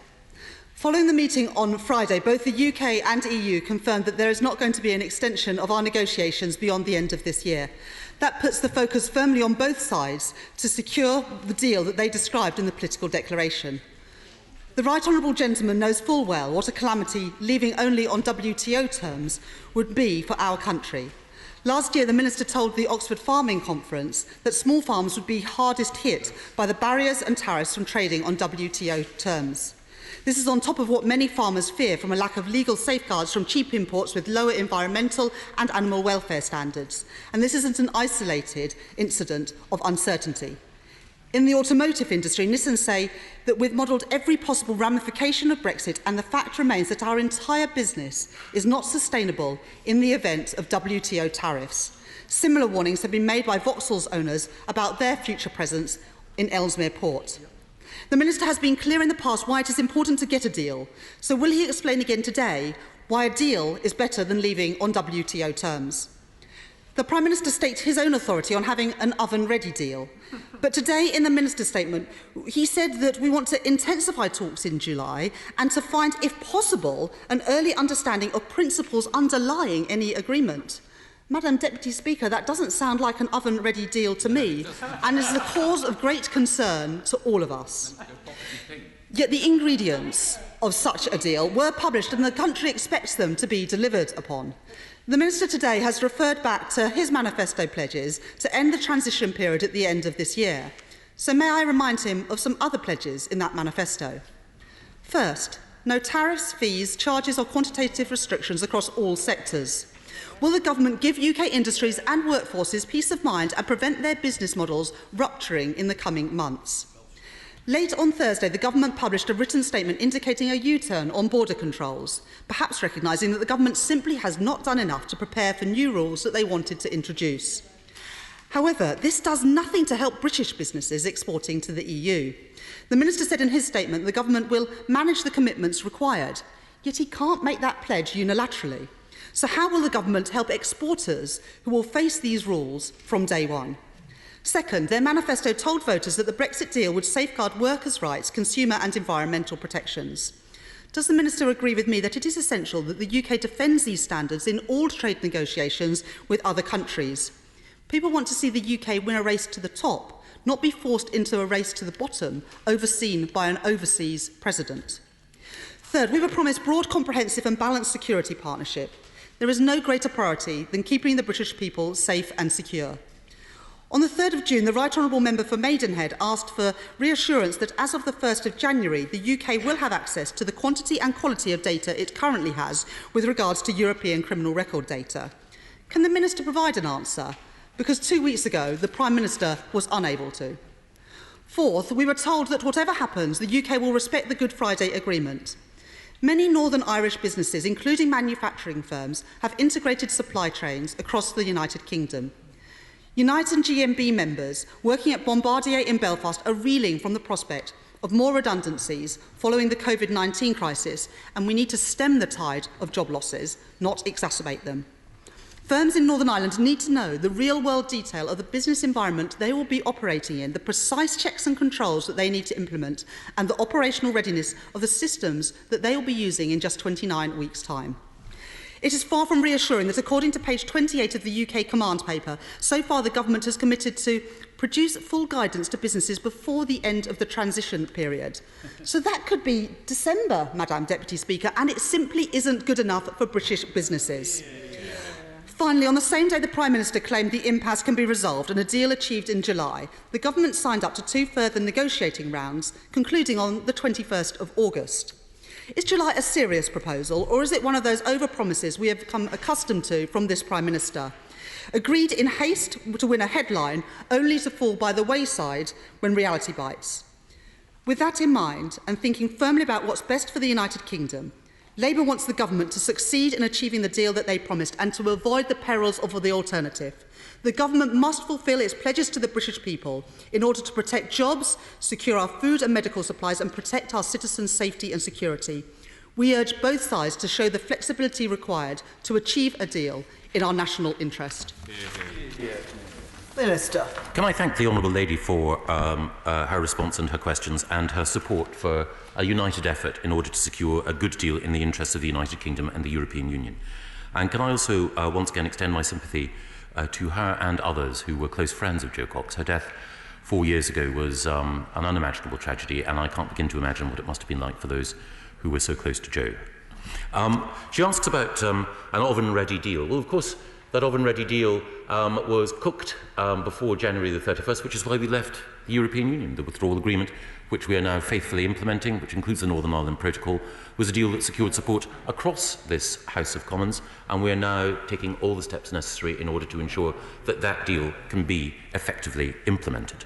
But of course, we also seek a future trading relationship with the European Union, but we are ready, if the European Union is incapable of concluding that relationship, with trading successfully on our own terms. That is why the steps that she mentions with respect to the border were taken and confirmed last Friday, and universally welcomed by business as a pragmatic and flexible way of providing both certainty and also the flexibility that is required for business to continue.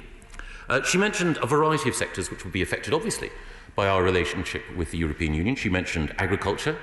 It is naturally the case, of course, that we want to maintain tariff-free access for our farmers to European markets, but it is also the case, as she knows, that we run a deficit in agri-food goods with the EU. So if there were to be no deal, it would be European producers who would be adversely affected to a greater extent than UK producers. But that would be in nobody's interests. She also mentioned, of course, the importance of manufacturing, and I agree with her. It is important that we do secure a deal which works in manufacturing's interests. But I think it's important that we all recognise that before we left the European Union, there was speculation that we would see a flight of manufacturing jobs from the UK to other countries. It's instructive to see the way in which Nissan, which she referenced, has reshored production to the UK, and Unilever, after thinking about whether or not it should relocate its headquarters to the Netherlands, decided to keep its headquarters in the UK, or, as the BBC might put it, despite Brexit. She also asks about workers' rights, environmental rights and consumers' rights. The UK has a proud record in all of those areas. Governments, both Labour and Conservative, politicians from Barbara Castle to Margaret Thatcher, have been in the van of ensuring that, whether it is equal pay or the fight against climate change, that the UK has led and will continue to lead the world. In any trade or other agreements that we sign, our commitment to the rights of our citizens, to protection for workers, and to putting the future of the planet first is absolutely non-negotiable. She asks about security and the tools and instruments available. We do believe that it is possible to make progress on a suite of arrangements to safeguard the security of British citizens, but one thing that we cannot do is accept the jurisdiction of the European Court of Justice. We voted to be an independent nation, and we must honour that decision. Democracy is more important than any other principle. She mentioned the Good Friday Agreement. Well, of course, the Northern Ireland Protocol is there and is being implemented by this government in order to ensure that the principles of the Good Friday Agreement are upheld. One of those is unfettered access for Northern Ireland businesses to the rest of the United Kingdom, and I hope that the Honourable Lady and her party will support any legislation that may be required in order to ensure that we have unfettered access for goods across the whole of the United Kingdom. And she ended by saying that the Prime Minister was showing haste. Indeed, the Prime Minister is determined that we conclude a deal. It is in the interests of everyone that we have certainty. And as long as the Labour Party is silent on whether or not it would seek an extension, uncertainty will still hover over this process. William Rand. Madam Deputy Speaker, regardless of any mixed metaphors, the EU and the UK have both committed not to extend the transition period beyond December, meaning that time is of the essence and must surely focus minds. So can my right honourable friend, the Chancellor of the Duchy, assure me that the Cabinet Office has sufficient capacity to work intensively to strike a deal, notwithstanding other pressing matters? Well, my honourable friend makes a very, very good point. It is the case that the Task Force Europe, the team which is engaged on making sure that we secure a good deal with the EU, has drawn on resources from across government, including from the Cabinet Office. It's led, of course, by the Prime Minister's Sherpa David Frost, but we do have, I believe, an excellent team, well capable of taking forward all strands in this negotiation. Well, we now go to Perth to Pete Wishart. And thank you very much, Madam Deputy Speaker. Can I start by thanking the right honourable gentleman, because he, more than any other senior Tory, has made the single biggest contribution to the cause of independence in Scotland. And it's been his supreme efforts around Brexit that has pushed support for Scottish independence to sustain majority support. For all of us that support an independent Scotland, we salute him today, and the statue will soon be commissioned in Aberdeen Harbour soon. I'm sure all that nonsense and Euro-blaming you just spouted looks like progress to him, but for us in Scotland, it just confirms why we want to get out of their dysfunctional union. And just look at last week. He totally and contemptuously ignored the representations from all the devolved administrations about Brexit extension. He treated them with such disdain that they felt there was no longer engaging with them any longer. They decided they would be better off washing their overabundant collective hair than listen to this government again, telling them what they should do and what to think around their chaotic Brexit plans. So can I ask the Secretary of State, what is the point? What is the point of devolved administrations engaging with him and his government anymore? And Madam Deputy Speaker, a tiger has been put in the tank, but that tank is labelled Scottish independence. Well, I'm very grateful to the honourable gentleman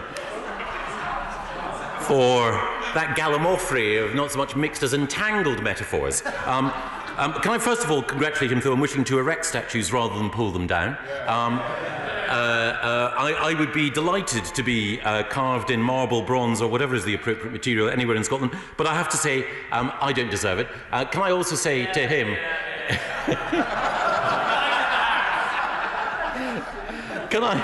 Can I also say that as long as his smiling features gaze down on us, we know that the union is safe. We know that the cause of Scottish nationalism, despite the ardour with which he puts his case, will sadly not prevail intellectually, morally, economically, or politically. He makes the point, of course, that there has been a difference of opinion between the Scottish Government and the UK Government on the question of extension. But there has been extensive engagement between the Scottish, the Welsh Government, the Northern Ireland Executive and our Government. And we have, of course, even if we've taken different views, also worked together in order to safeguard the interests of our United Kingdom. And he made the point that rather than engaging in serious negotiations, that some politicians would have been washing their hair instead. All I can say is that rather than washing their hair, they were washing their hands of their responsibility to the people of this country, and I hope that his colleagues in the Scottish Government will continue, as they have for most of this year, to engage in the constructive fashion for which they're well known in making sure the interests of every citizen of the United Kingdom is protected. Anthony Higginbottom. Thank you, Madam Deputy Speaker. On the 1st of January, the UK will emerge as a sovereign trading nation, and it's clear from my right honourable friend's statement that with goodwill on both sides and a recognition of this sovereignty, that there is a deal to be done. But could my right honourable friend confirm that if a deal isn't done, then the UK stands ready and able to trade with the world? My honourable friend is absolutely right. Should we not secure a comprehensive free trade agreement with the European Union, then we will be free to trade not just with the European Union but with other nations to our advantage. Ben. Thank you very much indeed, Madam Deputy Speaker. The Government's decision to abandon the introduction of full customs checks and controls on EU imports from the 1st of January is a recognition that firms are simply not ready. And yet he knows that regardless of whether an agreement is reached with the EU or not, British businesses will face full checks, controls, red tape on exports to the European Union from January. Given his decision and given coronavirus, why does he think that British businesses are going to be able to cope with that? It is the case that British businesses responded warmly to the announcement that we made on Friday as a pragmatic and flexible approach.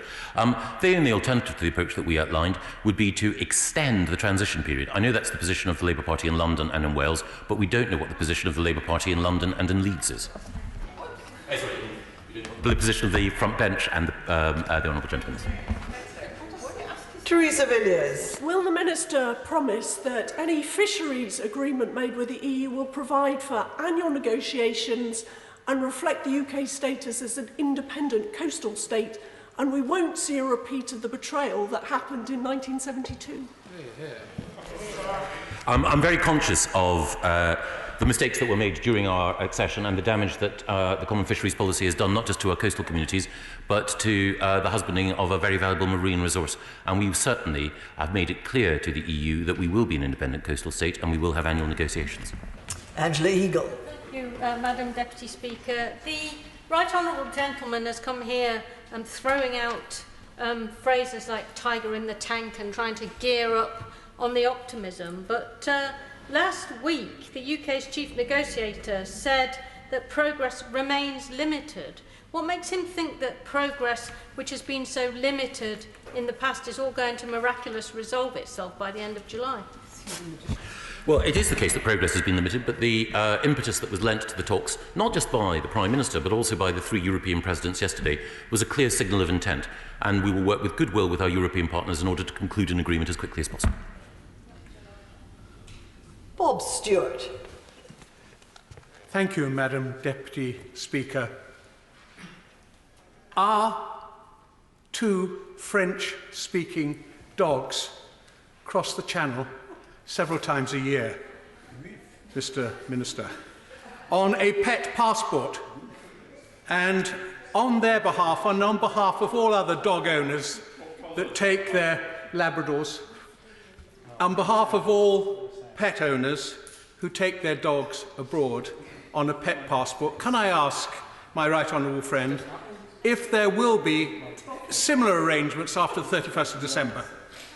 Yes, I completely sympathise with my honourable friend and many, many other responsible pet owners. In my previous role as Secretary of State at the Department for the Environment, Food and Rural Affairs, we made sure that we worked on arrangements in order to ensure that travellers could take their pets abroad when they are visiting the European Union and vice versa.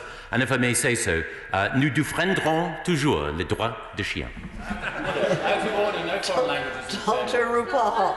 Thank you, Madam Deputy Speaker. I can see, with everything else going wrong for them, why they want to rehash their greatest hits. But the right honourable gentleman seems to have missed a fundamental 80% of our GDP. That's services and financial passporting in particular. Will he guarantee a financial equivalence regime at the end of all this? Or is it just blue passports that playing to the gallery allows him? Well, I didn't mention the colour of passports in my statement, but I'm grateful for the Honourable Leader reminding the House that this is one of the many new freedoms we'll enjoy outside the European Union. I pledged, and indeed the Prime Minister pledged, always to report back to this House on the progress of negotiations. That's why I'm here. And on the substantive question, the question of equivalence is one which the EU will grant on the basis of an objective rules-based process. It's not a matter for negotiation. Equivalence on both financial services and on data adequacy is something that flows as a result of the EU's internal processes rather than an external negotiation. Tracy. Thank you, Madam Deputy Speaker. And can I welcome the statement? And speaking to businesses in my constituency, what is clear that they've gone through an unprecedented time of uncertainty, both with the current pandemic, but also with the prolonged Brexit saga. What we need to do now is give them clarity. So does my right honourable friend agree that by rejecting calls to extend the transition period will give businesses right across the UK the certainty they need to successfully plan for life outside the EU and get themselves ready for the many opportunities of part of a more globalised economy? My honourable friend makes a very, very good point. And he echoes the words of Carolyn Fairbairn of the CBI, who said, "We've left the EU politically. We do now need to leave the EU economically. Business does not have any interest in delaying that because that is uncertainty magnified." I agree. We now go to Richard Thompson in Aberdeenshire. Richard Thompson. Thank you, Madam Deputy Speaker. The Prime Minister once famously observed that there are no disasters, only opportunities, and indeed opportunities for fresh disasters. While it's hard to negotiate any deal worse than no deal, it's clearly not beyond the modest abilities of even this government to do exactly that. So why not limit the opportunity for fresh disasters by seeking an extension, taking as long as is necessary, establish a coherent negotiating position, and to then negotiate the least harmful version of Brexit that they're capable of? Well, it is the case that we do have a clear negotiating position, one that was supported in the general election of last year, and it will be the case that the constituents of the Honourable Member in Gordon will benefit from the new opportunities that being outside the European Union will bring, being outside the common fisheries policy, having access so that Scots farmers can secure new markets for their high-quality produce, and at the same time safeguarding the high-quality standards on environment and animal welfare that are at the heart of the UK's world brand. Steve Double. Thank you very much, Madam Deputy Speaker. This government was elected with a substantial majority and a clear mandate to get Brexit done without delay or extension to these negotiations. Does my right honourable friend agree with me that those who are calling for an extension, although it might enhance their own standing in their own party leadership campaign, are doing no favours to our country? All they're doing is prolonging the agony, deepening the divisions, when we all need to unite to get together, get through our current challenges and grasp the opportunities Brexit brings. My honourable friend is absolutely right.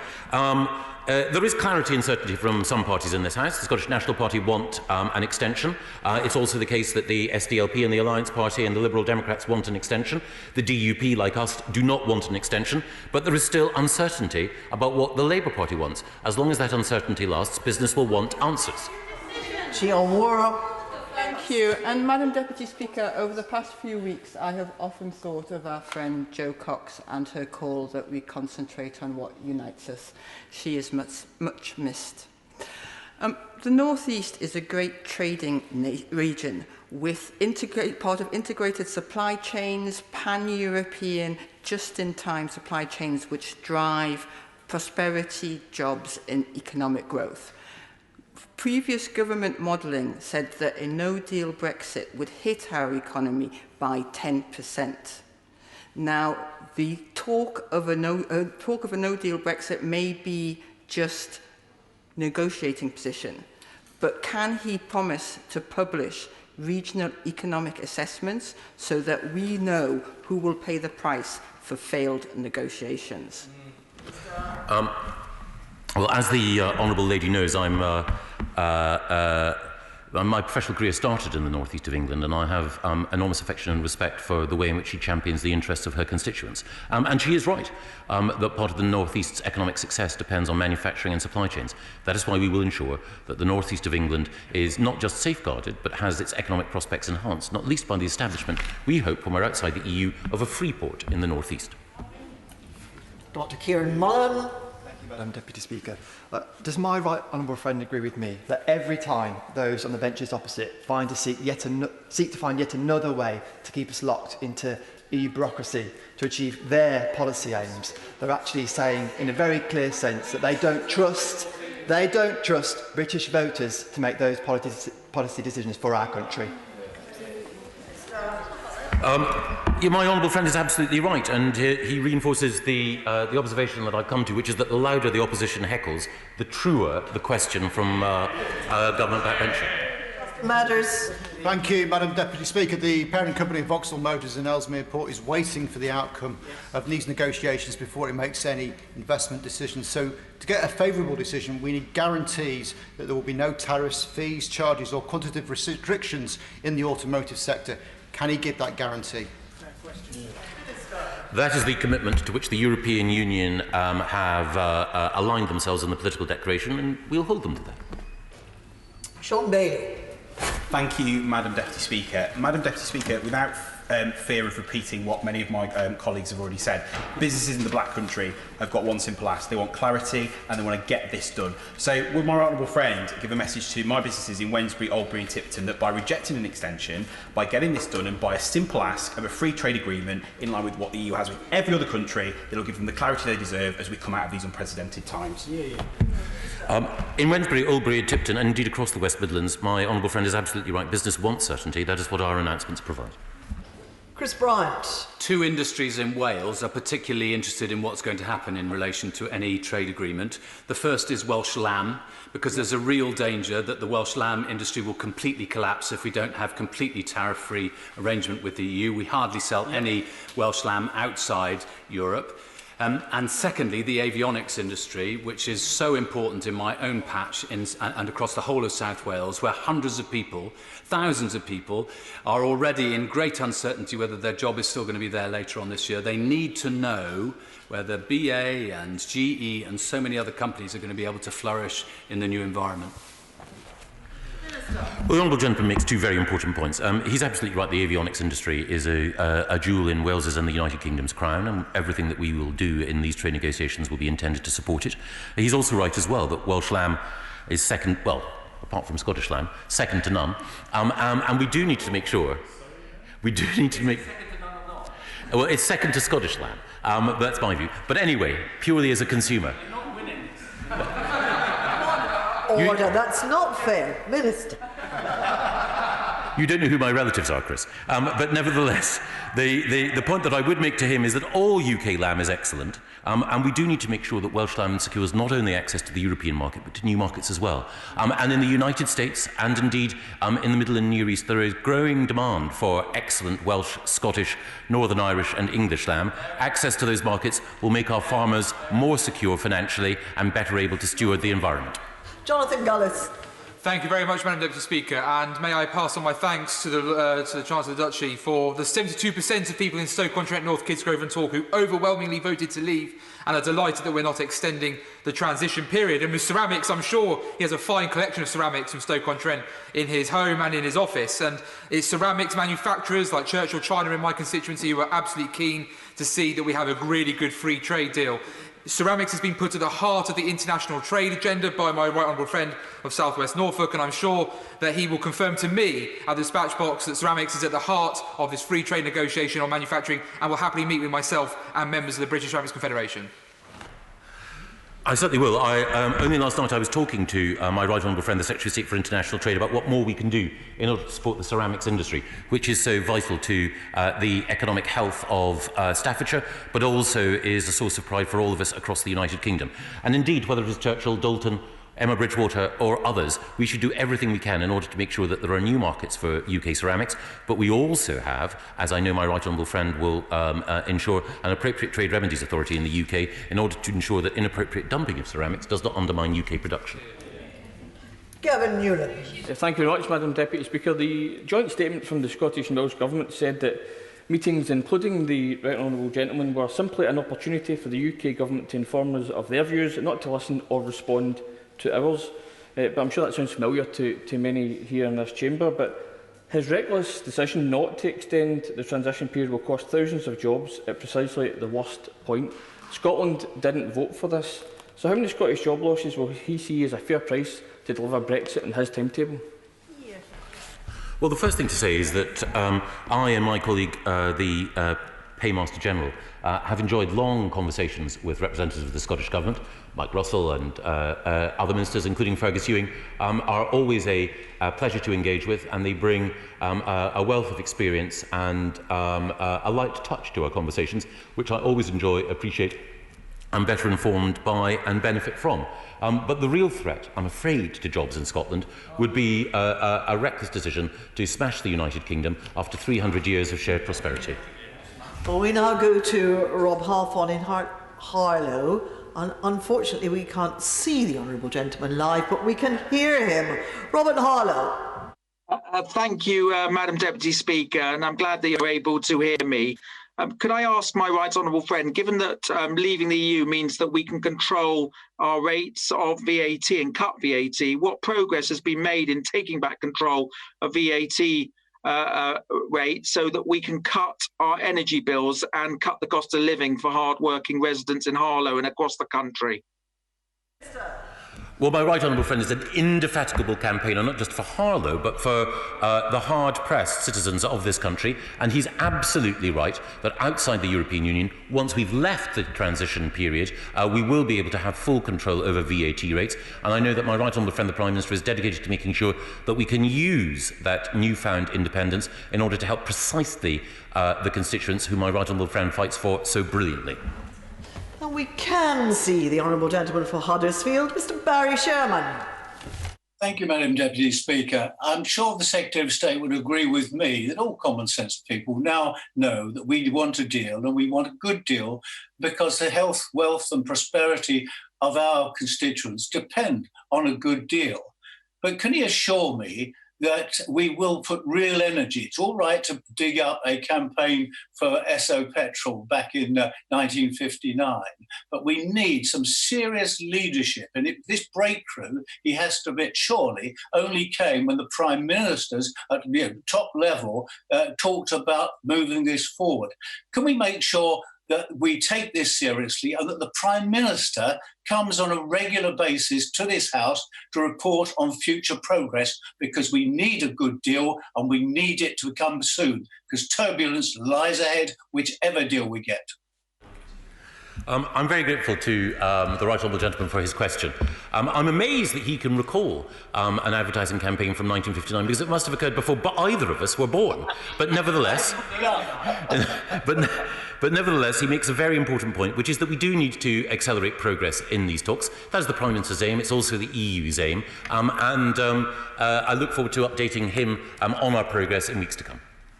Now, if honourable members wish to be kind to their colleagues, then I implore short questions so that the Minister can also give short answers, and that way everyone who has an opportunity to speak will be able to do so. If not, some people will be left out, and that's not fair. Nigel Mills. The last round of talks finished with Michel Barnier waving around the declaration from last year. Would he agree that he should wave it towards EU leaders and ask them to refine his mandate so he can actually have more chance of making a deal on state aid and fishing? Minister. Yes. Carla Lockhart. Thank you, Minister. And can the Minister outline what further progress has been secured on ensuring there will be no additional declaration forms needing to be completed between Northern Ireland sending goods to Great Britain? And will the government guarantee that in all circumstances no business will be required to fill out such paperwork as set out in their recently published command paper? And will he give a commitment to come and visit firms in my constituency who have concerns in this regard? I would be delighted to visit Craigavon or Lisburn or anywhere else in the Honourable Lady's beautiful constituency in order to reassure him that they will have unfettered access to the rest of the UK. Sarah Dimes. Thank you, Madam Deputy Speaker. Does my right honourable friend agree with me that if the government accepted the EU proposal of a skewed definition of a level playing field, then the UK would be bound to questionable European courts indefinitely, and that would be simply unacceptable to the British people who voted again last year to restore British sovereignty? My honourable friend is absolutely spot on. Of course we're not going to resolve from our high standards. Our standards will be higher than ever before when it comes to consumer protection, workers' rights and the environment. But what we can never accept, what no independent sovereign nation can ever expect, is the jurisdiction of a foreign court on these matters. Alistair Carmichael. Thank you, Mr Deputy Speaker. For years, the directors of Orkney Creamery have built an export market for a high-quality product which they have improved with government encouragement. Can the Minister explain to them what he means when he says that if we don't get a deal, then we will be trading on our own terms? Because they tell me that if they have to pay tariffs on their exports, then they will not be able to compete. If they go, we lose a market for the milk for the dairy farmers. The dairy farmers will then not need the services of the vets or the agricultural merchants or all the other businesses that rely on them. Can the Minister explain to these people exactly what trading on our own terms means?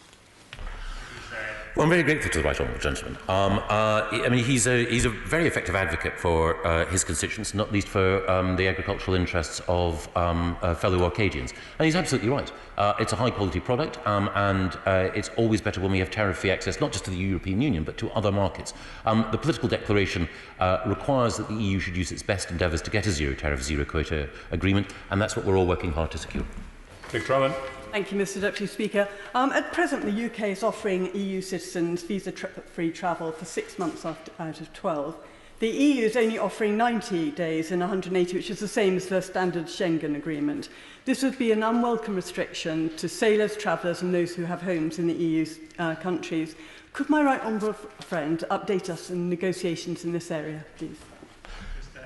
Yes, my honourable friend makes a very, very good point, and it is the case that we want to make sure that we have reciprocity in the way in which UK and EU citizens can enjoy sport, leisure and other activities, including business activities, in the future. Can I also take this opportunity to wish my honourable friend a very, very happy birthday? Clive Efford. Thank you, Mr Deputy Speaker. The COVID crisis has demonstrated the need for international cooperation. Is it correct that the Department of Health argued that we should remain part of the pandemic warning and response system for the European Union? And if so, why didn't the government listen to them? Well, I hadn't heard that. I haven't heard any such submission from the Department of Health, but I'm very grateful to the honourable gentleman for raising the issue, and I'll ask my good friend, the Health Secretary, about it. Dean Russell. Thank you, Mr Deputy Speaker. Would my right honourable friend assure my fantastic business community in Watford and the Chamber of Commerce, who I speak with very regularly, that we are, in fact, trying to get the best deal we possibly can, and it isn't the case that we're trying to chase no deal. We're working incredibly hard to make sure we get the best deal for this country. My honourable friend is absolutely right. One of the reasons why the Prime Minister wanted to have the high-level meeting yesterday, indeed one of the reasons why the three presidents wanted it as well, was precisely in order to accelerate progress towards securing a deal. We are ready for life outside the single market and the customs union, come what may, but it is our devout intent to secure a deal, and I hope he can tell the businesses in Watford whom he represents so effectively that their voices are heard loud and clear in Downing Street in the Cabinet Office. Ben Bradshaw. At the general election, the Tories promised, and I quote, no tariffs, fees, charges or quantitative restrictions across all sectors. Yep. Does that commitment still stand? That is the commitment in the political declaration to which both the UK and the EU are working. Virtual presence, Dr. Luke Evans. I and many of my constituents were really pleased to hear that there'll be no extension. But some of my constituents, particularly the businesses in Bosworth, are rightly concerned about how to prepare for the future.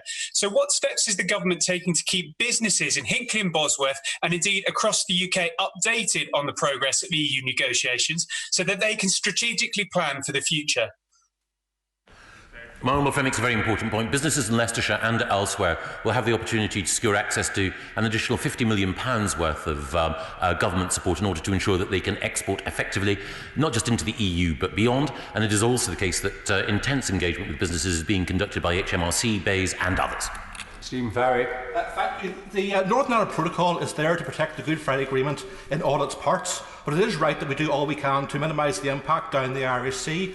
So does the Minister recognise that in the event that we fail to secure a deal with the European Union and the government opts to trade on its own terms, then that the impact of that border down the Irish Sea will be more severe, in fact, with businesses then facing more costs and households too?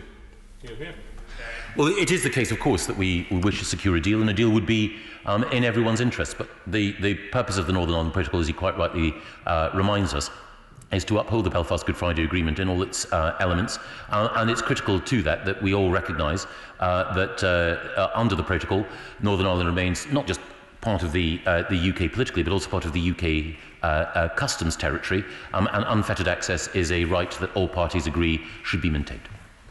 Virtual presence, Heather Wheeler. Thank you, Mr. Deputy Speaker. I thank my right honourable friend for his statement. As the negotiations continue, can my right honourable friend confirm to put the minds at rest in the aviation sector, especially my South Derbyshire constituents who work at Rolls-Royce in Derby, that after December 31st, the skies will still be open, our planes will still be flying, and our world-class aviation companies will not be excluded from international work in Europe or elsewhere?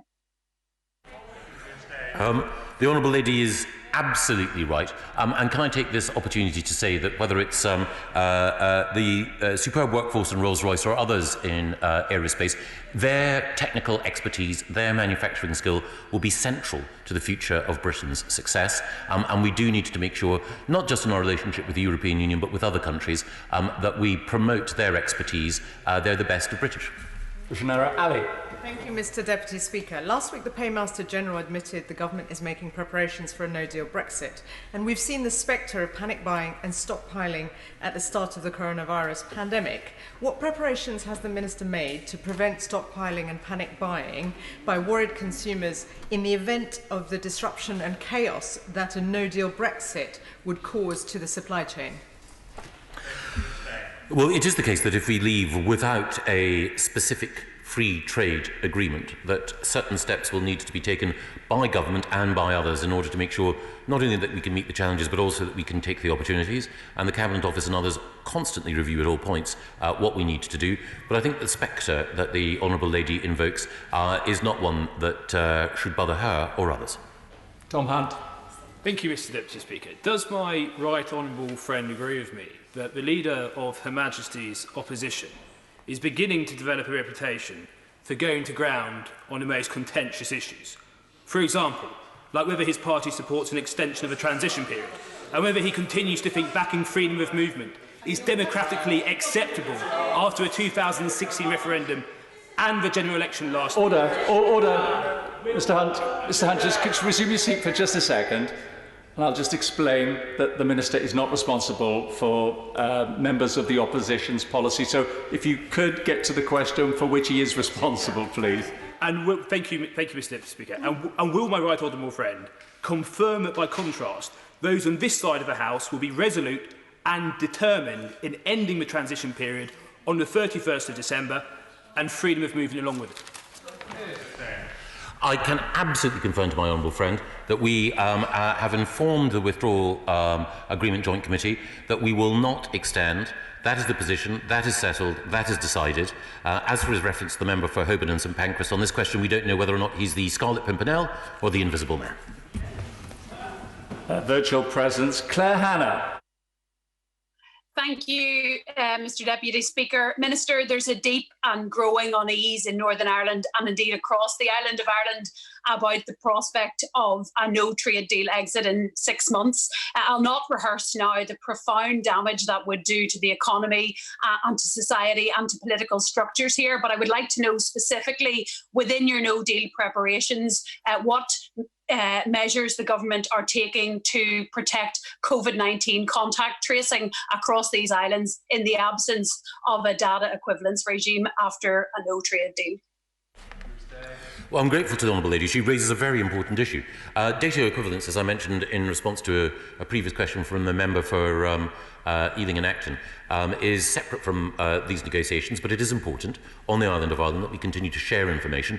We've had a very good working relationship with the government, and I'd like also to congratulate Fianna Fáil, Fine Gael and the Green Party for agreeing a programme for government, and I wish the new Taoiseach elect Micheál Martin all the very best in the shared work that we'll engage in dealing with the coronavirus. Jane Stevenson. Fisheries does seem to be a major stumbling block in the negotiations, with the EU seeking to uniquely link fishing rights to a wider free trade agreement, not necessarily a position of cherry picking, but perhaps of having their cake and eating it. Does my right honourable friend agree, unless the EU position changes and they recognise that we are a sovereign coastal nation, these talks may flounder?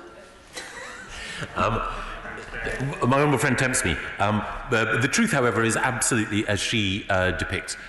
We will leave, we'll be an independent coastal state, and the EU will negotiate on an annual basis for access for its fishers.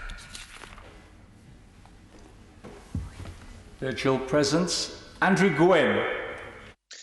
Thank you, Mr. Deputy Speaker. And as we know, serious crime knows no border and will still need to cooperate on these issues once the transition period ends.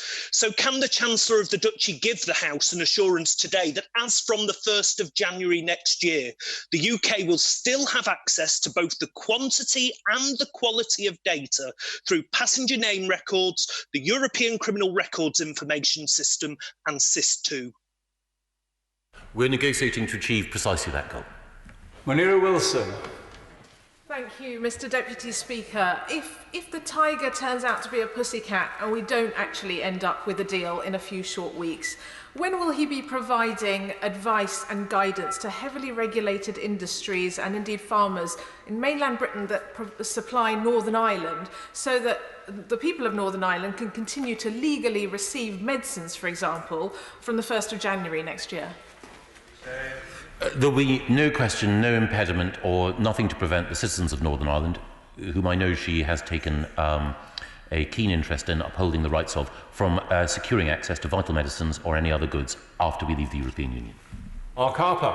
I'm grateful, Mr. Deputy Speaker. Can I first of all commend my right honourable friend and our chief negotiator David Frost for their resolve in making sure we do deliver our promise to end the transition period at the end of this year. Can I ask him to confirm that it remains the intention of the government to negotiate a security arrangement outside the ambit of the European Court of Justice that will make sure that we remain protected both from foreign criminals coming into Britain, but also we stop criminals escaping the jurisdiction of our courts and make sure we can bring them to justice? Well, the right honourable gentleman was a very, very effective Home Office Minister, and he speaks with great authority on these questions, and he's absolutely right. We need to be outside the ambit of the ECJ, but we need to make sure that we have security, criminal justice and other forms of cooperation, precisely in order to ensure that we keep our own citizens safe, and we work with the EU to keep their citizens safe. I'd like to thank the Secretary of State for his statement. Please be aware of social distancing as you leave the chamber. We will suspend for 3 minutes. Order!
Order. Order. We now move on to the 10-minute rule motion, automatic electoral registration. Judith Cummins. Thank you, Mr Deputy Speaker. I beg to move that leave be given to bring in a bill to impose certain duties upon Her Majesty's Government to ensure the accuracy, completeness and utility of electoral registers, to make provision for the sharing of data for the purposes of electoral registration and for connected purposes. This bill has a very simple aim: to ensure that everyone who is entitled to vote in this country is able to do so. It does that by moving away from the current system of electoral registration, one that is complicated, fragmented and crucially incomplete, to a new system where individuals are automatically added to the register using the data the government already holds. In the current context, as we face a global pandemic that is disrupting every aspect of our lives and society, I believe that this is more important than ever. The problems the upcoming boundary review is likely to face as a result of this crisis make it abundantly clear that we urgently need a new approach to electoral registration. Can I begin by paying tribute to my honourable friend for Cardiff Central, who introduced a similar bill in 2017, and to Baroness MacDonagh, who did so in the other place. I also pay tribute to my honourable friend for Mitcham and Morden, who introduced a bill on automatic electoral registration in 2016. I will shortly speak about how an automatic electoral registration system could work, indeed how it does work in many countries around the world. But first I would like to say something about the problems with the current registration system and why the pandemic makes this proposal more relevant than ever. The right to vote is an essential and fundamental democratic right. Under the current system of individual electoral registration, individuals are solely responsible for registering and ensuring their details are up to date. Yet research by the Electoral Commission in 2019 showed that more than 9.4 million people eligible to vote in the UK were either incorrectly registered or not registered at all. They also found that these missing voters were far more likely to be people from lower income backgrounds or from BAME communities or be young people or renters. In many cases, these are groups that feel increasingly marginalised and disenfranchised from and through the political process. And indeed, a survey of poll workers at recent elections found the most common problem they encountered was having to turn people away who wrongly believed that they were registered. Not only are they then denied their right to vote, but they are also not counted for the critically important purpose of determining constituency boundaries. Honourable members will be keenly aware, given the recent second reading of the Parliamentary Constituencies Bill, of the importance of the electoral register in determining new boundaries. Operating with an incomplete register risks cementing unfairness into the system for at least 8 years.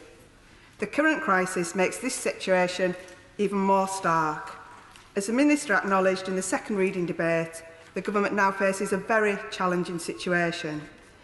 The upcoming 2021 boundary review under legislation will be based on this year's electoral register. Given the cancellation of local elections, the logistical difficulties in the usual door-to-door collection of data and all that entails, and the significant pressures that local authorities are currently facing, it is clear that this is not going to be possible. The Government has said that it will consider using a register from a different year. But if we had an automatic registration system which continually updated the electoral roll using digital data from across government, we would be in a much better situation to deal with this. We cannot know what the crisis of the future will be, but we can prepare by building a robust registration system that is fit for the 21st century.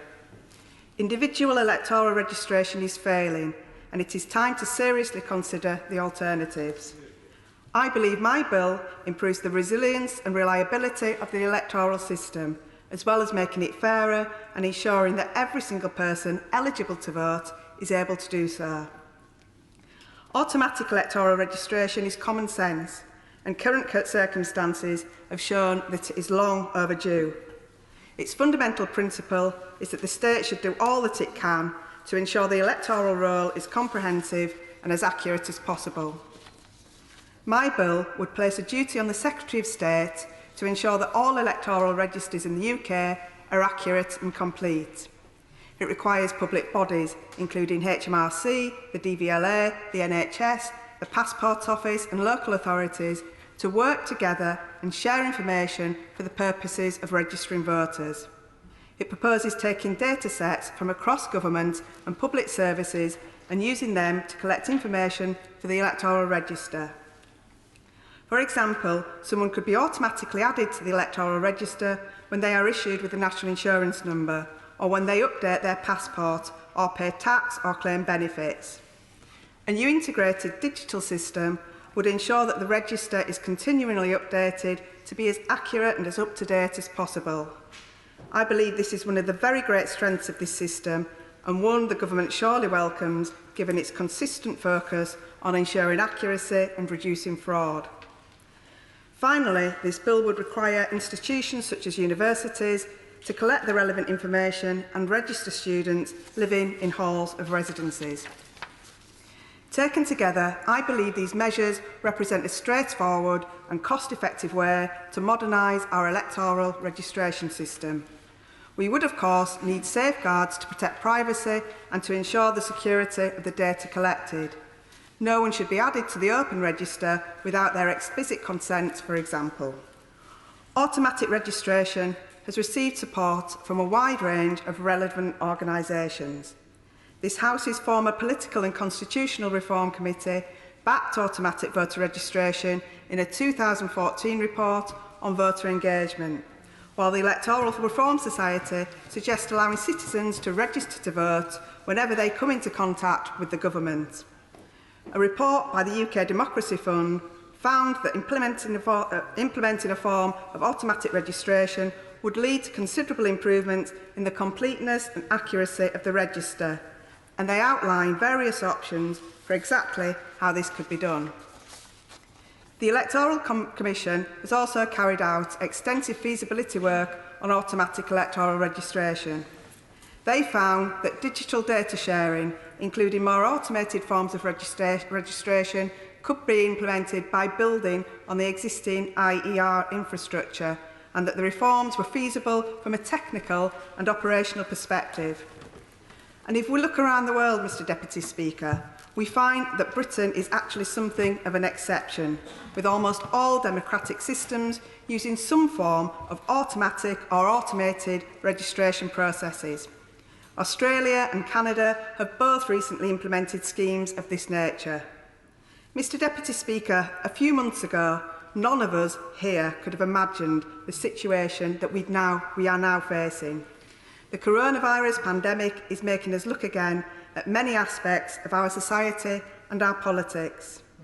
And I firmly believe that the current crisis shows the importance of reforming and modernising our electoral registration system to make it resilient for the challenges of the future that we cannot imagine now, and to guarantee everyone the right to vote and to be counted. I commend this bill to the House. Thank you.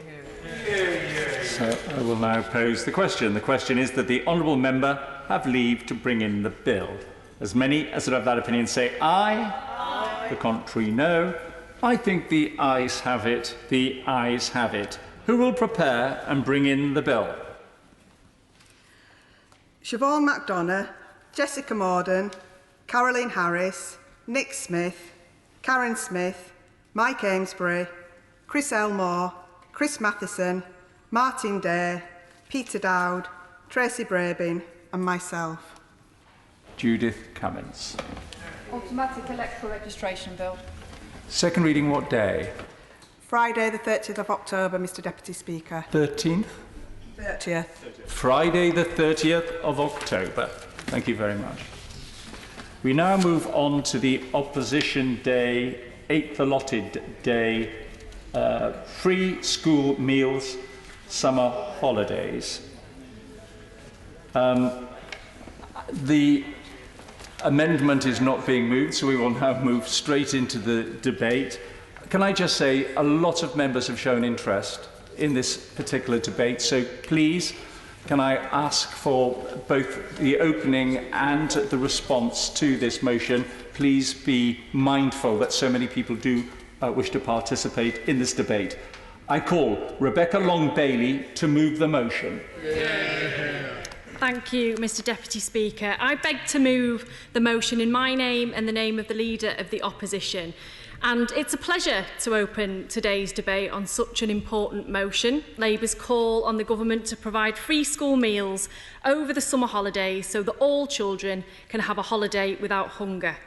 This is an issue which has gained significant traction over the last few days, with a chorus of charities, legal campaigners, Sustain and the Good Law Project, members across this House, good people tweeting all over the country, and of course, Manchester United star Marcus Rashford. I'm not only proud to be a Man United fan, that one of our own in Greater Manchester never forgot where he came from and used his profile to help those without a voice, but I'm proud that he and those who have joined him have shown the very best that our country can be. And I have to say, I'm delighted to say that the government seems to have heard these cries, and they do appear to have done a U-turn on their decision to end the free school meal voucher scheme over the summer holidays. And of course, I do have questions for the Secretary to address, not least confirmation that this is concrete in guaranteeing that free school meals vouchers will be provided over the summer holidays. But as he will appreciate, this small win will be bittersweet overall if we do not now set about tackling the root cause of why many children are forced to rely upon free school meals in the first place: poverty. Marcus's heartfelt letter asked one important question yesterday. Can we all agree no child should be going to bed hungry?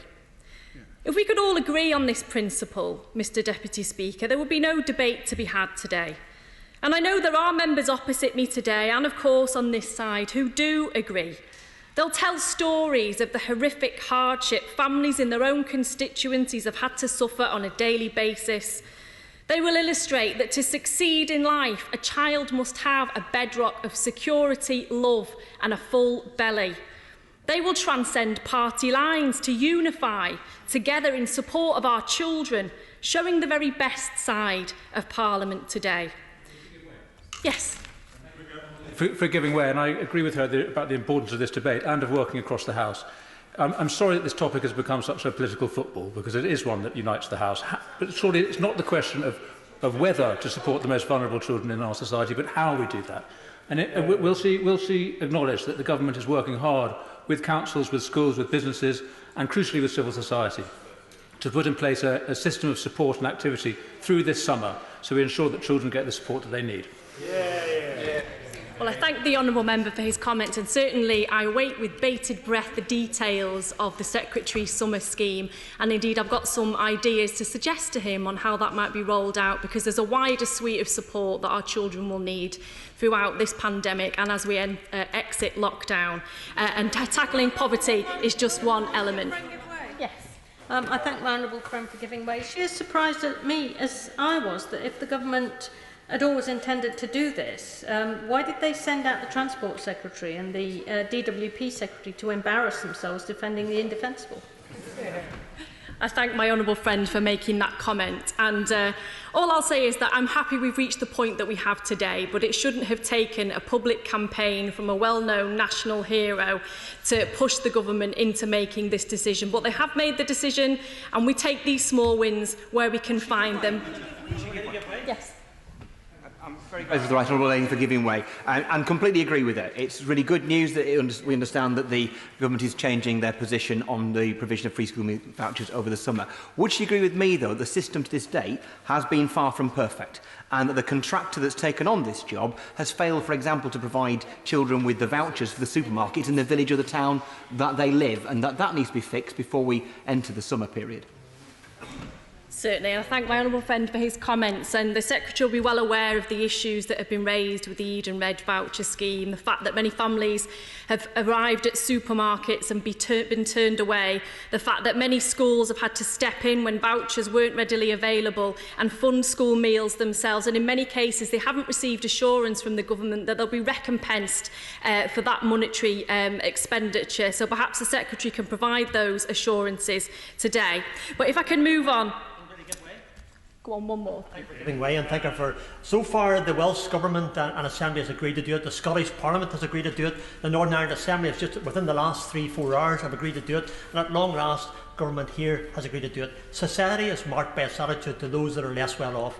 Congratulate the Honourable Lady on bringing this forward, and look forward to Government's participation in making this a success. Thank you, and I thank the honourable friend member for his comments there.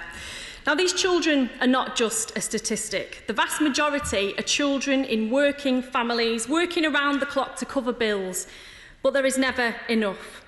They are the children of parents who maybe can't work through no fault of their own, such as chronic ill health. They may be the children of communities which have suffered from generations of unemployment, who feel their hopes and dreams are unachievable, no matter how hard they try, and the jobs simply aren't there. Yes. Thank you for being so generous with her time. I'm sure the Honourable Lady will agree with me that it is actually quite distasteful that this government has been dragged kicking and screaming to the point that it's got today. But I note that she said earlier in her speech that it's really ultimately not just about holiday hunger, but about the ingrained childhood poverty that we see all around us. Does she agree with me, when she talked about other measures being needed, that one thing that government might consider is the child Scottish payment and replicating that in England, where lower income families are given extra help and additional funds to pull them up so there's less need in the household?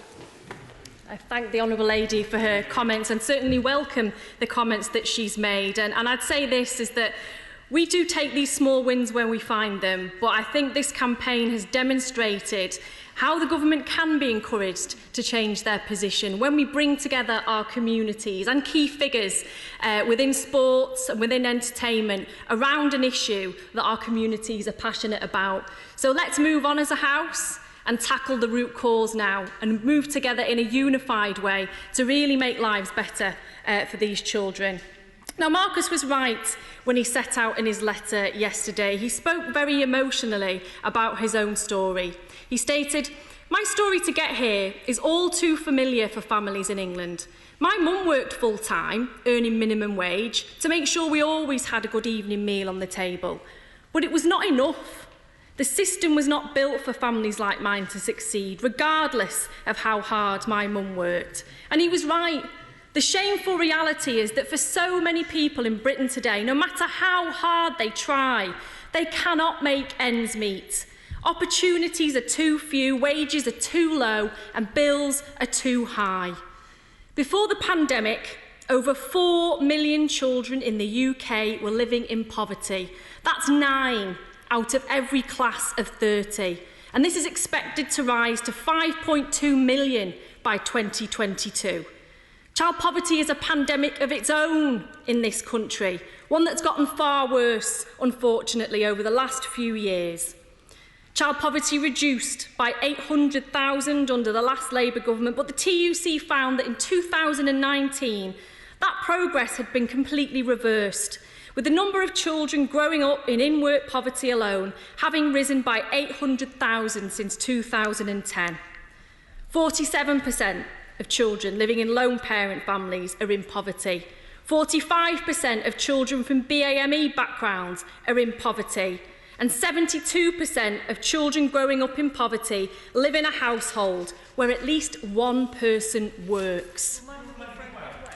Yes. I thank my honourable friend for giving way. The Food Foundation found that food insecurity has increased by almost 250% since lockdown began, affecting 5 million adults and 2.5 million children. And while the free school meals U-turn is welcome, it's not enough. And what we need, does she agree with me, is that the government needs to raise its game fast to protect the millions of people who are now going to face even more hardship. I thank the Honourable Lady for her comments, and I completely agree. Whilst today's U-turn is welcome, it is merely a sticking plaster.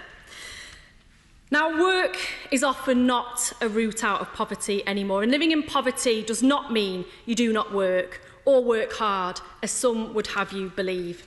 Shamefully, children go hungry every year, but this summer will be especially difficult for many families as job losses and reduced incomes hit household budgets.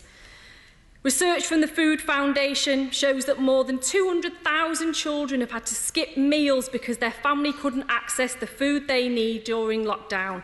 And the Institute for Public Policy Research has found that 200,000 more children are among those expected to be below the pre-virus poverty line at the end of the year. It's very likely that since the latest data available, more than the 1.3 million children already eligible for free school meals will become eligible, with 2.1 million people claiming unemployment-related benefits in April alone, an increase of over 850,000 on the previous month. Indeed, in their coronavirus reference scenario, the OBR have predicted the unemployment rate may rise to 10%. Yes. The Honourable Lady's giving way. Would she agree with me that over the last 5 years, no government in history has created more jobs than this government? Yet every single Labour government there's ever been has created more unemployment that was in place from the time it got into power to the time it left. Therefore, we should be grateful for the fact that we've actually got a Conservative government now that will actually create more jobs than any Labour government has ever managed to achieve. I thank the honourable member for his comment, but I think he must have been asleep when I outlined the scale of child poverty, particularly the point that I made about many children living in working households. A job might be a job, but it's not good enough if that job doesn't provide enough to you to put food on the table and keep a roof over your head. And that's what many families go through across the country at the moment. So let's up our game on this. Now, not only is it simply wrong for children to be going to bed hungry, it's likely to heighten the already substantial gap in attainment between the poorest and their peers. Newsnight reported last week that the poorest children usually end up 5 weeks behind where they were at the end of term because of the usual 6-week summer break. With potentially 6 months away from school, I dread to think the impact of this period on the most disadvantaged children's education this year without urgent help. The government is said to be planning a big catch-up programme for the summer holidays, which will of course be welcome, and I await to see this in detail. But I'd be grateful if the Secretary would agree today to ensure that as part of this, he will develop a national plan for education, where local authorities are funded to make a summer holiday local offer to children and young people, where schools are provided with additional resources, such as an enhanced pupil premium to help disadvantaged children, where public buildings such as libraries and sports centres are used to expand the space available to schools to ensure safe social distancing. I'm really grateful for being so generous. She makes a really important point. Of course, if you've got 30 kids in a class and to do it carefully and safely, you may have to split it 3 ways. Will she agree with me that it's right the government not only funds the additional space that will be needed, but the additional teaching assistants you'd also need to make sure that those children are properly looked after and taught? Indeed, the honourable member makes an important point, and certainly what I'd like the government to look at is sourcing these additional teachers, and certainly looking at qualified teachers who've left the profession is one avenue in terms of encouraging them to return to support pupils. I'm very grateful to the Honourable Lady, and as a former qualified teacher for entering this House, I'll be more than delighted to return to the front line and help in any way I can. But regarding the Honourable Gentleman's earlier point to the school, and obviously having to look to expand, rather than spend more money on porter cabins and using buildings, would it not be better, knowing that the science says that children are more likely to be hit by lightning than tragically pass away from COVID-19, that we get all children back into the classroom in September in their school buildings where we know they're safest? I thank the honourable member for his comment, and certainly the Secretary has his first volunteer in terms of providing targeted tuition to our pupils come September. I look forward to seeing the honourable member in the classroom once again. But certainly, I'm sure this will be shared right across the House, and I know that it's shared by the Secretary of State himself, that safety has to be the #1 priority. And we have to work across this House, and certainly the government really needs to start pushing the boundaries on this and creating a task force with experts, teaching unions and school leaders in terms of how we can safely get children back into school, because that will be the best place for them emotionally and academically. But it's not a trade-off between safety and being back in school. We need to achieve both. I'm grateful to my honourable friend, because what we don't need from the government is another rabbit out of the hat announcement. If she's just set out the sorts of things that we need to get in place if we're going to reopen schools, like the honourable gentleman just suggested back in September. And that requires the government to set out a plan now and start to engage with teachers' unions and teachers themselves, heads of schools, local authorities, parents, to create the confidence that it is safe to send people back to, and children back to school. And that's what's lacking from the government. And they need to engage more widely if we're going to create that confidence so children can return safely. That's right, and my honourable friend makes a very important point. This is about assuring parents, teachers, school staff, pupils and wider communities about safety. And it's also about making sure that we get children back into school in a very safe way. And to do that, we have to have a consensus, which is why I've repeatedly called for the creation of a task force to bring together all of those in the educational sector, to come up with the safety principles that need to be put in place within schools to ensure safe reopening, but also to produce a national plan for education so that pupils receive the emotional and academic support that they deserve. Now, in terms of additional support measures that I would like the Secretary to look at, certainly I'd like him to look at future GCSE and A-levels being changed and to have discussions with Ofqual about that, to account for the work that's been lost during this period and to provide a fair assessment of young people's attainment, also providing for any potential second spike in this in the event that children and pupils are sent back to home and they're not able to take exams in the usual way. Yes. Very grateful to the Honourable Lady, and as she will be fully aware, one of the biggest challenges that we have is that whilst we have a curriculum, schools will teach the curriculum in many different orders. So can I ask how she may have factored that into this potential change in the examination process? Certainly. I think, again, the honourable member missed the first sentence of what I said. I think the government needs to have discussions with Ofqual to look at how this can be managed properly. And he is right that different schools will take different modules at different times and different exam boards will have exams set out in a different way. But it's not insurmountable. And these discussions need to start now, not at the last minute. We've lost too much time so far. Now, to move on, Mr Deputy Speaker, one more point that I'd like the Secretary to look at is the issue of blended learning, because we don't know how long this pandemic will last and we need to provide for adequate home and school learning. So certainly I would want him to work with the sector to look at the support that pupils will need both in school and at home and how much face-to-face contact can be provided remotely and in person. And certainly moving on to the issue of digital provision. We know that free laptops have been promised to Year 10s and selected children, but certainly what I want to see is a guarantee that every single child can access their work online. So will the Secretary confirm today that at the very least he will start with a commitment to providing devices to all children eligible for free school meals if they don't have access to a digital device? Yes. As the Honourable Lady may know, only yesterday I presented a bill to the House on a cross-party basis asking the government to look at the means to provide internet access and the devices for the 1.3 million children in England entitled to free school meals. Would she urge her counterpart, the Secretary of State, to support that bill? I thank the Honourable Lady for her comment, and I certainly would urge the Secretary to consider the points that have been made and thank her for all the work that she's done on this very vital issue. I think it's a sensible proposal and hopefully one that the Secretary will respond on today. And finally, it's important not to forget that even children who haven't been through very difficult circumstances throughout this pandemic, they will still have been profoundly affected emotionally. And that's why we need to have a national plan for children's well-being to provide that emotional and mental health support when children eventually do return to the classroom. Now, these are the building blocks of a national academic and emotional programme for children. But failing to provide the most basic support for children will undermine this effort. The fact is that no child can learn if they're hungry. That's why it's so important that this year, especially, that the government has stepped in to ensure that all children have a holiday without hunger and that they're funding free school meals over the summer period.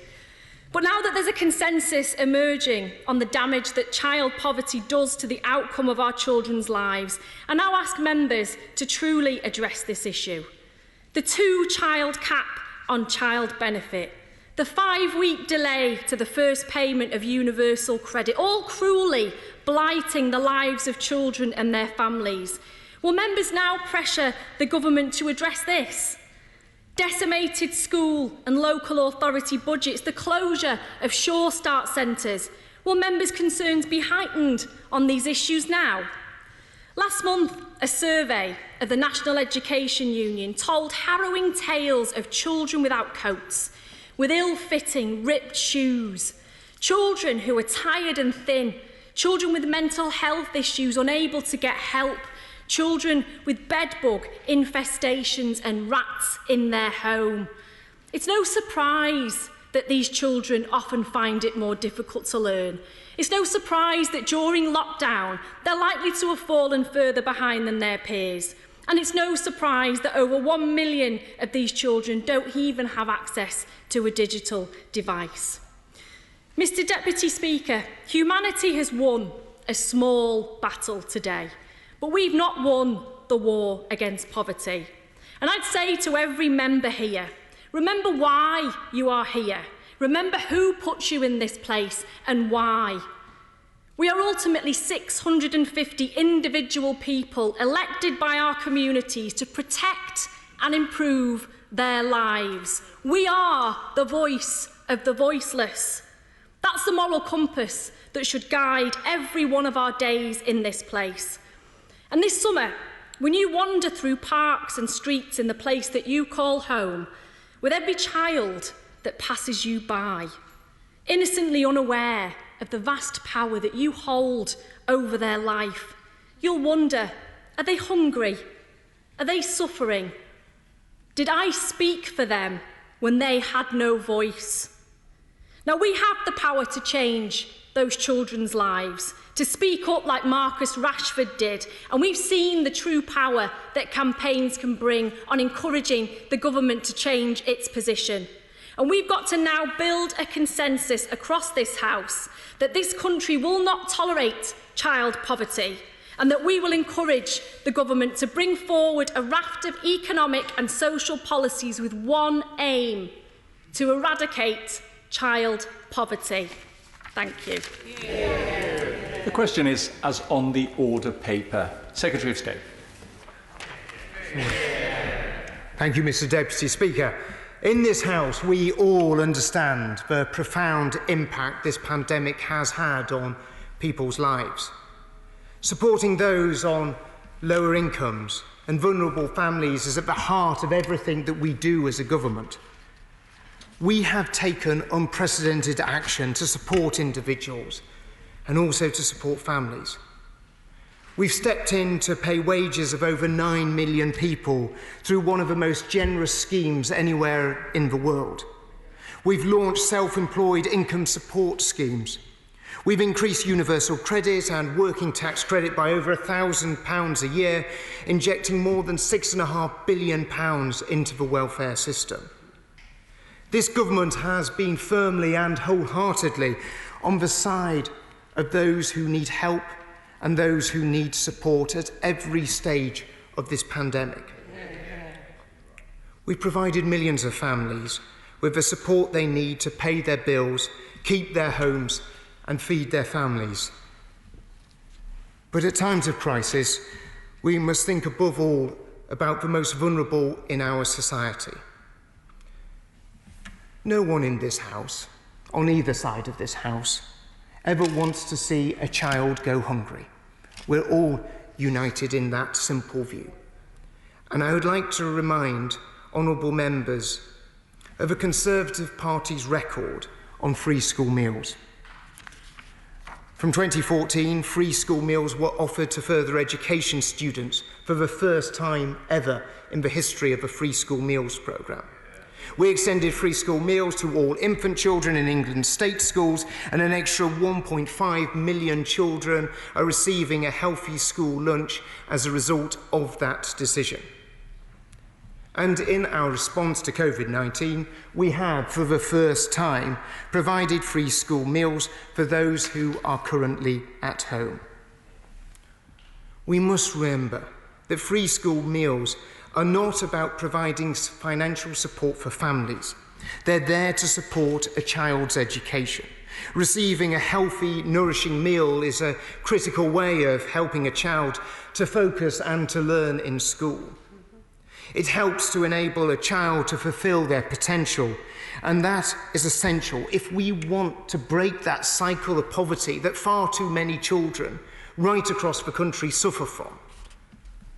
It's why I will give way to my honourable friend. I thank my honourable friend for giving way, and he's correct that the will to support these vulnerable children is felt across the House and unites us all. I have one concern that I hope you will alleviate.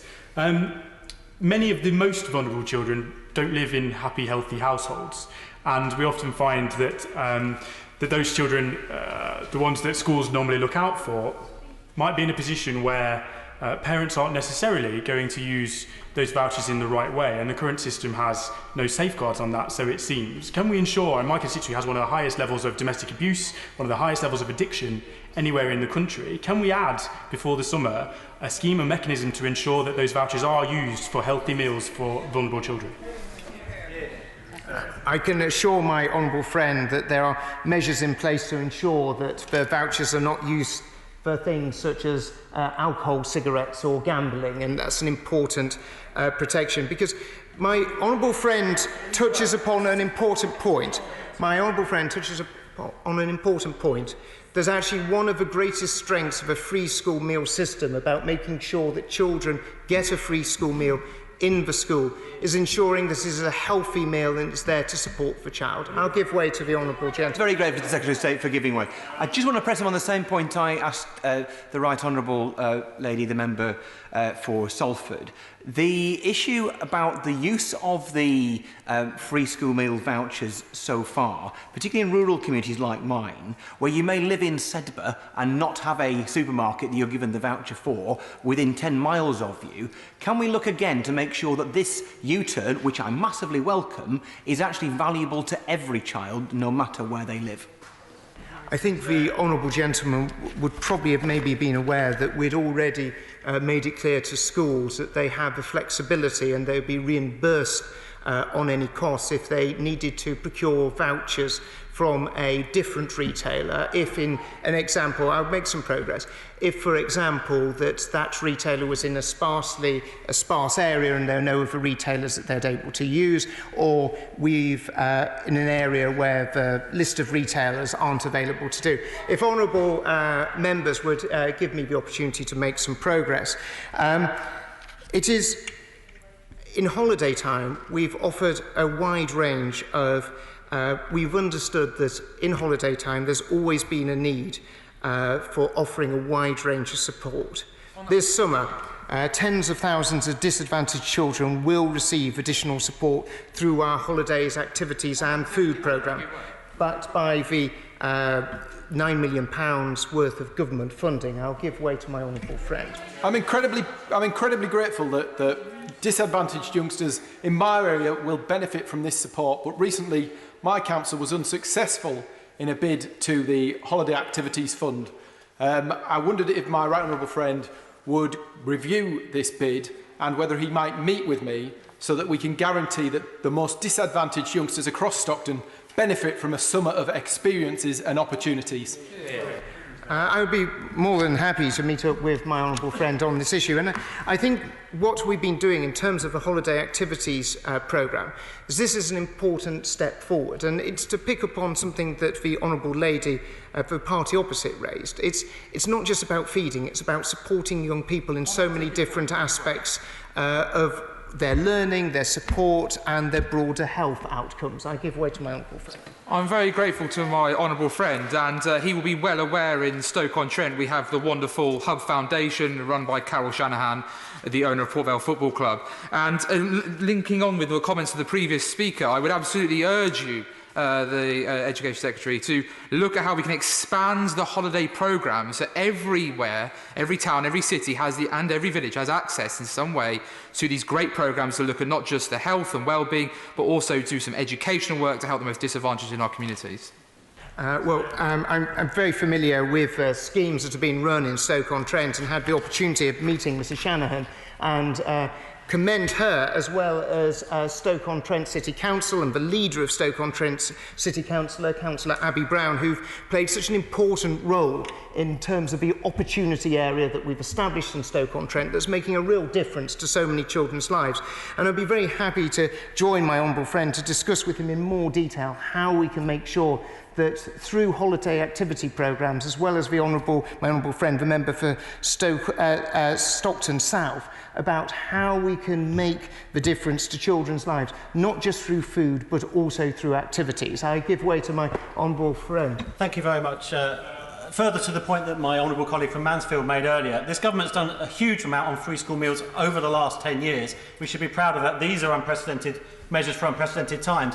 But the best place for free school meals is in school. So will the Education Secretary confirm his intention to get all our pupils back to school in September? My honourable friend is absolutely right, as you would always expect from a Staffordshire Member of Parliament. And he is right that the best place for free school meals to be delivered is in schools, where we can ensure the very best is given to that child, and the emotional support and the educational support is wrapped around that child. And that is why we need to ensure that every effort is made to ensure that all school children are back in schools for September. I'll give way to my honourable friend. Well, my right honourable friend agree that having children in school is the essential part to closing the gap of inequality. And I want to highlight the excellent work of the Lighthouse in Bourne End that works with children from learning disabilities and helps them with their summer program. What we need is more programs like that to help people get back on track, to help vulnerable children, not throwing extra things at the children so that they can work at home. We need them back in school with their teachers, learning and in a secure environment where they can grow and the inequality gap can close. My honourable friend is correct in her assessment. The best place to really benefit children is in school. But she's right to highlight the amazing work that is done by so many voluntary organisations all across the country. I will take one more intervention and then I'll make some progress, if that is it. Take for giving way. He will perhaps recall that last year the Children's Future Food Inquiry was published, and one of its recommendations was that there should be an independent UK watchdog for children's food, and that should be established immediately so that we had committed and energetic leadership to deliver for children. This has not been established. Can you tell me if there are any plans to establish such a watchdog, and what are the obstacles to doing so? I'll write to the honourable member in terms of that point, in terms of the details of that. If I can make some progress, if my honourable friend will forgive me, because I'm very conscious of what the Mr Deputy Speaker requested, that we keep our speeches short. Next summer, I want to be looking at how we do so much more to support our children through making sure we see a greater and larger rollout of our holiday activities programme, including through our new £1 billion fund that we pledge in our manifesto to help create more high-quality childcare, after-school clubs and support during holidays. But I think we all understand that this year is not a normal year. Schools have been closed as part of the essential measures that we have taken to defeat this deadly virus. It was an action that we have taken in order to save lives.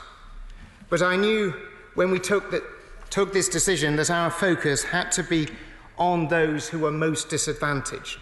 That's why we were one of the first countries in the world to keep schools open for children from the most vulnerable backgrounds. It's why we've invested over £100 million in remote education, including delivering laptops and internet access to some of the most disadvantaged children, so that they can continue learning. I very much want to look at how we can start to expand that and do more to ensure that all children have the support that they need. And it's why we took the swift and decisive action to ensure that we could continue free school meals for eligible children who were staying at home. Will the Secretary of State give way? I'll give way to my honourable friend. I'd like to thank the Secretary of State for giving way, and on behalf of the 13,532 vulnerable children on free school meals in Kirklees, can I say thank you for the announcement that he's made today, continuing the free school meals through the summer. As Marcus Rashford said, this isn't about politics, it's about doing the right thing for vulnerable children and their families, and will he continue to focus on doing the right thing for these children? Hear, hear. I can assure my honourable friend I will continue to focus on doing the right thing. And that will be the key aim of all of this. But my honourable friend makes a really important point about the vulnerable children who right across society. And I'd like to take the opportunity to really thank so many teachers and teaching assistants, the social workers who have worked so closely with schools, but also the police in terms of identifying some of those children who are most vulnerable, who needed having the opportunity to reach out to them, make sure that they come into school and have a safe place to come. They've done a magnificent job, and I think everyone in this House is deeply grateful for their triumphant and heroic efforts that they've all made. I'll hand over to my honourable friend. Will my honourable friend agree that support that teachers and schools have been offering to vulnerable people goes much further than just a free school meal? Some of the most vulnerable children in my constituency in Peterborough and schools in Peterborough have been receiving regular phone calls from their teachers to making sure that they're okay and they're looked after during this difficult time. And this is where we need to be driving things further to make sure that if a child is not in school, how do we build up layer upon layer of support for that child to make sure that they're constantly learning, they're not falling behind, that they're going to be constantly moving forward in their education and benefiting from the world-class education that we have in this country. Many schools have been doing an amazing job in terms of keeping free school meals going through either food collections or deliveries. Where schools have been unable to do this, we set up the National Free School Meals Voucher. This scheme was established at pace, and we've seen over £150 million worth of vouchers that have been redeemed through it. Alongside the voucher scheme, we're continuing to provide schools with all their expected funding, including funding to cover free school meals. And most schools right across the country continue to provide provision within those schools for those children who are most vulnerable. On top of this, we've seen DEFRA providing an additional £63 million for local authorities to help those who are struggling financially to pay not just for food, but other necessities that they may need in this incredibly difficult time. But while many children are now returning to school, thanks to the outstanding efforts of hard-working teachers and all those who work in schools, we're not yet out of this crisis. In schools, homes, workplaces, and above all, the NHS, people up and down the country are still making extraordinary sacrifices to overcome this deadly disease. Free school meals have always been a term time provision, and that is what it should be. But while we're in extraordinary times, we must not be bound by the constraints of what normally happens. A government should always listen to the people who need it most. And I'd like to extend my particular thanks to Marcus Rashford for using his public position to amplify the voices of those who must and should be heard. By speaking out for the less fortunate, and in raising the phenomenal total of over £20 million in just a few days, he represents the best of Britain and is a role model for all of those children who look up to him for inspiration. We should never be ashamed to listen. And I'm pleased to announce that we will provide additional funding for a COVID summer food fund to enable children who are eligible for free school meals to claim a 6-week voucher. As we prepare for schools to fully reopen in September, we will ensure that no child goes hungry. And as we move forward, we will continue to do all that we can to support disadvantaged children, not just through free school meals, but through a long-term and sustained programme of catch-up activities to close the educational gap that has widened during this period and ensure that every child in this country can achieve their full potential. We're finalising those plans as we speak, and I'll shortly be in a position to outline them to this House. Mr Deputy Speaker, we won't be moving our amendment, and I commend this motion to the House. Thank you. Now, for the first two speakers, Maria Eagle, Alexander Stafford, there will not be a time limit. Thereafter, the time limit will be 5 minutes. Maria Eagle. Thank you, Mr Deputy Speaker. And can I begin by saying that I'm very glad that the government has reversed its decision not to continue to fund free school meals through the long summer holiday, despite the amendment on the order paper, which I'm glad to see they're not now moving. You wouldn't have thought it was even there, listening to some of the interventions from those opposite, Mr Deputy Speaker. I believe it was the least that they could do. I'd also like to thank and congratulate Marcus Rashford, the talented young footballer who's spoken so powerfully about this from his own experience and who has repeatedly put his money where his mouth is, supporting Fair Share financially during the COVID crisis and writing to all members of the House to urge them to support reinstating free school meals over the summer. He has just won his first political campaign. I know how much football fans in my own city of Liverpool, through the efforts of fans supporting food banks, led inter alia by my honourable friend, the member for Liverpool West Derby, have done to support those facing hunger. They've been at the forefront of efforts to alleviate the spiralling increases in hunger and food poverty caused by austerity and the COVID crisis. They've been supported financially by players during the COVID crisis too, to make sure that they can continue to do the work that they do and be the bulwark against hunger that they are. I will. I don't know whether she or the House are aware of the great activities of AFC Wimbledon, where the fans stand outside 22 stores a day and deliver 1,300 food parcels each week. A small team with an incredibly big heart. They always have been that, Mr Deputy Speaker, and I wasn't aware of those numbers. I am now. Now, for many years, I've highlighted from the front bench when I was on it and from the back bench the ever-increasing food poverty crisis my constituents have been enduring, driven by savage cuts in public spending and support for families and by the nature of the job market, dominated by insecure work, low pay, short hours, 0 hours. That has been one of the drivers of increasing food poverty, but this has been made much worse by the COVID crisis. Before she gets on to that, will my right honourable? I'll have to. I thank my honourable and sororal twin for giving way. Will she agree with me that the state of the labour market, the precarious nature of much work, is one of the most shameful legacies of the party opposite? Well, I do agree with that analysis as it happens, but I would have to agree in any event in order to keep the peace in the family, even at a distance, Mr Deputy Speaker. But no, she is correct.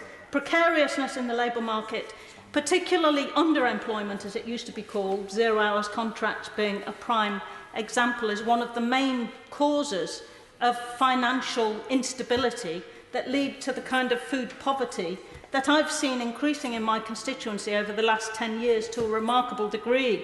It's been made much worse by the COVID crisis, and children, of course, Mr Deputy Speaker, are the most innocent of victims of this. Yep. In the last 3 parliaments, I have repeatedly seen on the faces of ministers incomprehension when they just don't seem to accept that there's a real problem of real hunger out there, when I and others on this side of the House have pointed it out to them. But there is. It was real and growing before COVID. It is bigger and starker now. Free school meals are a direct way of tackling food poverty for children in normal times. But what if the schools are closed? What if the parents have their income removed whilst their bills remain or are at best deferred? That is what the COVID crisis has done. Mr. Speaker, Mr. Deputy Speaker, there are 18,000 children eligible for free school meals in Liverpool, currently over 3,500 in my own constituency. 29% of all children in my constituency are living in poverty. That's close to a third. And there are two other problems. The first is that things are getting worse. The second is that the capacity of the local authorities to assist has been systematically undermined and is diminishing rapidly because of government policies. Before the COVID crisis, unemployment in my constituency was at 4.5%. Today's figure shows the claimant count has almost doubled in 2 months to 7.9% in my constituency, above the national average.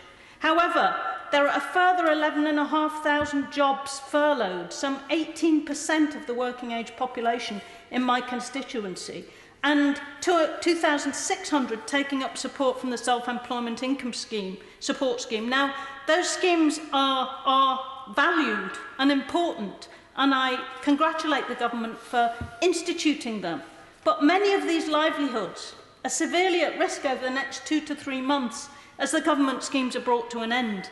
Liverpool City Region research and other research into the job situation in the Merseyside area suggests that up to a quarter of all jobs are at risk as fallout from the economic consequences we're now suffering because of COVID.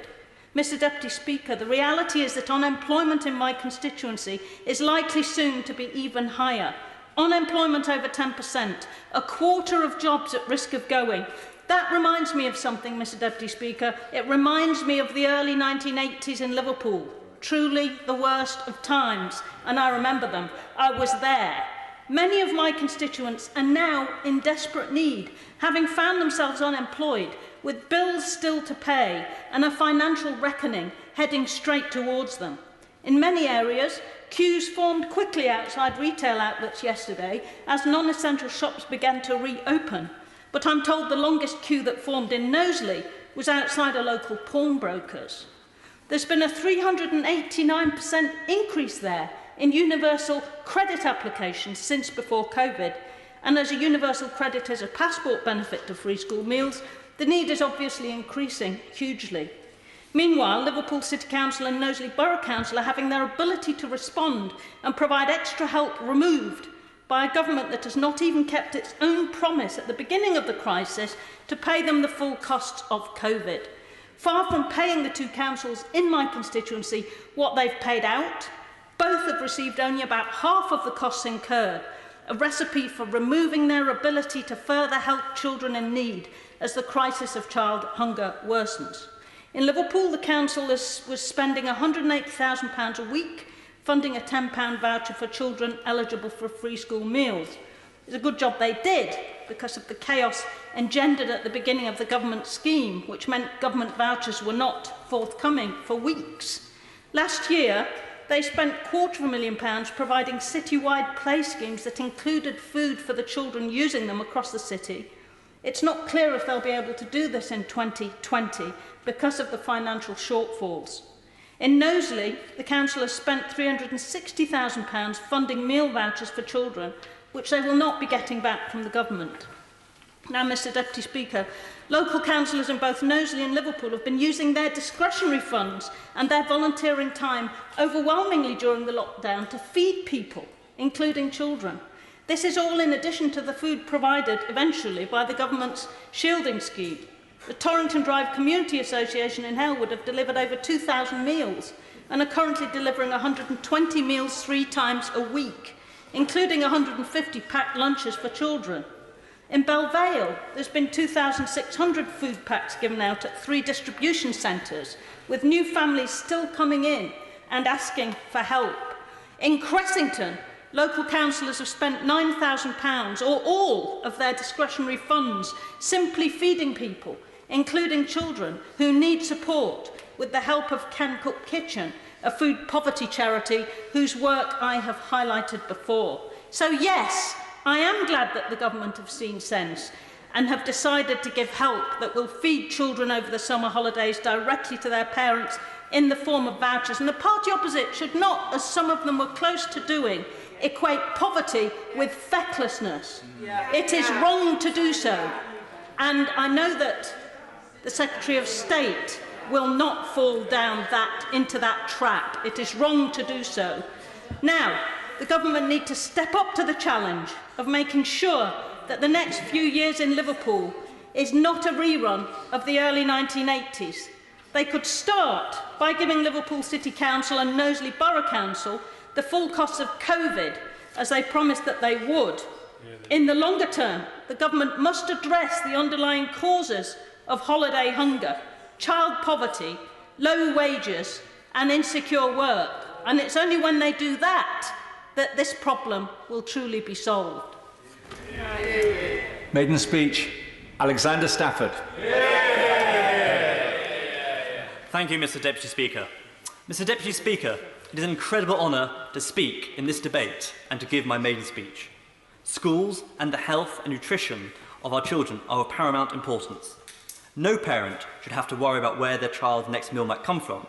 So during this crisis, it is right that this government will step in to protect the most vulnerable in our society, just as they have repeatedly done throughout this pandemic. Mr. Deputy Speaker, this is Conservatism in action. And although these are testing times for the country and our communities, I know that everyone, especially those in Rother Valley, will pull through stronger than ever before. To many people, the name Rother Valley focuses the mind on our beautiful Rother Valley Country Park. But to me, and all who live there, it is a selection of beautiful small towns and villages proudly situated in Yorkshire that are wrapped up in their love for our country and their home. We have a diverse range of communities as well, from Bramley to Wickersley, Loughton, Ellamorthen to Ully.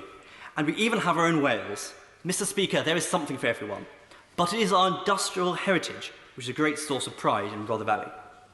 Coal mining has played an important part in our area's development, with some of the country's most important mines situated at Maltby, Kiverton, Thurcroft and Treeton. Many of our areas in Rother Valley have a long history of mining, but in Wiston, the mining of white stone was recorded in the Domesday Book. However, our history boasts more than just our contribution to industry. There have been settlements at Dillington since Neolithic times and at Anston since the Paleolithic period. And there are other ancient settlements at Orton, Swallownest, Woodsetts and Todwick.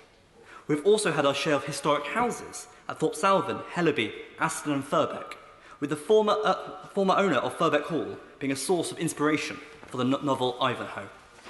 And of course, in more recent times, history was made at Rother Valley, outside a coking plant in 1984, where the infamous Battle of Orgreave took place.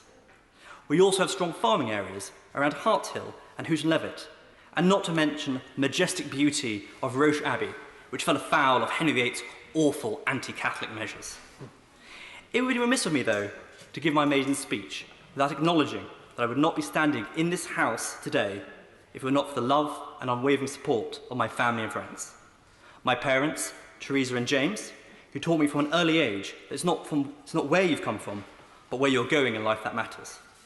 My brother Gregory, for helping to inspire me into politics. My daughter Persephone, who was on a Whitting campaigner during the election. And of course, my wife Natalie, who I owe this victory and all other successes to.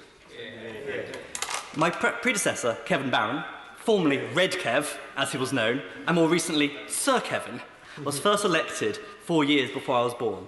And though I'm sure we would disagree on many things, his love for our area and his championing of anti-smoking is to be much applauded.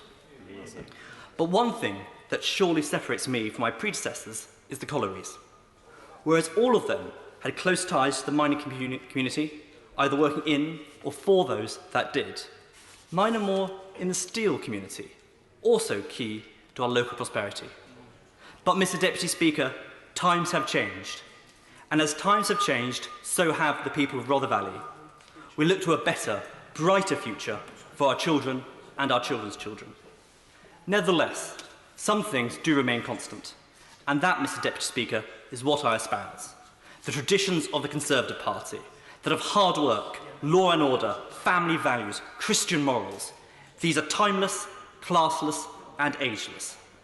These are the values of Rother Valley, and they're ones that inspire me. These are the common values that bind this great nation together. Love of family, love your friends, love your country, love your Queen, and love your God, and you cannot go wrong. It's the contract of those that have gone before us and those that will go after us. These are the values that spread prosperity, wealth, and hope to billions across the globe. Britain, this small island nation, has a great history, and through our values and ideals has changed the world for the better. And it is these universal values that will continue to improve the world, Mr. Deputy Speaker. Rother Valley is not a huge place, but I know that each and every constituent can and will change the world for the better. We have done so before, and we will do so again. And you'll never find a more industrious, hard-working, family-loving, patriotic people than those across Rother Valley. We are rightly proud of our history, heritage, and our culture. We are not a people to tear things down, we would rather raise them up. And it is these attitudes that have driven the wealth of South Yorkshire and ultimately the wealth of this great nation. In this House, Mr. Deputy Speaker, we often hear a reference to places that turn blue for the first time as being left behind. Well, I can tell you, Mr. Deputy Speaker, that the men and women of Rother Valley do not feel left behind. Instead, they feel empowered. Rather than being told what their lives are going to be like or should be like, we have chosen a different path. A path where we will no longer be taken for granted, where our voices and our votes do matter. Mr. Deputy Speaker, we do matter. And last December, we spoke with one voice, and just like outside Jericho in the days of old, we blew the horn of hope, and the red wall came tumbling down. But I do know that some voters lent me their vote for the first time. And I say to them, I will not let you down. I will listen. We may have disagreements and different opinions, but the first and foremost job of a member of this House is to listen. And that is what I will do. No more will people in Rother Valley be neglected and forgotten. But as I look upon this House, whose very walls were crafted from the fine stone of Anston in Rother Valley, I am mindful of the words of that great barbarian king Gelimer, as he was paraded in chains through Constantinople by Justinian's general Belisarius following the great liberation of Carthage. Vanities of vanities, all is vanity. For what matters in this House is not just the pomp and splendour, although these traditions are incredibly important, but it is the people we represent, the beating heart of our nation who put us here, and whose very presence we honour by being here. Mr. Deputy Speaker, come what may, I will always be true to the people of Rother Valley, as I know they will always be true to Britain. John. Thank you, Mr. Deputy Speaker. I'll be brief because I've got no choice. First of all, I'd like to pay tribute to the maiden speech by the new member for Rother Valley. For a moment, I thought it was in the Old Vic, actually, towards the end of that speech. But it was a superb speech, and I look forward to hearing, and we all look forward to hearing from him repeatedly in the future. Actually, I'd also briefly like to pay tribute to his predecessor, Kevin Barron, who was a friend of mine and a friend of many people on this side of the House and on the other side of the House. Kevin was a miner for many, many years at Maltby Colliery, and actually, since the present member mentioned it, he had his arm broken during the miners' strike on the picket line at Maltby Colliery, something which he didn't mention, but he might be aware of. Now, returning to the subject of the debate, I want to speak entirely really about my own constituency. In Leighton and Wanstead, just over 2,000 children are entitled to free school meals. Now they're concentrated amongst the 4 or 5 poorest wards in my constituency, which means they're amongst the poorest wards in London, which means they're amongst the poorest wards in the country. This isn't an area that's been deindustrialised. This is an area which is fairly near the heart of one of the richest cities in the world, in one of the biggest economies in the world. We've got 2,000 children entitled to free school meals. Now, communities like mine, like the communities I represent, will find it inexplicable that the government had to be dragged, kicking and screaming, into making a U-turn 4 hours ago, after days and days and days of pressure from outside this place, from within this place, and most notably from Marcus Rashford, as has been mentioned frequently. If ministers hadn't finally done the right thing and decided to make this U-turn, by the way, this would not have been inconsequential for the people living in Leighton and Wanstead amongst those poorer communities, because it comes on top, as my honourable friends and right honourable friends have mentioned, it comes on top of a history of deprivation, of working long hours. Many of those children, and many of the children who aren't entitled to free school meals, but nevertheless are not amongst the richest people on the planet, many of those children have parents or single parents who work at 2-3 jobs, work all the hours that God sends, were already facing financial difficulties before the virus struck and before the lockdown, and now I've got a third. Leighton and Wanstead is the 5th highest constituency in the country in terms of people furloughed. 33%. 1 in 3 people living in Leighton and Wanstead are on furlough at the moment. Now, you put that together with all the other financial constraints, you put it together with 0 hours contracts, with vulnerable working across the country, which runs to about 4 million people, by the way, at the moment. If you added on top of that an end to free school meals across the summer holidays, those families and those children would have been facing a vista that actually is too appalling for many of us to contemplate. And I'll just finish on this comment, and the government really should try and bear this in mind. This isn't a direct quote from Winston Churchill, but it's certainly paraphrasing something that he said in the 1930s. He said, "No British government can make a better investment than putting food in the children of British children." Now bear that in mind. Laura Farris. Thank you, Mr Deputy Speaker. I'd like to start by congratulating my honourable friend, the member for Rother Valley, on an excellent maiden speech, a lyrical description of his constituency, and I also want to congratulate him on the arrival of his daughter. I warmly welcome the government announcement of the COVID Summer Food Fund to provide meals through the school summer holidays, and I'm grateful to know that as a new MP, when I raised my voice, the government was listening. I will be brief, but I will say that, to my mind, there are 3 reasons why I felt this was the right thing to do. The first was the simplicity of the implementation process. Now, I know there's a convenient narrative that the Conservatives were going to keep children hungry through the summer holidays, and I know that that wasn't the case, and I'm grateful to my honourable friend for taking time with me yesterday to explain what the plan was for families who are facing extreme difficulty during the summer. And I considered very carefully what was suggested, the £63 million that was being made available to local authorities to fund families who were in need, and also the £9 million to fund holiday camps where also lunch would be provided. And while I saw the force in these, I will give way. Mr Deputy Speaker, I wonder if my honourable friend would agree with me that there is an excellent opportunity here for voluntary sectors to get involved over the summer and beyond. Organisations such as Passion in Shepshed that look after children on a day-to-day basis, offering them food, yes, but also places to do homework and extra work, support and assistance in every way. Would you agree that there's an opportunity there? My honourable friend, I think there's an opportunity and in fact an imperative to involve wider civil society in getting kids back into school and into... Just one moment.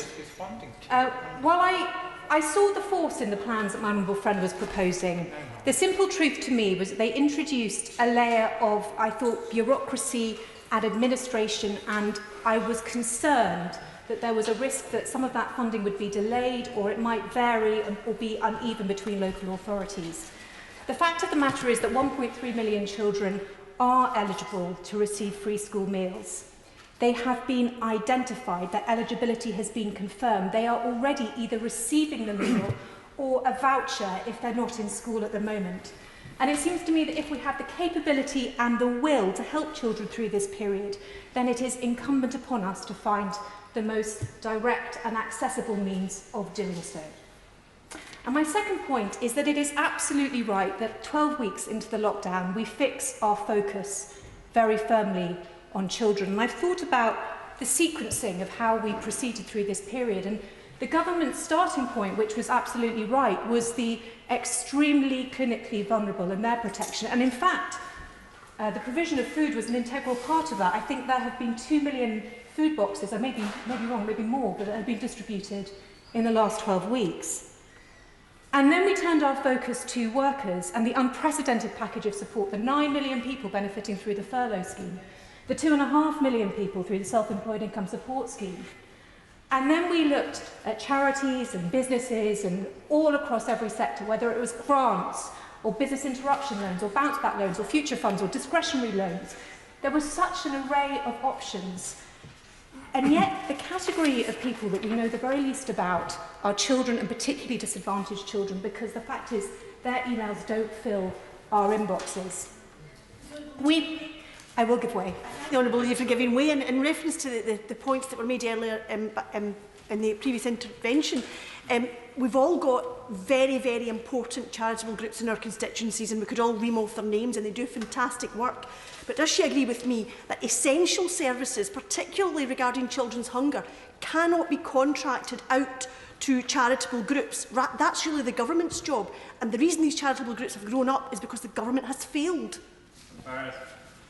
Well, I thank my honourable friend for her contribution. I don't agree that the government has failed, but I do agree that it is desirable that we provide free school meals, and I hope she's understood that's the tenor of my speech this afternoon. My right honourable friend's department made arrangements for vulnerable children to attend school, but we know that take-up has been relatively low. Arrangements were made for children to learn from home, but the evidence suggests, certainly from the heads in my constituency, that this has been quite patchy. And although the government took unprecedented steps in relation to domestic abuse, the truth is we don't really know what happens behind closed doors. Now, none of this is a criticism of the government. The lockdown was an imperative, and it was right that schools closed when they did. But in my view, it underscores the urgency of prioritising the needs of particularly vulnerable children going forward. And I see that continuing to fund free school meals during the holidays is a fundamental part of this. And on my final point, I'd just like to say that I think the provision of free school meals places a value on many of those parents who historically we haven't really valued enough. I think of my own children's friends at schools they've attended who have received direct support from the government, either in the form of the pupil premium or through free school meals. And those children's parents have been cleaners or bus drivers or hospital porters, what we now call frontline staff. But even 6 months ago, we might not have used that term about a cleaner. And they are people who've been doing low-paid and sometimes, in the context of COVID-19, dangerous work. Now, that's my experience of one school in one city, but I think you can transpose those family stories across the country. I know that when the summer holidays come, they are challenging at the best of times, particularly for families on low income, and particularly where you don't have the resources of maybe grandparents to pick up the slack of childcare or camps in the usual way. So in my view, it's right that we get on the front foot by providing direct support for families like that at this exceptional time. Andrew Griffith. Thank you very much, Mr Deputy Speaker. It's a great pleasure to follow my friend, the member for Newbury, but it's also to congratulate my friend, the member for Rother Valley, on his virtuoso maiden speech, and proving that his constituents made an extremely wise choice, if I may say so. But I'm pleased to be able to speak in today's debate, and congratulations to the member for securing this. Our children only have one chance at childhood and one chance at getting the education they need. Education, as we know, on this side of the House, is the best way out of poverty. It's the best way of levelling up. And sometimes, sadly, it's the best escape from a home that lacks the love and support that we all want for our children, but is not, sadly, always available. That means teaching is amongst the most important vocations in society. Yeah. Teachers are the people we trust to bring up our children, to inspire them, to teach them our shared values of tolerance, respect, and for the environment. I would love to give way to my honourable friend. And I must say, as a former teacher myself, I absolutely agree on the value of teachers. And would he also agree that whilst the support for vulnerable through free school meals is extremely welcome, the best thing we can do for the long-term futures of our children is to get them back into school in front of teachers who are the professionals who know how to educate our children and will close that attainment gap. My honourable friend makes characteristically the opposite point. And on that, I want to thank all of the teachers and heads across West Sussex for their huge efforts, made all year round, but particularly during this pandemic, And I'm pleased to report, Mr Deputy Speaker, that all schools in my constituency of Arundel and South Downs are open to at least some year groups. In particular, I want to pay tribute to the parents, pupils and staff at Clapham and Patching School in my constituency who only yesterday learned the wonderful news that they've saved their 200-year-old village school from closure. And I'd like to congratulate the excellent South Downs Educational Academy Trust who put forward the successful proposal to maintain the school. Mr Deputy Speaker, as other members have said, a hungry child is not a learning child, as well as being a tragedy that we should not accept in our society. And therefore I welcome the government's announcement today, adding to their very extensive support in this area. In particular, I wanted to highlight the National Schools Breakfast Programme, which gives thousands of children in some of the most deprived areas the opportunity to attend a breakfast club. That programme so far reaches 1,800 schools and serves a free, nutritious breakfast every school day to 280,000 children. And it's working. A systematic review of the effects of breakfast carried out by Leeds University found a positive correlation between breakfast consumption and children's cognitive function, including improvements in child's attention, memory and executive function. In 2016, the Education Endowment Foundation and the Institute for Fiscal Studies carried out a randomised controlled trial and found pupils in schools supported by the school breakfast programme made an amazing 2 months of additional academic progress over the course of a single year. So in supporting today's motion, I congratulate the government on this valuable scheme, as well as thanking the charities Family Action and Magic Breakfast for all that they do to deliver it. Thank you, Mr Deputy Speaker. Days like this, I genuinely despair at this government and their complete lack of understanding, care and emotion towards the very real issues in our country. It's not a laughing matter, might I just point out, for children to be raised in poverty and not have food. It's not something to laugh at. Because let me explain what it's like. I'm happy to explain to members opposite who think it's funny. What it's like to live in poverty is when you're palmed off, like I was as a child, to social services, to go away for a whole week at a time to Scarborough, like I did. And the only memories I have of that time are that I used to go bird watching. It was awfully cold. And staying in a dormitory. Actually, Mr Deputy Speaker, only this afternoon I rang my sister to ask her, do you remember when we used to go to Scarborough because the social services Mum used to send us there for summer holidays? That's what poverty is. It's not memories you want to recall as an adult, even in my mid-40s. They're not memories that my constituents' children should have to recall in generations to come. And why I despair, Mr Deputy Speaker, is because today it has taken the experiences of a 22-year-old black man to actually use his social media to get this government to do the right thing. Our Prime Minister keeps saying, I am going to take back control. Who actually took control of this debate today? It wasn't us in this House. We should have been leading this and doing the right thing before it took a massive campaign by Marcus Rashford. And I absolutely appreciate and thank him for taking that leadership, and others for supporting him, and our front bench who lobbied for this early this week and talked about it previously. But this government shouldn't have had to be dragged here kicking and screaming. This government should not need an international debate, just like it did today on child poverty, for racism, for them to realise they have failed to provide race equality in the UK, even according to their own recommendations. This government should not need the entire country to scream in its face to act on a lockdown for us to be protected from COVID-19. Yet, Mr Deputy Speaker, when it comes to saving millions for Tory donors, 30 to 40 million is the figure that is quoted in the press, if you look at the press, just because to approve a Tory donor's Westbury's development.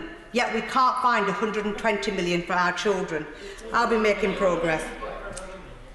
When it comes to defending the indefensible for a number 10 advisor, this government seems to find its mojo. It doesn't heed the campaigns that the country is screaming out at. So I do know I won't be giving way. I'll be making progress. Thank you. Bradford West, Mr Deputy Speaker, has one of the highest rates of child poverty. It's in the top 10 according to the charity End Child Poverty. Their findings show that 50.9% of children in my constituency live in poverty after housing costs. The government's own statistics show almost 40,000 children across the Bradford district are living in poverty. These children are not mere statistics. Each one of them is a Marcus Rashford, except the cycle of deprivation will mean they may never get out of poverty. Marcus Rashford, for me, epitomises what happens in spite of, not because of, poverty. One of the reasons he felt it was because that was his experience. One of the reasons why my colleague from Ealing North tweets about it and talks about it, because he also experienced life as a child of a single parent on free school meals, just like I did, just like my siblings did. Is that the new measuring yardstick we need in this place to get the government to do the right thing?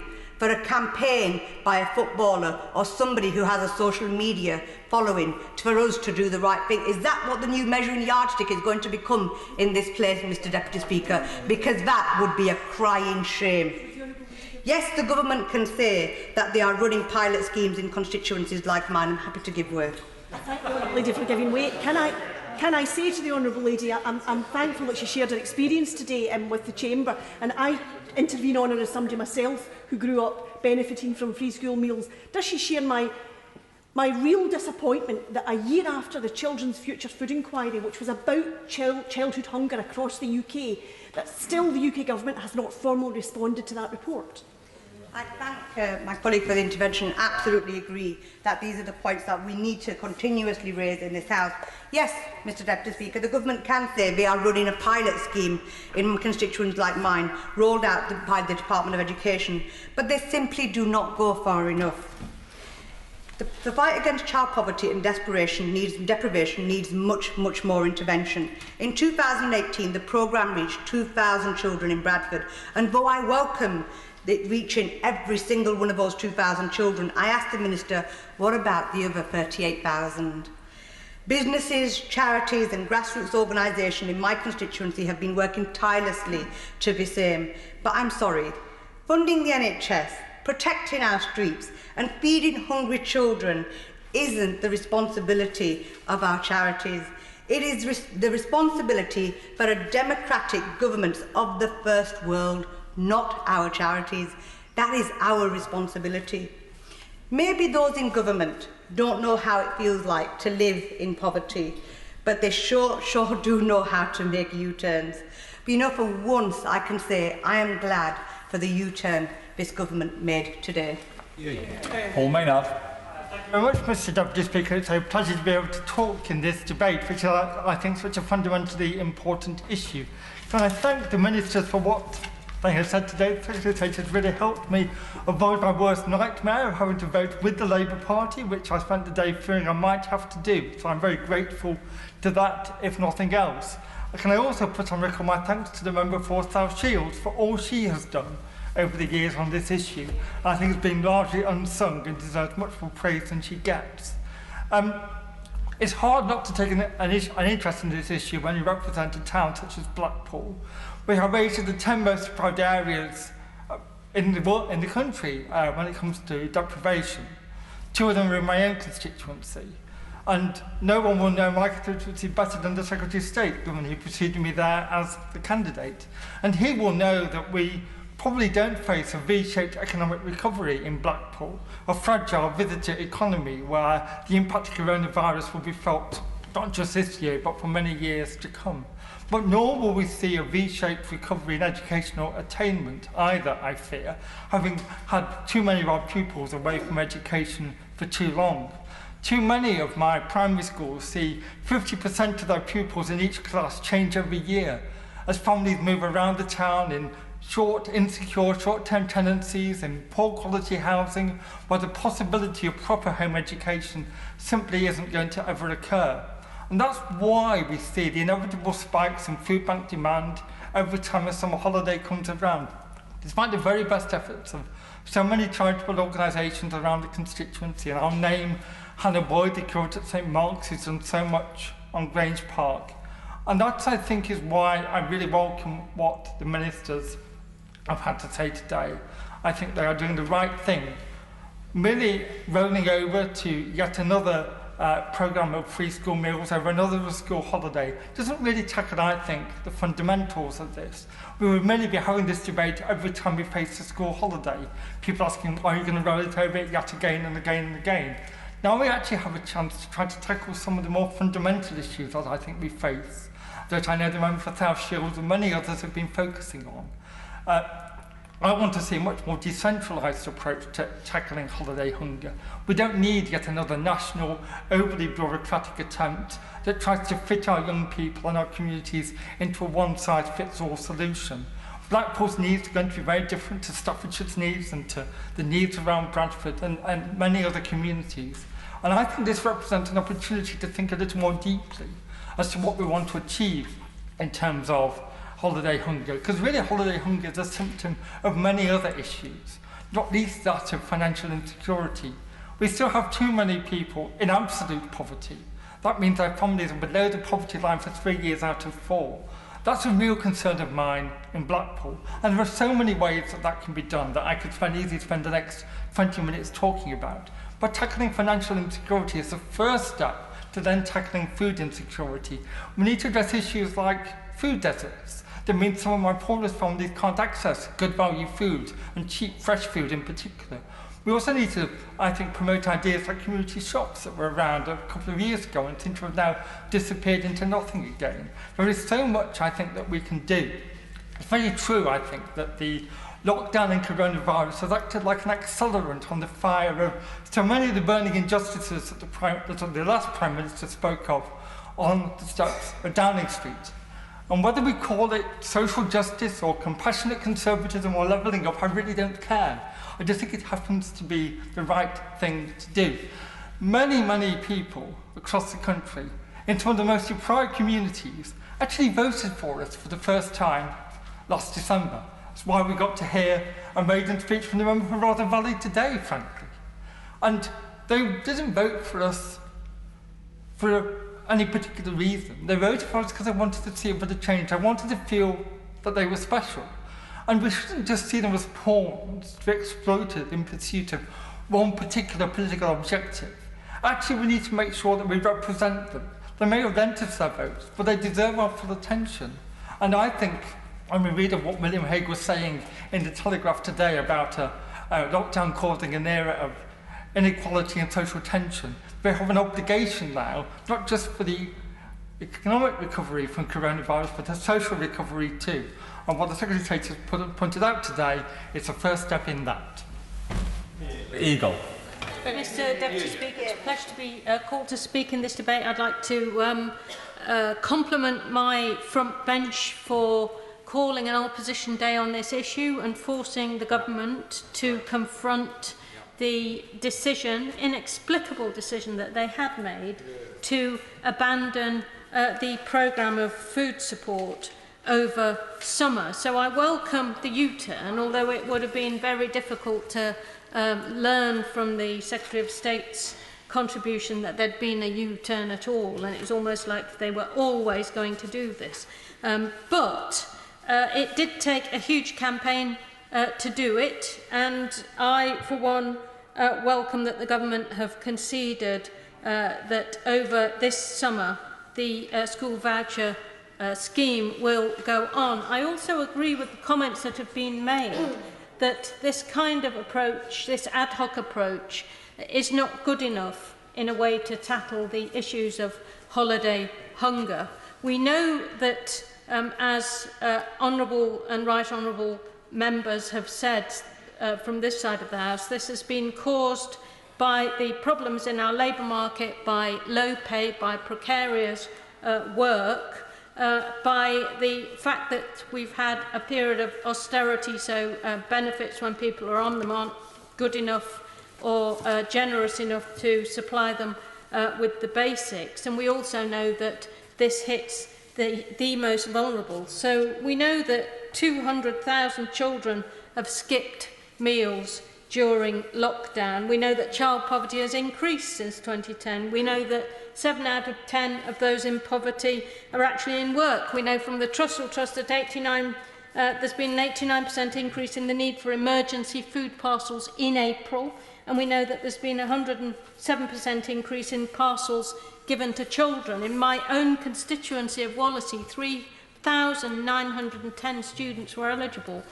for the voucher scheme, and having had a look at the increase in unemployment that's happened since March of 1,880, I know that that will be going up, that there's extreme pressure. I've talked to a lot of my own schools who've been dealing with this issue. Many of them say the same thing, that the food voucher scheme has helped to reduce financial and mental anxiety during the difficult times caused by the lockdown and COVID, that vouchers to purchase food at least ensure that people don't have to worry about that very basic requirement of ensuring that they can feed their own families, and that without the government making this concession, it's undoubtedly the case that children would have gone hungry, that there would have been intolerable strain and collapse in our communities. Now, many people say, yes, of course. I'm extremely grateful for her giving way. Does she share my concern, however, that the numbers of families who are eligible for the scheme, some may even have not had those vouchers, and it could be administrative, or it actually could be that they just don't know they can, and that means that this is no silver bullet. The government needs to continue to introduce schemes that will reach those who are hardest to reach. Absolutely. I think all of us experienced the chaos that was around in the scheme when it began, and I've had many teachers contact me pulling their hair out, and many schools spent a lot of money, as have local authorities, in ensuring that food parcels were available until these voucher schemes got up and running. So there were very, very many issues with them. Now, there are those who say that civil society should come and do this, and the food bank system is an example of how lucky we are to have an engaged society. But of course, one of the first things that happened when COVID struck was that the entire food bank structure in my own area had to close down, because it was mainly managed by people who were in the older categories, who then had to shield for their own well-being.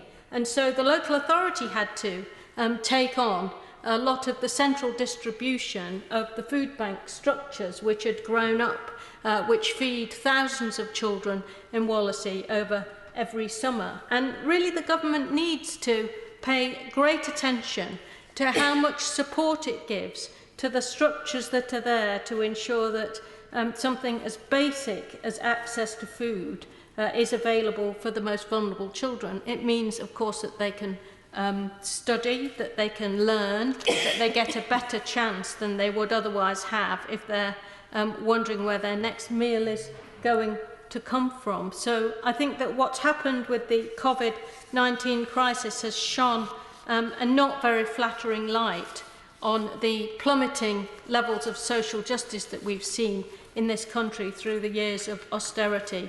It shone a very unflattering light on the edge that many of our fellow citizens live on, be it in zero-hours contracts, be it in precarious work, be it in only just being able to manage, be it in not having access to savings, be it one wage away from disaster. And it's an issue for all of us to think about how this can be improved, but it's particularly an issue for this government to ensure that it tackles, given that it's in power for the next 4 years. So I welcome the U-turn, and I would welcome even more if this government recognised that there was an issue and dealt with it more proactively rather than being forced by the fantastic and magnificent campaigning of Marcus Rashford to U-turn at the last minute.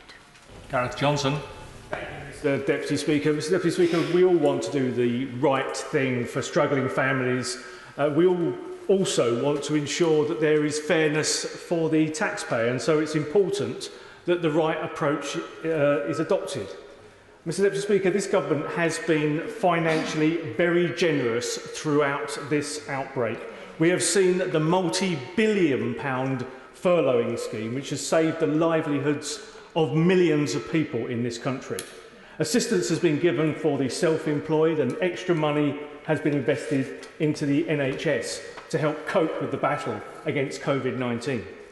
And of course, free school meals have been provided throughout this time in schools, or where schools are not open, then in the form of vouchers. And in addition, they have been provided to children over the Easter and Whitsun period and will now cover the summer. Mr Deputy Speaker, nobody can claim that this government hasn't put its hand in its pocket during this outbreak to help the British people. Mr Deputy Speaker, it hasn't, however, stopped there. Universal credit and working tax credits have seen uplifts to the tune of £6.5 billion. 2 million food packages have been provided. The list of assistance that has been given is extremely lengthy. Yet, of course, it's not our money. Mr Deputy Speaker, it's taxpayers' money. Money that will have to be paid back not just by this generation of workers, but by their children and quite possibly their grandchildren as well. Yes, sir. I'm very grateful for him giving way, and I'd absolutely take his point, but surely it's a question of priorities.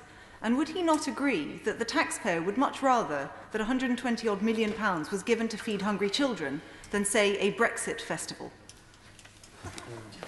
I'm quite astonished that Brexit has managed to be shoehorned into this debate. I'm quite happy to talk about Brexit and the opportunities it gives to us. But actually, I do think that what has happened and what the taxpayer wants is fairness. It wants fairness. Yes, it does not want children starving. It also recognises the fact that there are huge burdens now on our economy, and that money needs to be paid back. And what we shouldn't get ourselves into a situation of is trying to pretend that the state can provide everything in every situation. That is simply not affordable. Assistance for families to provide food for their children through the summer is very important. Where parents are out of work and in need of help, it is right that the government provides assistance. Nobody has ever disputed that. Our plans were originally to provide support through local authorities, Mr Deputy Speaker, but now, of course, a summer food fund will do this. So children will not go without food provision over this summer, and they were never going to. Mr Deputy Speaker, this government has spent money to an unprecedented level, and that money has been targeted at those most affected by this outbreak. The furloughing scheme alone will cost up to £100 billion, a scheme that will still be operating during the school summer holidays and well into the autumn. And if anybody doubts this government's commitment to free school meals, I can point out that many on this side, including the Secretary of State, who unfortunately has just popped out, we were the ones that supported 4 to 7-year-olds getting free school meals for the first time, something that didn't happen in 13 years of a Labour government. We believe in assisting families hit hard by the virus. No, I won't now.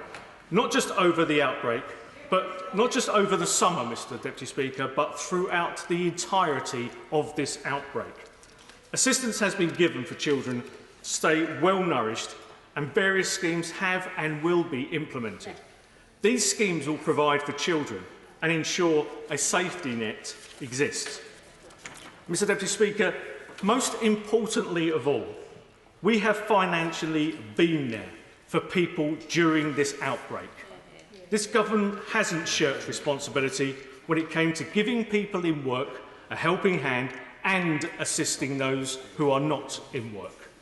This is all going to have to be paid back at some stage, and it's going to hurt.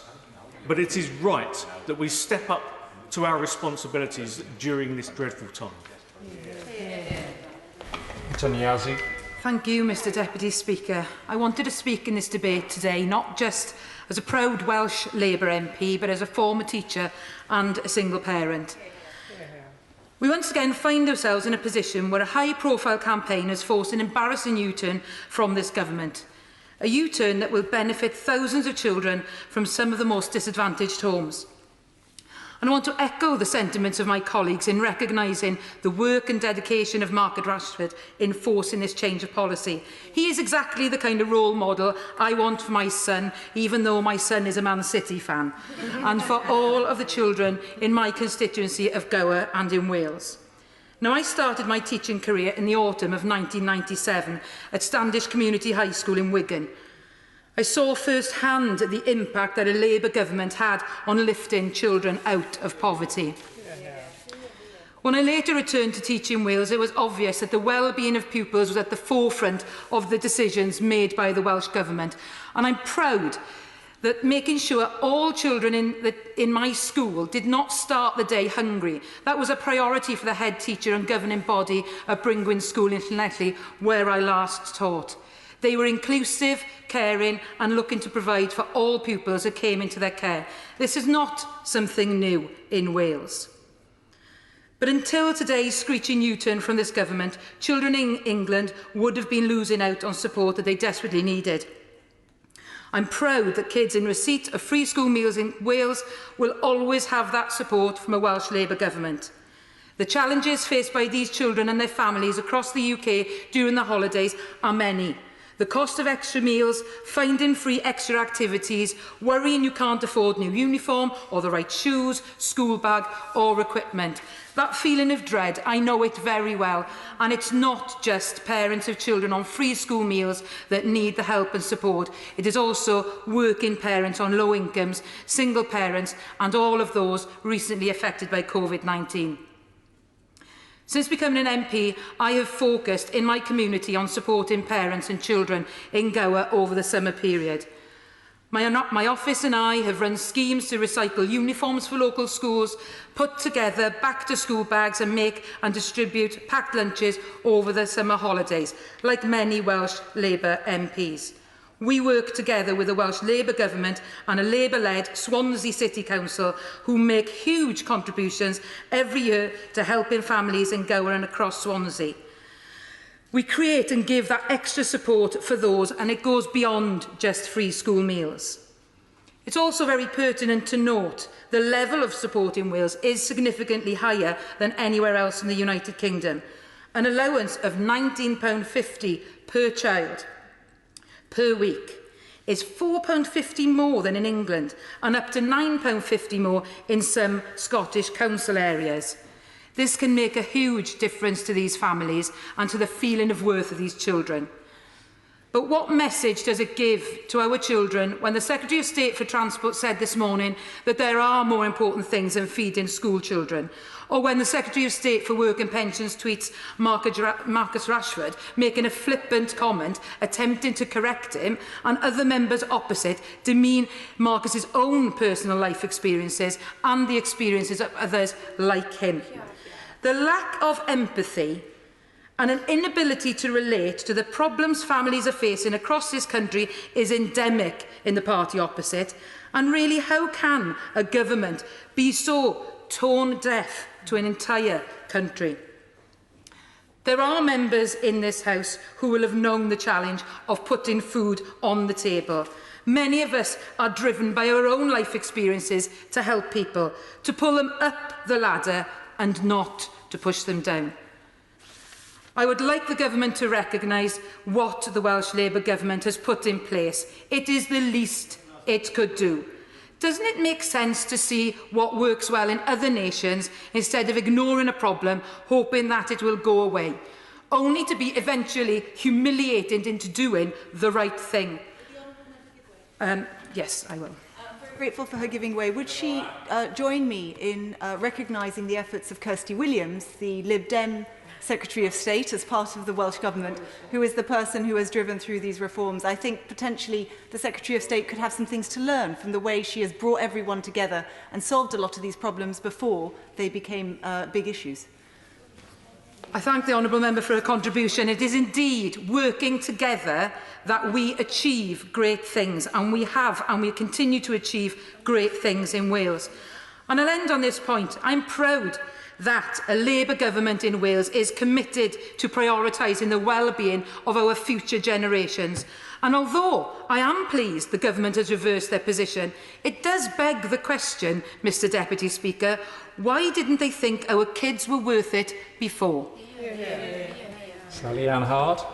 Thank you, Mr Deputy Speaker. Firstly, can I join colleagues across the House in paying my respects to Jo Cox? I was not fortunate enough to serve in this House while she was a member, but her reputation and causes live on in this place, and she is hugely missed by members on both sides of this House. Mr Deputy Speaker, I'm extremely fortunate to be a member representing the beautiful constituency of Hastings and Rye. From our stunning coastline to historic castle, world-class engineering companies to renowned pubs and restaurants, we have so much to be proud of. But we're also a constituency blighted by poverty and deprivation. Ills in our communities that have plagued families for generations. I was elected on a promise to support the most vulnerable in our communities and ensure, as the Prime Minister has said many times, that we level up the area so all can benefit in the opportunities of the future. It is because I am acutely aware of these levels of deprivation, which I see every week in Hastings and Rye, that this debate is so important to me. I am unashamedly committed to the Conservative ideas of a small state, individual responsibility, and upholding the value in the institution of family. Yet, at a time of economic and health crises, I see that the most deprived are being punished disproportionately with worse health outcomes, suffering more from the closure of schools and being dependent on institutions like our food banks and charities. So there is clearly a role in these unprecedented times for the state to intervene. When we consider the debate on free school meals, we must recognise that this is an argument of them being available during the school holidays. It's not a new one. A survey by the Association of Teachers and Lecturers in 2016 found children from disadvantaged backgrounds were returning to school after the summer holidays less than healthy because they'd gone without food. To assume, though, that people who are less well off will not or cannot feed their children is, I'm sure, somewhat insulting to disadvantaged families. In fact, during the coronavirus, many families have not accessed the free school meals or vouchers scheme. But as my honourable friend who's left the chamber for Mansfield highlighted, we must not shy away from the fact that unfortunately some parents just do not or cannot prioritise their children's needs over their own. We must turbocharge our efforts to look at the underlying causes of why some children are being neglected by their parents, rather than just let the government step in, doing the easiest thing, throwing money at the problem, rather than sorting out the root cause, which is something we must do. This Conservative government under our Prime Minister has committed to combat poverty by improving education, jobs and our economy by levelling up.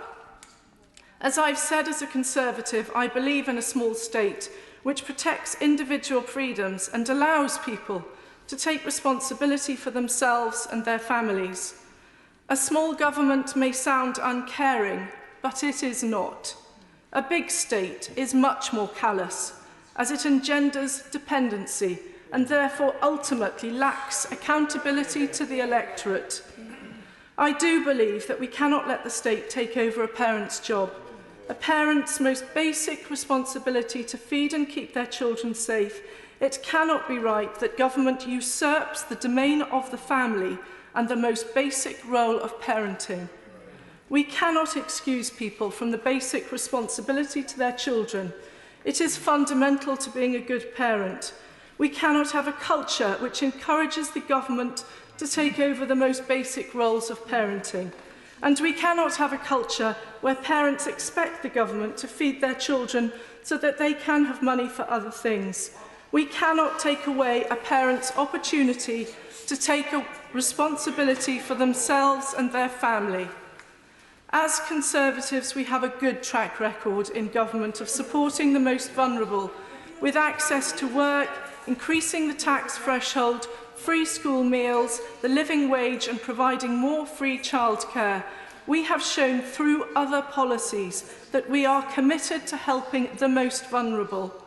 We will get our economy back on track following coronavirus and make it strong again, creating more higher paid jobs. The values that I've spoken of earlier, individual responsibility, a small state... Order. I'm afraid the honourable lady's come to the end of her time. Mike Amesbury. Thank you, Madam Deputy Speaker. As one Wythenshawe-born lad to another, thank you, Marcus Rashford.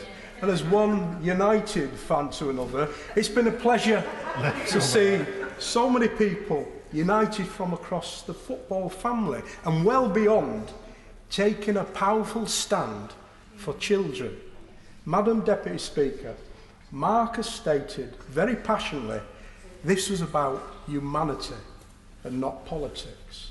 A humanity shaped by his experience, his direct experience of growing up in Wythenshawe, Manchester, in child poverty. Actually, I partially disagree with Marcus on this point. Together with campaigners in Parliament and beyond, he's led change, a change maker, striking his political goal of feeding 1.3 million children this summer. Marcus Rashford 1, Prime Minister Johnson 0. Before the Prime Minister's U-turn, Minister after Minister told us we don't normally fund free school meals outside term time. Well, Madam Deputy Speaker, we don't normally furlough 9 million jobs. We don't normally ask people to isolate, to distance and to bubble. We don't normally close down schools in the middle of the school year. Nothing has been normal since March. This pandemic has required an extraordinary response from the party of small government, an extraordinary response from society. And this enforced U-turn, we remember the order paper just hours ago, is a victory for children and a victory for common sense. But, Madam Deputy Speaker, we cannot be in denial about the economic fallout from COVID-19. This is only just the beginning, and this comes on top of 10 years of austerity. We cannot be in denial about the impact it's going to have on the poorest in our society. The economic effect of the virus is pushing more families into poverty, and more children will go hungry. From Palace Fields in my constituency to Lethbridge in my constituency. The IPPR, as the Shadow Secretary of State has pointed out, estimates that 200,000 more children will now fall below the poverty line and are at risk of hunger. That's not the time for small states, it's the time for a government to get on their side, surely. In the long term, we need to look at the extraordinary numbers of children who are living in poverty in this country. We need to work hard to stop child poverty at its roots, rather than treating its worst symptoms or coming out with ideological crap trap and stereotypes. In conclusion, hunger doesn't understand term dates. It doesn't understand ideological nonsense. And wouldn't it be wonderful if we all worked together and grew up a little and ended child and food poverty once and for all. To try to get any chance of getting everybody in, I'm going to reduce the time limit to 3 minutes. I have given the honourable gentleman notice of that. Dean Russell. Thank you very much, Madam Deputy Speaker. I will now get rid of half of my speech, which thankfully I hadn't actually written, so that's all good. I wanted to start off actually with to pay tribute to Jo Cox, as the Speaker did this morning. I never sadly got to know her or meet her, but we shared a passion for tackling loneliness, and I will continue to take that fight on in Parliament, even though she sadly is no longer with us to do so. I wanted to just speak about the challenges that I think we all face in this chamber around working together. We've heard it a lot today. And I think the challenge I hear is that when the government listens, we get attacked. And, you know, when I hear the phrase U-turn, which I've heard in most speeches today, I don't hear U-turn, I hear thank you, you listened. And I think that's the sentiment that we need to do to work together to be able to tackle these really big issues. Since the start of this pandemic, we have worked together, and I think in a really great way, especially in the early days. But when we look at government, we've had an agility, I would say, in our approach to this. We've faced issues that I will give way. Honourable Jones just said, there's an amendment on the order paper tonight, which the government aren't moving. If they had moved it, would you have voted for it? Yes. Thank you for your intervention. Thankfully, we were in a position which I knew we would be in, actually, which I anticipated that throughout this, because I've been lobbying, I will be open, I've been lobbying government too on this particular point, and I've been very strong in my words behind the scenes on this, because I've felt that it's been very important that we make sure that this particular situation is sorted. However, as I want to get on with my speech, my point on this actually is that I feel that this would have happened anyway, because I know that the movements and the music behind the scenes has been to do so. But my point on this is that I must continue for a moment. My point on this is that I think we have to get away from this football politics. Excuse the pun on Marcus Rashford. Because I think we've got to make sure that we're working together cohesively. And throughout the whole of this pandemic, I feel that the government has adapted, we've listened, we've changed, we've improved, we've ensured that the most vulnerable in society are being looked after. Look at how many people are being furloughed, how many businesses have been sorted with bounce-back loans, how many children in school that were able to go that were in the vulnerable category. I personally have been going every Saturday with an amazing charity called One Vision, other charities called Sewer Day, and also the Salvation Army and others, delivering food every single week, at least once, if not more, where I get the opportunity to go and see people face-to-face and help them where I can. But I've known that that's in addition to all of the support that the government is giving. Now, don't get me wrong. The reality is, for children in school, it's important that they are fed. It's absolutely a human right, and I'm a member of the Joint Committee on Human Rights, and so I see this very passionately. You cannot feed a child's mind unless you feed their stomach first. And I think that's something we have to hold at the core of this. But if we don't go down a route where we all spot areas where we can improve, and we work together to improve those together, then what we end up with is this political point scoring, a fear of actually should we adapt, because if we U-turn, we're just going to be the front pages of the newspapers saying, okay, they failed. Actually, let's praise the successes that we've had. Let's praise the opportunities to work together and look at that moving forward so that we can make a real difference. And I'd just like to finally mention one last point on this, that when we've got these opportunities to change things and adapt them, then let's look at how we move forward on this with regards to the next 6 months to a year to 2-3 years. The voluntary sector absolutely has a place in this, but both to help support it, but also in terms of the eyes and ears. And I believe that this government's worked very hard to collaborate, not just on party levels, but with business, with charities, with organisations, to make sure that we're doing that. Thank you, Madam Deputy Speaker. Thank you, Madam Deputy Speaker. I would like to add my voice to those thanking Marcus Rashford for his inspiring, tireless work against child hunger. I also want to pay tribute to 15-year-old Dev Sharma, the Member of Youth Parliament for Leicestershire and an ambassador for the Food Foundation, championing the right to food for all children. I could not agree more that in 2020, in the 6th richest country of the world, it is appalling that we are even having this debate about how we feed our children. Marcus is brilliant, but it should not be left to pioneering Premier League footballers to paper over the cracks created by a decade of cruel austerity. The government should be ashamed, actually, by their record.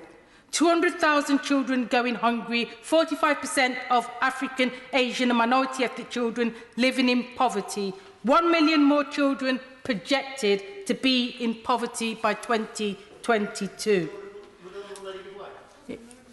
I give way. She talked about the large number of people from ethnic minority backgrounds in her constituency perhaps living in poverty. Will she also congratulate ethnic minority background charities in Peterborough who are working with the Conservative City Council in Peterborough, making sure that they're helped during this difficult time?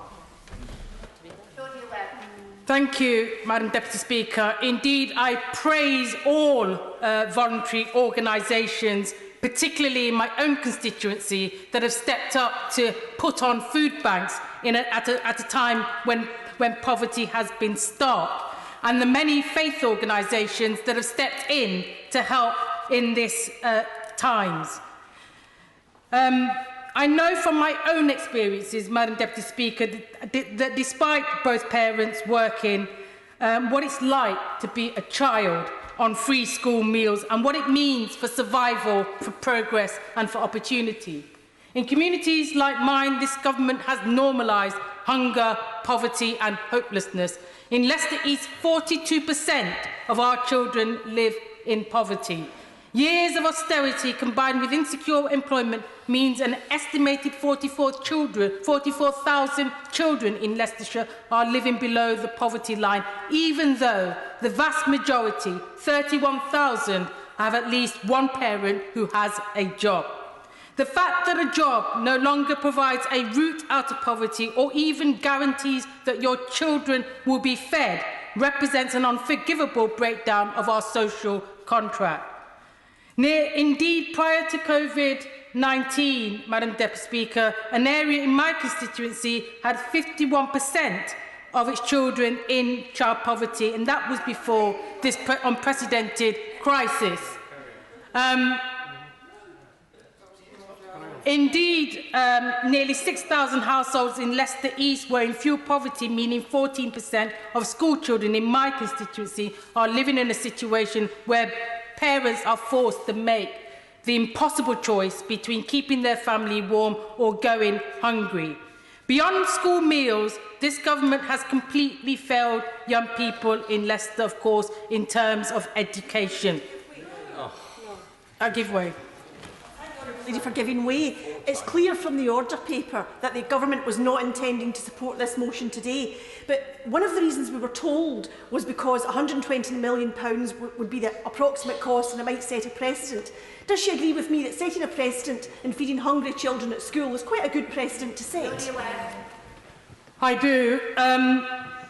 Madam Deputy Speaker, I'll continue, but I just want to make the link between poverty and achievement, because central government funding per pupil has dropped by 8.4% since 2013. At the same time, my constituency has a lower than average GCSE attainment level, and only 6% of our students achieve AAB A level, which is less than half the national average. Madam Deputy Speaker, does this government not believe that young people in my constituency deserve the same opportunity to receive a good education? Do they not believe that it is a national scandal for any child to be going hungry while billionaires and big corporations make ever-increasing profits?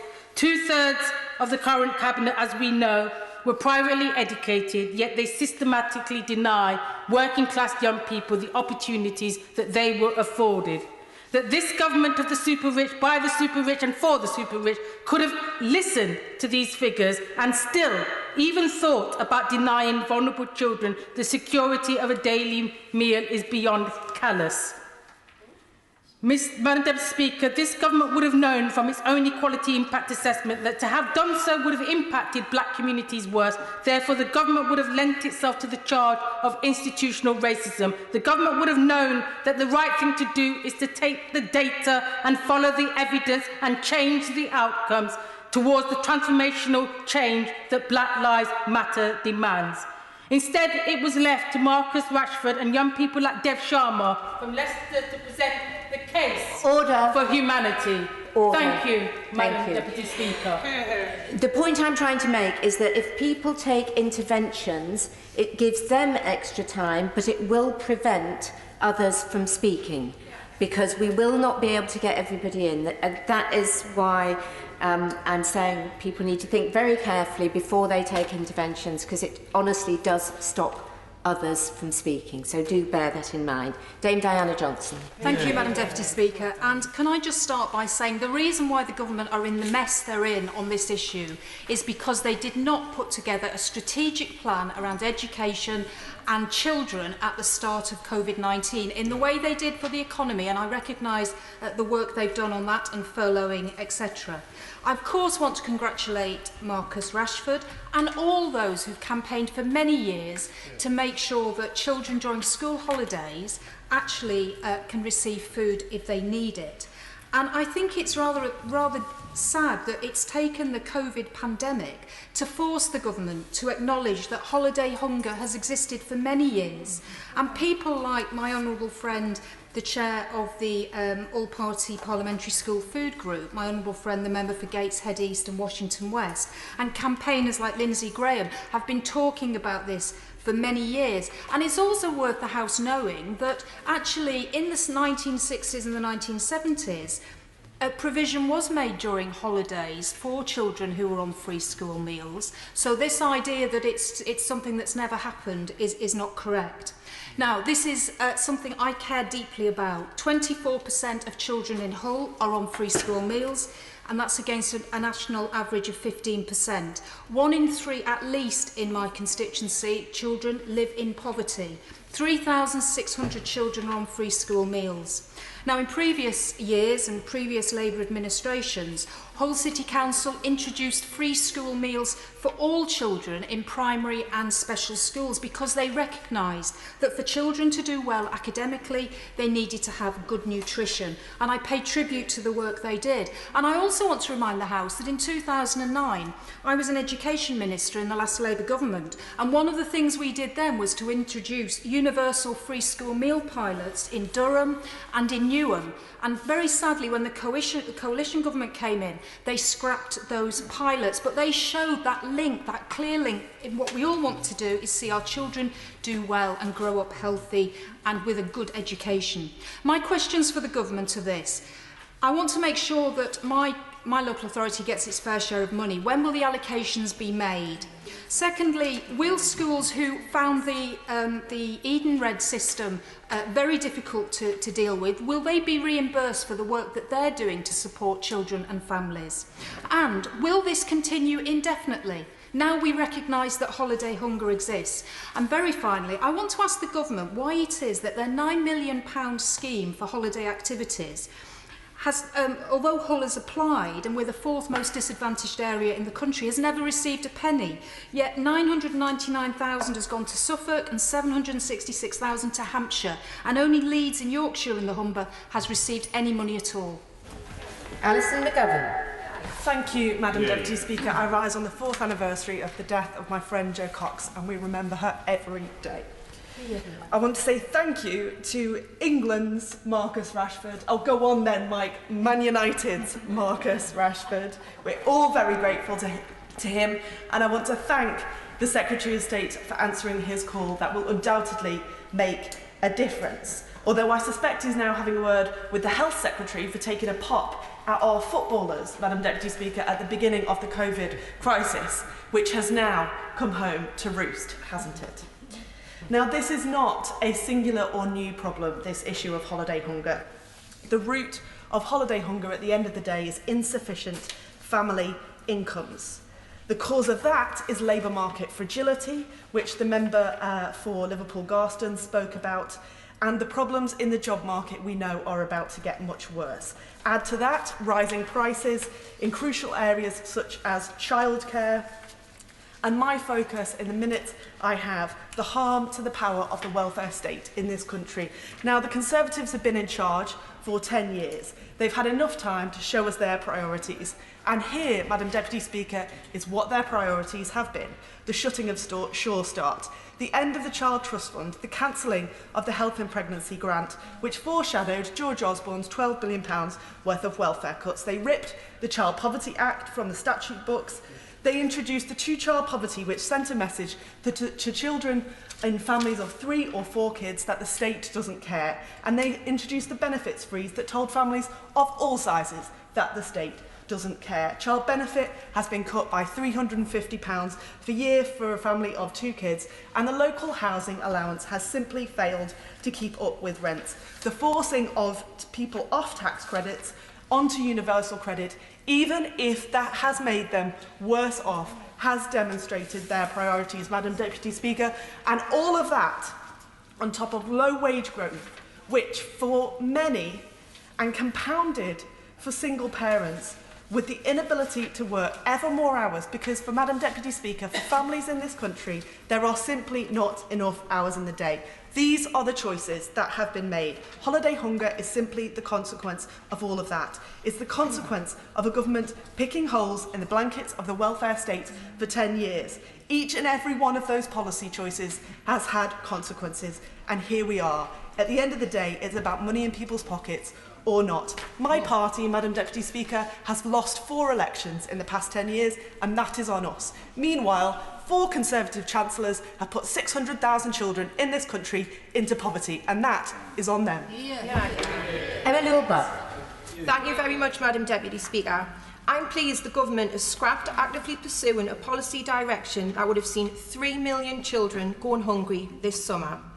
But it should not have had to take the powerful, heartfelt and game-changing intervention of Marcus Rashford to get to this point. The anxiety felt by families over the past few weeks could have been avoided had the government acted sooner. Clearly, when cross-party MPs signed my letter to the Secretary of State earlier this month asking for an extension of the voucher scheme, the money was there, so why has it taken till now? Even before coronavirus, children were regularly going without. 10 years of Tory Britain has seen a forceful and deliberate dismantling of the safety net that once existed to support those who, through no fault of their own, were struggling. It's no secret, Madam Deputy Speaker, that I don't trust this government. We have a populist Prime Minister who has a habit of making sweeping announcements like this one today when he knows his popularity is waning. Many of us have been here before. He lauded the holiday activities and food programme, yet this year it was predicted to only reach 4% of the children eligible. He then announced 63 million of local welfare assistance, but it's not ring-fenced, so it won't be spent exclusively on free school meals. So I sincerely hope the Minister, in summing up, can give us some of the actual detail that we need regarding this announcement, because we are heading for a deep recession.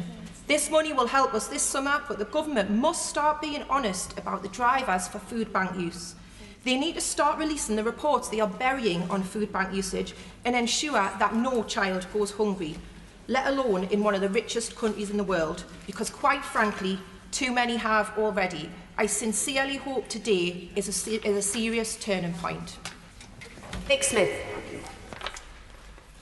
Madam Deputy Speaker, I wholeheartedly support the Labour motion, and I'm glad that the government now recognise the strength of our case.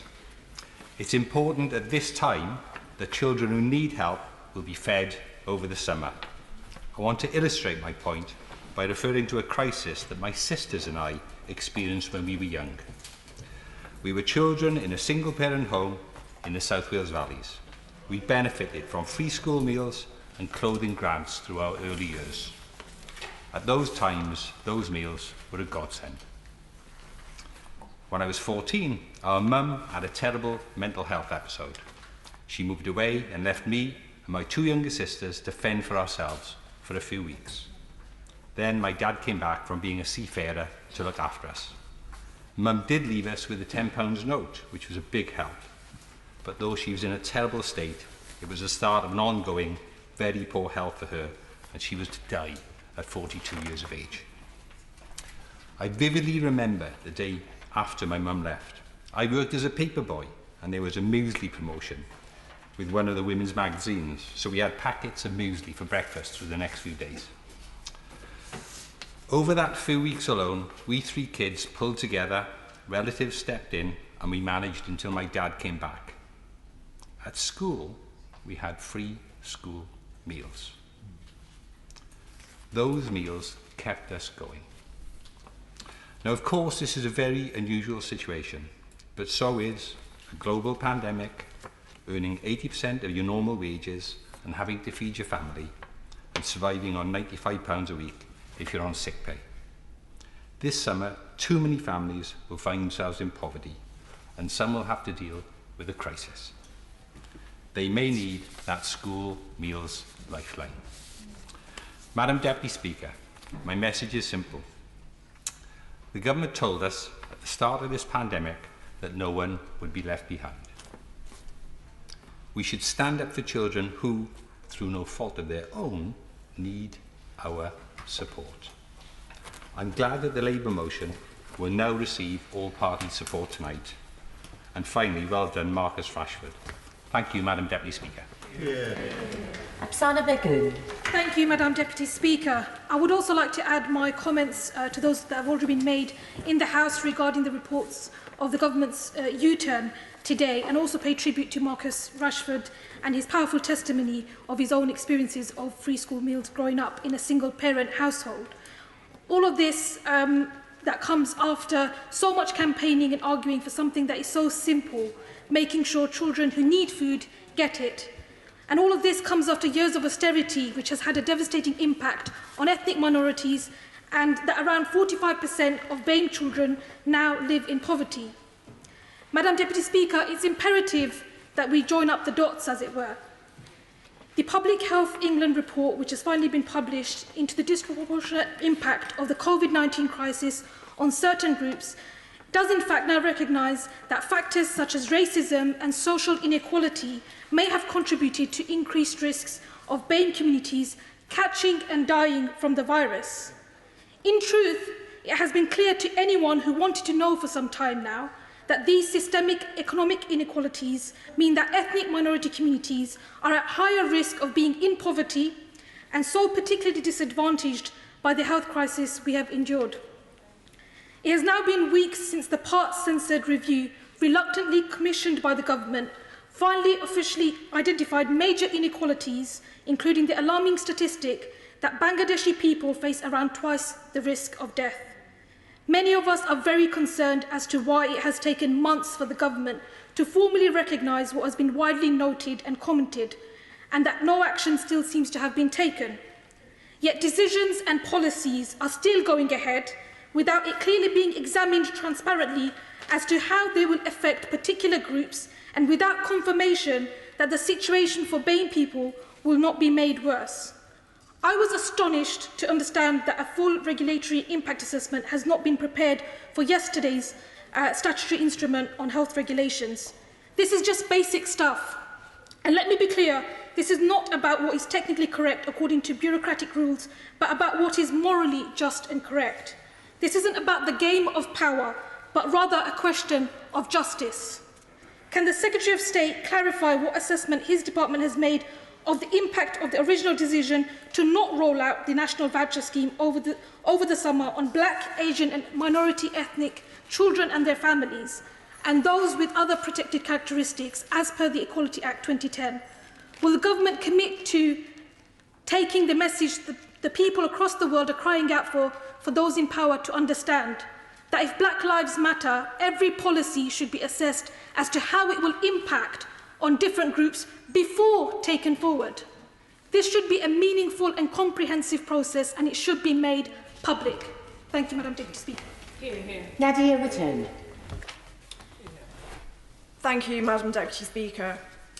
Madam Deputy Speaker, that children should not go hungry is an idea that most people would consider to be a question of basic morality. I'm glad that the government has now conceded that the free school meals scheme should be extended to cover this summer. But given that the Honourable Lady was still arguing against this only a few hours ago, it's clear that this isn't a moral change of heart, but a result of incredible pressure from campaigners like Marcus Rashford and the opposition. I would like to ask the Minister about one aspect of the policy.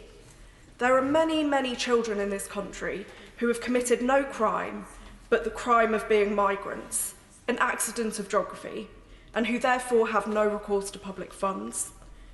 These pupils have been temporarily eligible for free school meals during the pandemic. Will the Minister commit to ensuring this continues, not just this summer, but as a permanent change in policy? It is telling, Madam Deputy Speaker, that the Education Secretary should imply that children only need to have access to nutritious, healthy meals when they are at school. If it's wrong for children to go hungry, then it is always wrong for children to go hungry, not just during a global pandemic, and not only while they're at school.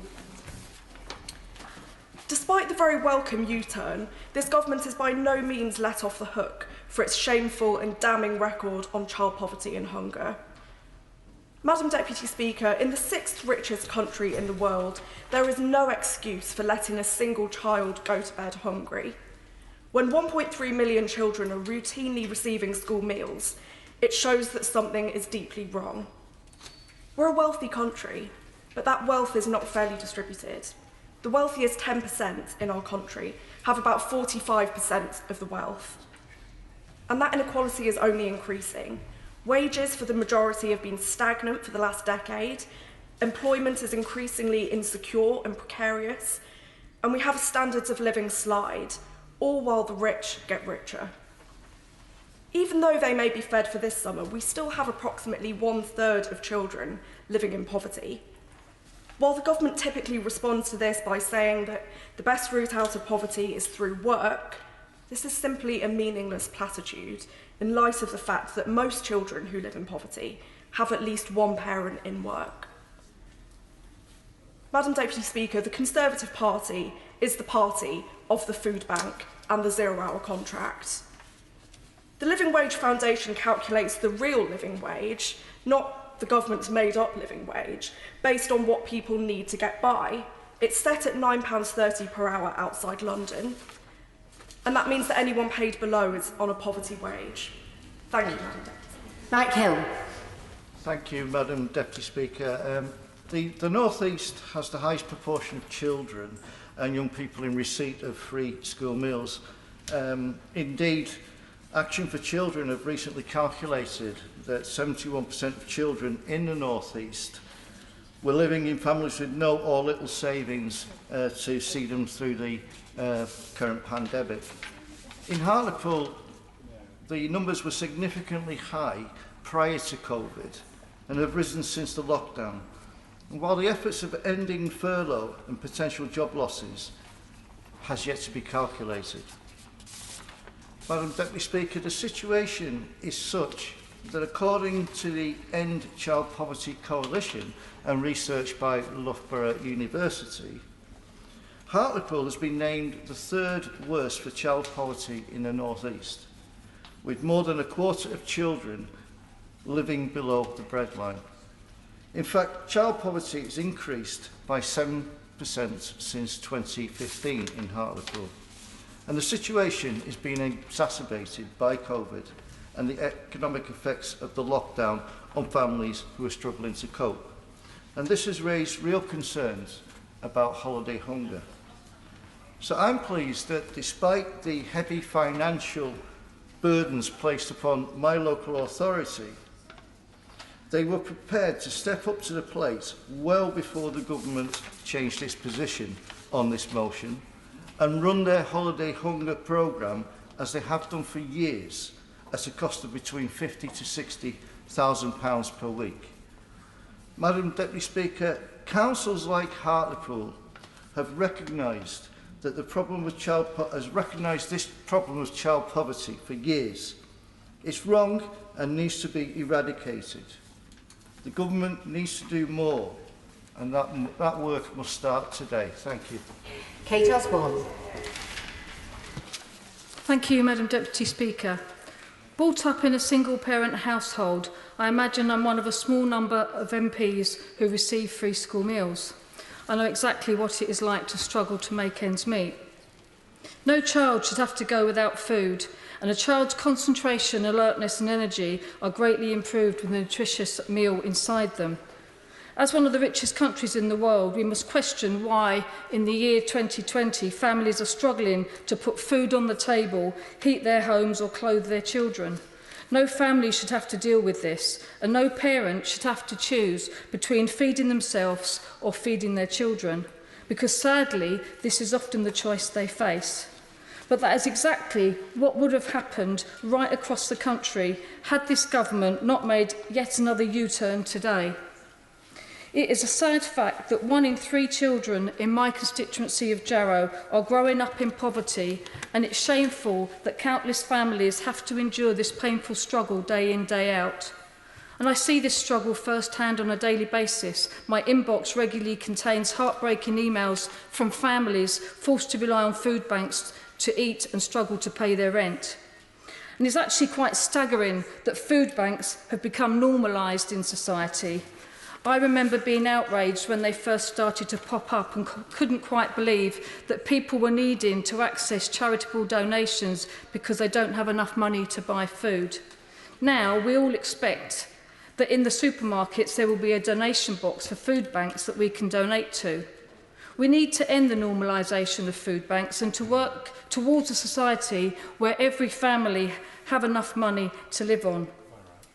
Whilst the Welsh Government has already announced it will provide each eligible child with the equivalent of £19.50 a week over the summer, it would have been deeply heartless for the Government not to fund the estimated £120 million which will now ensure children in this country and 2,605 children in the Jarrow constituency can eat for the summer holiday period.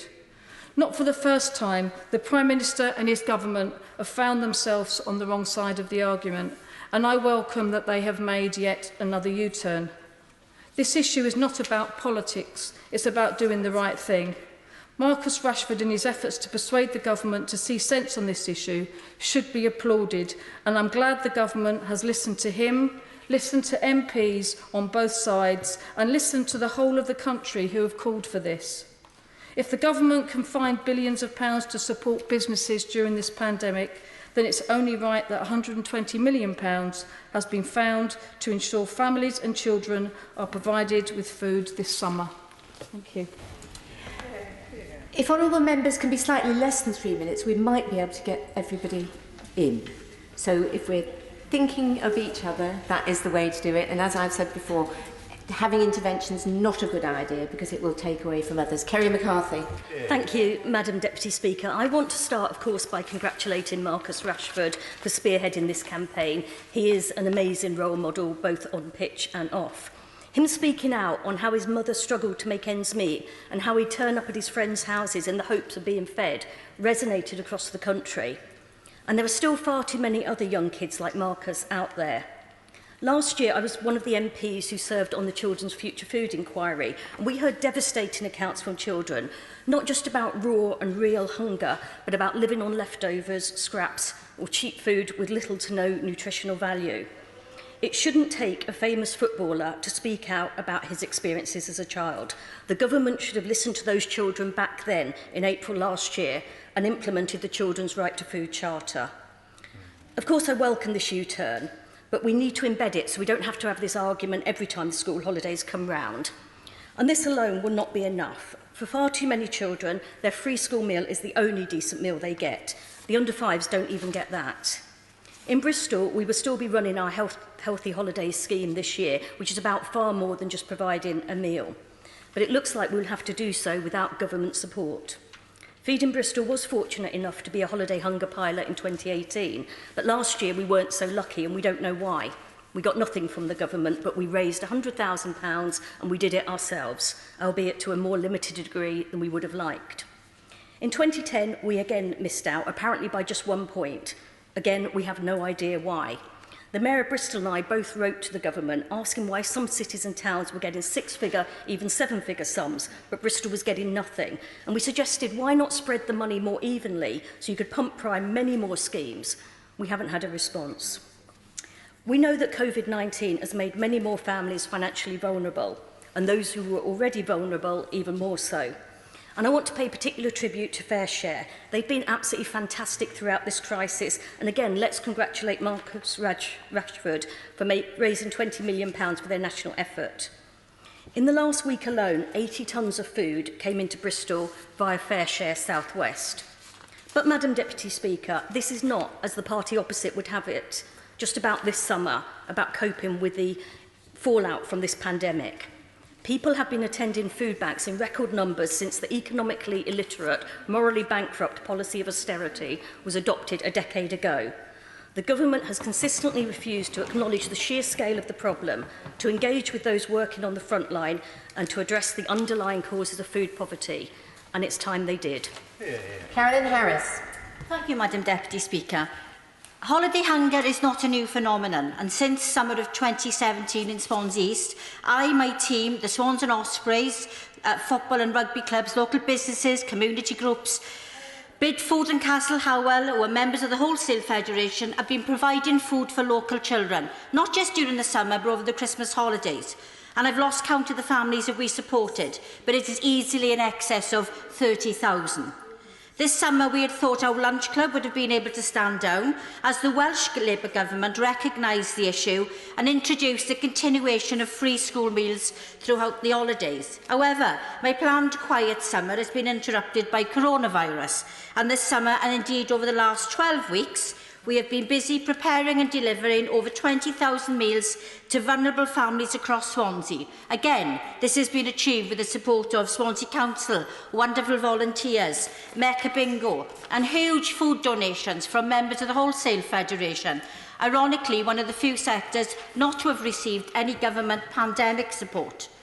The Welsh Labour Government's early decision to guarantee funding for free school meals throughout the school holidays is a testament to their understanding of the real life issues. The ability to react to this very real issue is because more and more we are hearing harrowing stories of parents going without in order to feed their children.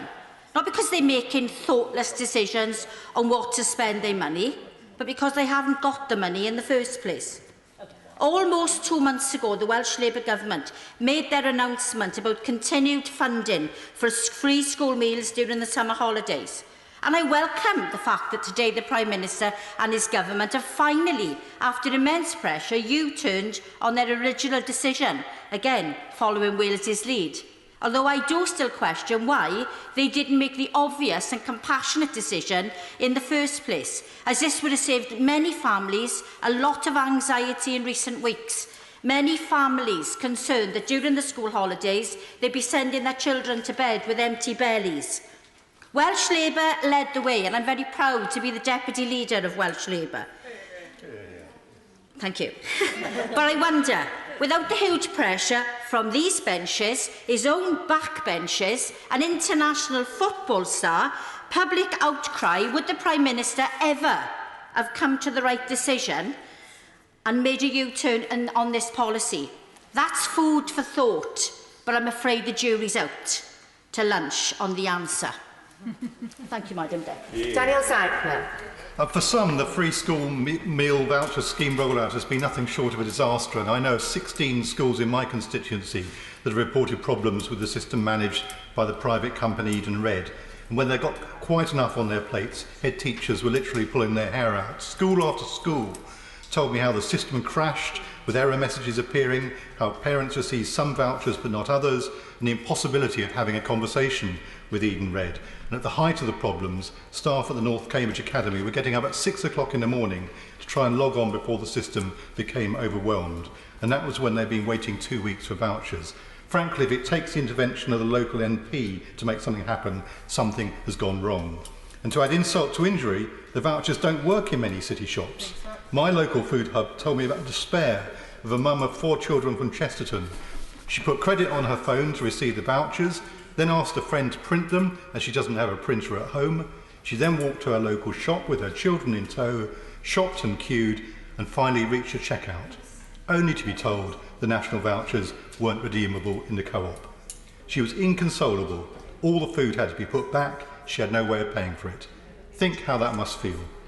So why not use other non-Eden Red schemes? After all, some stores, such as the Co-op, do have alternative food voucher schemes ready to go.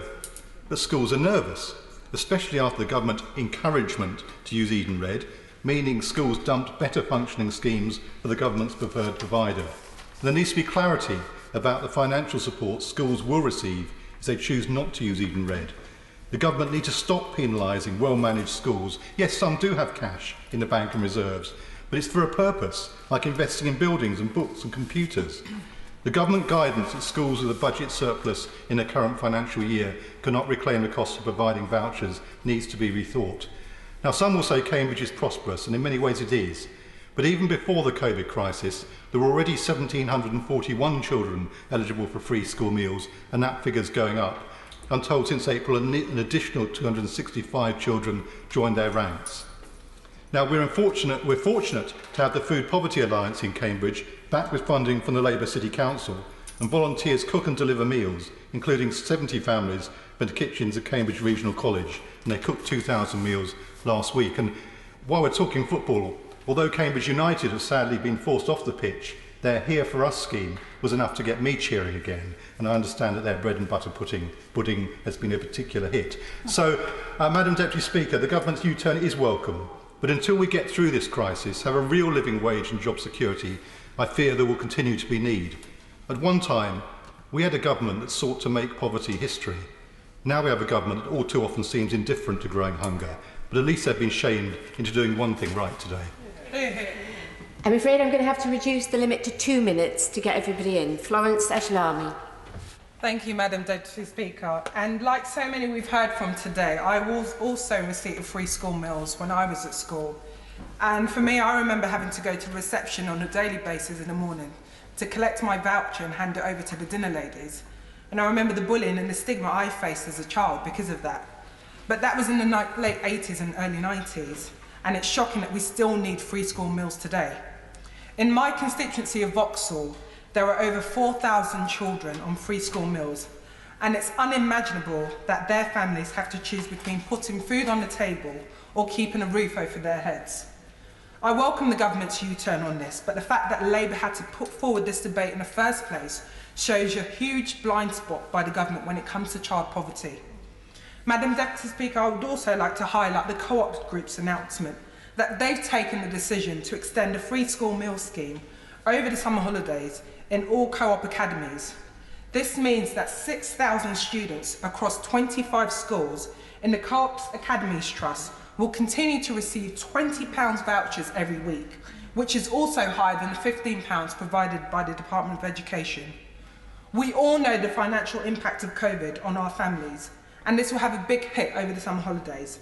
So will the government reassure families in Vauxhall and across the country that it understands how important free school meals are and what a difference it will make to those families? And I would also urge the government to look not just at the symptoms, but the causes of child poverty. Siobhan McDonough. Thank you, Madam Deputy Speaker. Can I congratulate the government on agreeing to do free school meals over the summer holidays? Can I congratulate Marcus Rashford on the best goal of his life so far? I can only say that his mum must be so proud of him today. But please don't let anybody think this is just about food over the summer. The average free school meal child starts school behind their other contemporaries in class. The average free school meal child at year 6 can be up to 18 months behind the other kids in their class. When they start secondary school in year 7, they go backward from year 6. Yet these children will have spent 6 months out of school.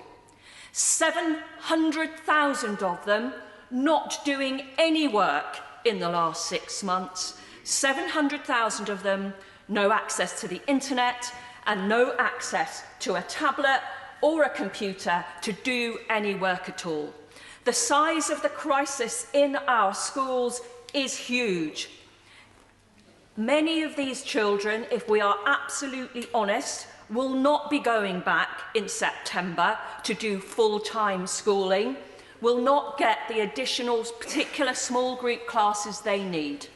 And that is why I am asking everybody in the chamber today to support our bill to get every child on free school meals, access to the internet and access to the device to allow them to do that, to give them a step towards employment in the future, to make their family have access to the same education and the same leisure as everybody else.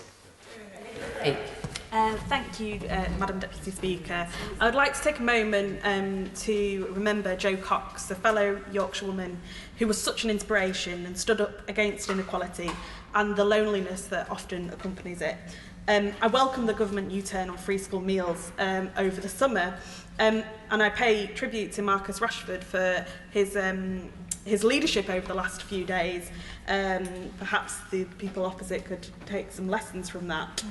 Since the onset of the COVID-19 crisis, 1.5 million people have reported going a whole day without food. The use of food banks has soared, and mutual aid groups, food banks and campaigners in my own constituency have struggled to provide the food that the people of Sheffield need. Their work and the work of others is heartening, but it's also a travesty that the 6th richest country in the world, it falls to volunteers and the charitable sector to ensure that no one is going hungry. Over the past few years in Sheffield, we've seen a growth in activities for young people that now must involve the provision of food. Whether these are holiday hunger projects or term-time clubs, children are struggling to get the nutrition they need and rely on such projects as well as free school meals. The demand is so high and it is growing. Whilst communities have identified the need, it is clear they do not have the resources to prevent hunger in their neighbourhoods. They cannot solve the structural issues of inequality, low pay, insufficient social security, rising costs in housing, energy, and for the basics. Solving that requires action and intervention from here.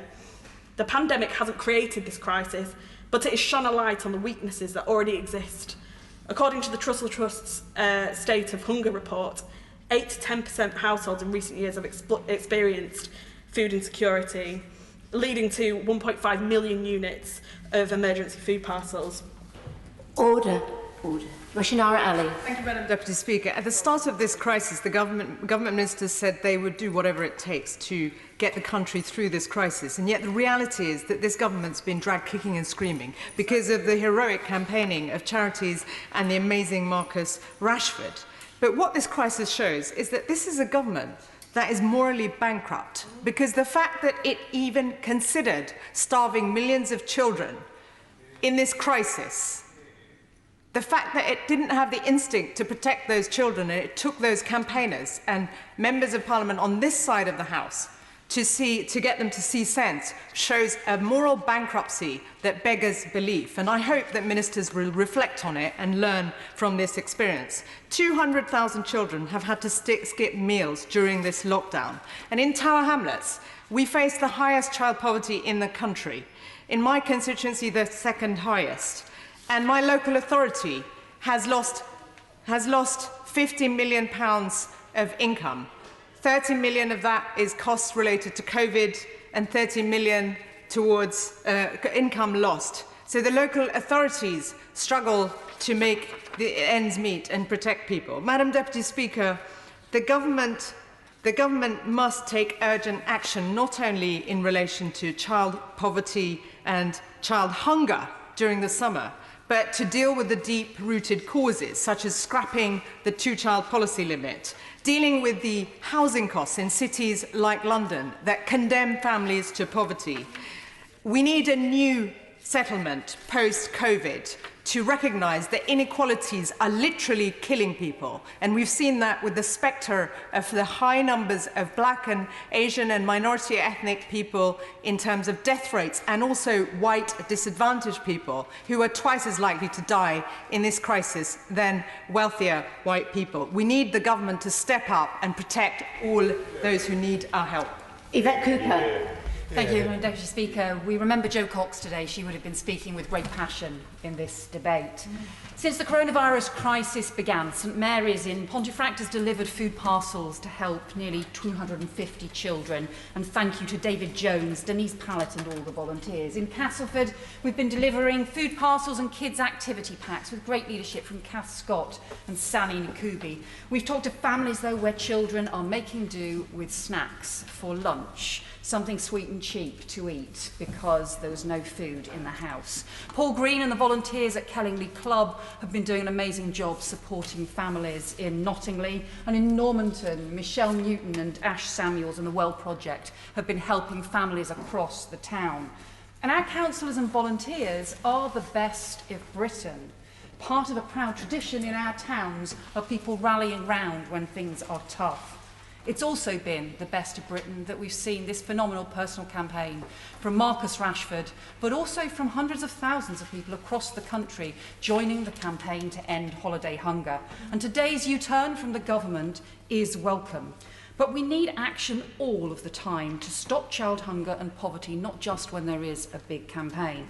Under the last Labour government, in the run-up to every budget, we had a big debate on what should be done that year to tackle child poverty and to make progress. And we tried to make that pressure permanent by bringing in the Child Poverty Act 10 years ago that at that time had cross-party support to keep that pressure up to end child poverty. But that has been ditched by the government, and instead we've seen things like the 2-child limit or the 5-week wait for a universal credit brought in that have caused so much damage. I would urge them to join with that cross-party spirit again to end child hunger and end child poverty. It is morally wrong that in the 21st century any children should go. Kieran Jones. Speaker.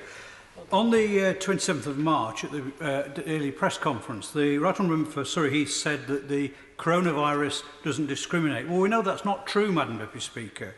88% higher mortality rates in deprived communities, and we're all seeing now in our own constituencies, in more deprived areas, the economic effects that this virus is having. In my own constituency, 1,570 people have joined the claimant count since March, and that will increase.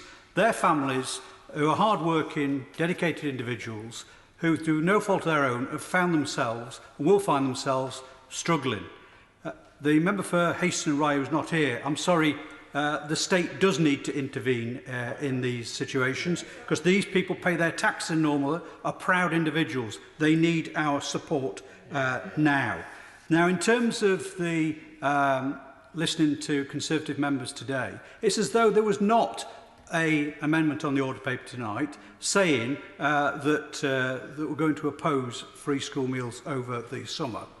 But it is there, and as I challenged the member for Watford, if they'd been there tonight and things hadn't changed, they'd have all trooped through the lobbies and voted against giving our children free school meals during the summer holidays. In 2020, in the 6th richest country in the world, if we can't afford to actually support and feed children, there's something terribly wrong. That is not the society I came into politics to see, and it's one that I will, and others I know on these benches will continue to fight for and fight against the injustice which this government seems to be completely deaf to. Rachel Hopkins. Thank you, Madam Deputy Speaker. The reliance of many children on free school meals is sadly not a new thing, but this is the reality for the 3,231 children across my Luton South constituency. Similarly, holiday hunger is a sustained and severe problem at the heart of many of our communities, and both are being exacerbated by this unprecedented public health crisis. I'm glad that after sustained pressure from Marcus Rashford and the Labour Party's Holidays Without Hunger campaign, that the government has decided to U-turn and do the right thing and extend the free school meal voucher scheme over the summer holidays. Research by End Child Poverty shows that before the coronavirus crisis, 46% of children in Luton South were living in relative poverty. And as I've said before in this House, many are living in families struggling with in-work poverty due to low pay, insecure work and zero-hours contracts. I'm very concerned that the financial hardship inflicted by the coronavirus crisis will cause this figure to increase. If the government hadn't conceded to public pressure and extended the free school meal voucher scheme, they would have neglected its responsibility to vulnerable children. Free school meals provide a stable diet and nutrition that facilitates a child's development, and neglecting a child's development needs can have a tremendous impact on their mental and physical health. And in the longer term, adverse childhood experiences, such as a sustained inability to meet a child's basic needs, like being fed, through no fault of their own, can lead to negative outcomes such as low educational and employment achievements and mental health problems. So today's U-turn is welcome, and I urge the government to go further to end child poverty. Helen Hayes. Thank you, Madam Deputy Speaker. I pay tribute to Marcus Rashford this afternoon. It's not easy to speak about difficult personal experiences, but by doing so in such a powerful way, he helped to force the government to act to stop 1.3 million children in England who are eligible for free school meals from going hungry over the summer holidays. I also want to pay tribute to my local councils, Lambeth and Southwark, and to the many community organisations which have been working so hard since March to address food insecurity during the pandemic. They show the commitment, care and compassion in our local communities, of which I couldn't be more proud. While the government's U-turn is welcome, we shouldn't be having this debate today, because coronavirus or not, no child should ever go hungry in the UK. Parents do not want to have to rely on a voucher scheme. They want the dignity and freedom to buy healthy, fresh food to nourish their children. Shamefully, childhood hunger and food insecurity are a huge problem in the UK, exacerbated by coronavirus, but a reality for many families, even without the pandemic. It is hard to understand the mindset of a Prime Minister who doesn't appear to see this as a top priority and who has to be pushed reluctantly into minimal action. The voucher scheme is welcome and essential, but it isn't a solution to food poverty. It isn't reaching the thousands of families who fall just outside of the income threshold for free school meals, or those who will not claim due to stigma. We know that many of these families are also on low incomes, with precarious work, facing high housing costs and forced to rely on a social security system which prefers punishment over support. The government has a choice. It can keep lurching forward with disorganisation and wrong-headedness, forced to do the right thing only by intense pressure from our communities, or it can start to engage and plan now for a coronavirus recovery which builds back better, addressing structural inequality, low pay, insecure work, the high cost and insecurity of private renting, and the ability of our councils to deliver the public services we all rely on. And it could make sure that no child in the UK ever has to go to bed hungry again. Sam Carey. I welcome the government's U-turn on this important issue, and it's incredibly disappointing it's taken a high-profile intervention, you know, a top of the a match of the day sort of worthy goal for Marcus Rashford to get us to this point. I just think, though, that the constituents that I have in Ilford South, where we have over 4,000 children who claim free school vouchers, and that figure, you know, potentially with 17,500 people on furlough, could rise to a far worse and frightening level. And unsurprisingly, I've been inundated with emails from concerned constituents in precarious positions. Andrea, her 3 children, currently no income whatsoever due to the COVID crisis and mental health damaged. And one young man I will quickly mention, a 10-year-old Mohammed Amin, who took the time to write into me from my old primary school, Highlands in Ilford South. He said that when some parents are poor, having to suffer hunger in this crisis and not getting the free school meals they need, I must say this is a stress so badly for all the families who desperately need it. So I'll finish, because I know we have so short on time, just to say that it doesn't often happen that someone who's a West Ham supporter will congratulate and thank Marcus Rashford as a Manchester United player. But on this, he's highlighted, he's actually shone a mirror, he's held that mirror up to the government, and thankfully they have responded and are going to actually help all of those people in my constituency get through this summer so they can actually ensure... Order. Shadow Minister Tulip Siddiq. Thank you, Madam Deputy Speaker, and I want to start by saying how pleased I am about this U-turn that the government has made over free school meals and what an impact it will have on all the children who are facing food crisis in this pandemic and all the parents who are worried about the long summer months that are coming up over the holidays. So we can't underestimate the impact that this decision will have on that.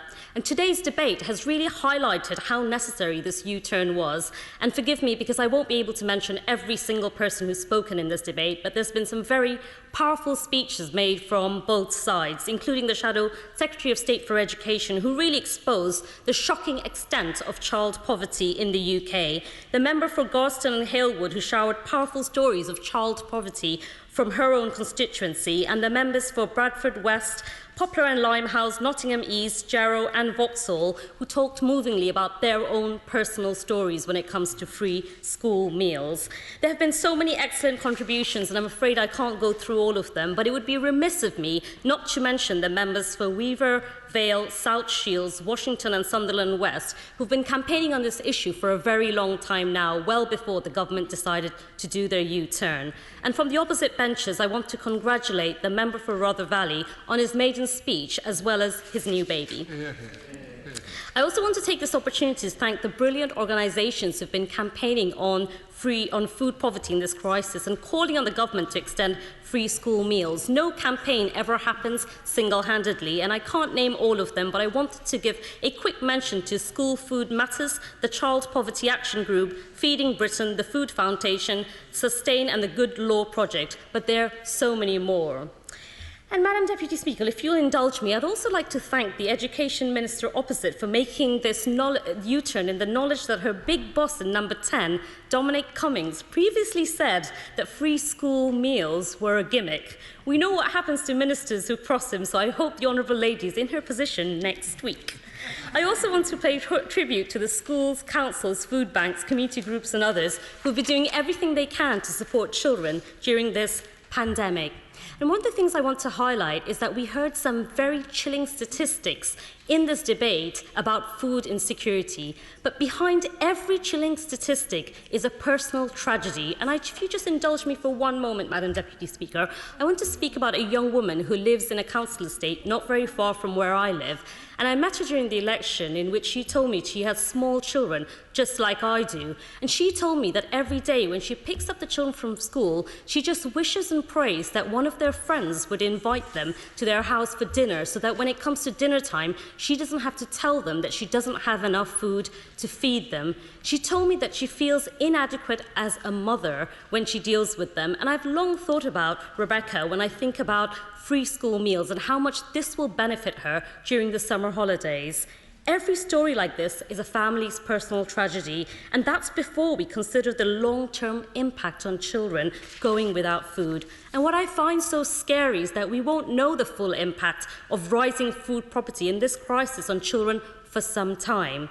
The child whose growth was stunted because they were underfed. The child whose mental health was damaged by the experience of poverty. The child whose education was set back because they can't focus on learning due to hunger. The extent of this harm won't be clear for many, many years. And we know that it will disproportionately impact BAME communities, the disabled community, and the already disadvantaged children from lower socioeconomic backgrounds. And for all these reasons, I heartily welcome the fact that free school meals will be funded over the summer. But I can't help but question why the decision has come so late. The Labour government in Wales committed to £33 million to fund free school meals over the summer, back in April at a much higher level of support than in England. And we heard very passionately from the members for Gower and Swansea East, highlighting the leadership and clear thinking that the Welsh Labour government has shown on free school meals, and I wish the government had taken a leaf out of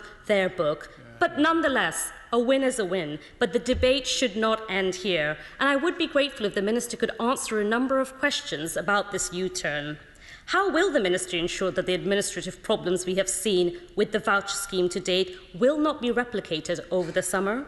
Will she set out why the same support has not been offered for universal infant free school meals? And will she commit to continuing the support from September? How will the Ministry ensure that 500,000 children who qualify for free school meals but are not accessing the support at home are properly fed?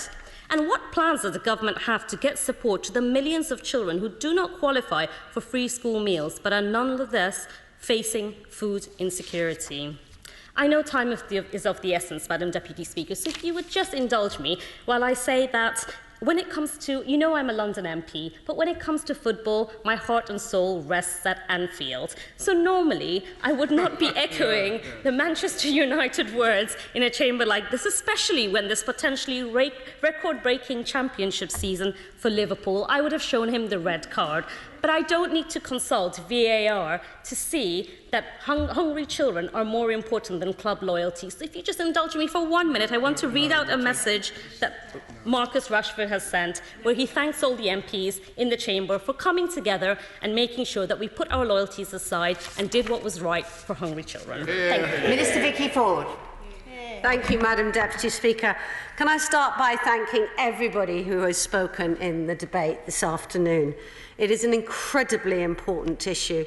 I'd particularly like to thank the member for Rother Valley and for mentioning in his maiden speech the passion that his constituents have, that they know they can and will change the world for better. And that's what I always believe, that everybody who gets involved in politics wants to do. They can and will want to change the world for better. And at this incredibly difficult time, we need to make sure that we all do everything we can to get support to those who need it most, and that includes getting support to vulnerable children.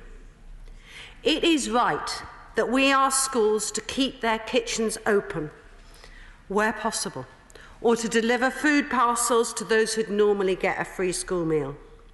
It is right that we provided vouchers for those children whose schools were not able to provide those food parcels.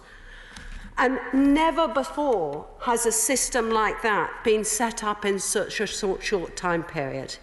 And yes, there were technical problems. But as of last Friday, more than £150 million worth of vouchers had been redeemed by families and schools.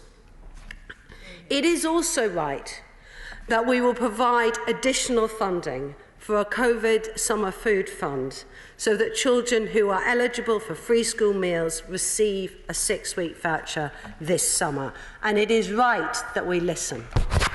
Minister for giving way, but wouldn't the Minister be better using this opportunity to thank Marcus Rashford for the great campaign that he has done and committing to ensure that this never happens again for the lifetime of this government, and put a lining in the budget papers to ensure that these free school meals are available for the duration of this government's lifetime? The honourable gentleman is absolutely right. We must all thank Marcus Rashford for his campaign and for his letter, and I will do so. However, I also wanted to point out that this is only one piece of a wide network of support that we've made sure is in place for vulnerable children at this time. We've invested in support for adoptive families, for foster carers. We've prioritised care leavers and families of children with disabilities. We've supported those who've been excluded from school and kept school open for those children who need schools to keep them safe. And I would like to thank all those who work in schools, in education systems, in care, our social workers and everyone across the country who works to support vulnerable children. As many members tonight have said, getting all children and young people back into school as quickly as possible is a vital next step because of the important role education plays in all children's life, especially in those children who face disadvantage.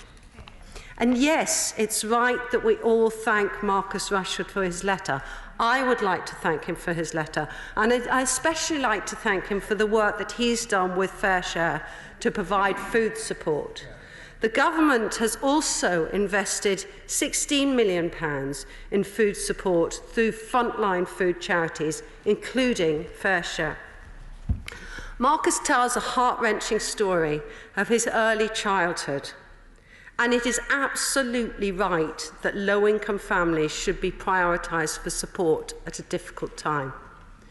He points out in his letter that his experience happened 10 years ago.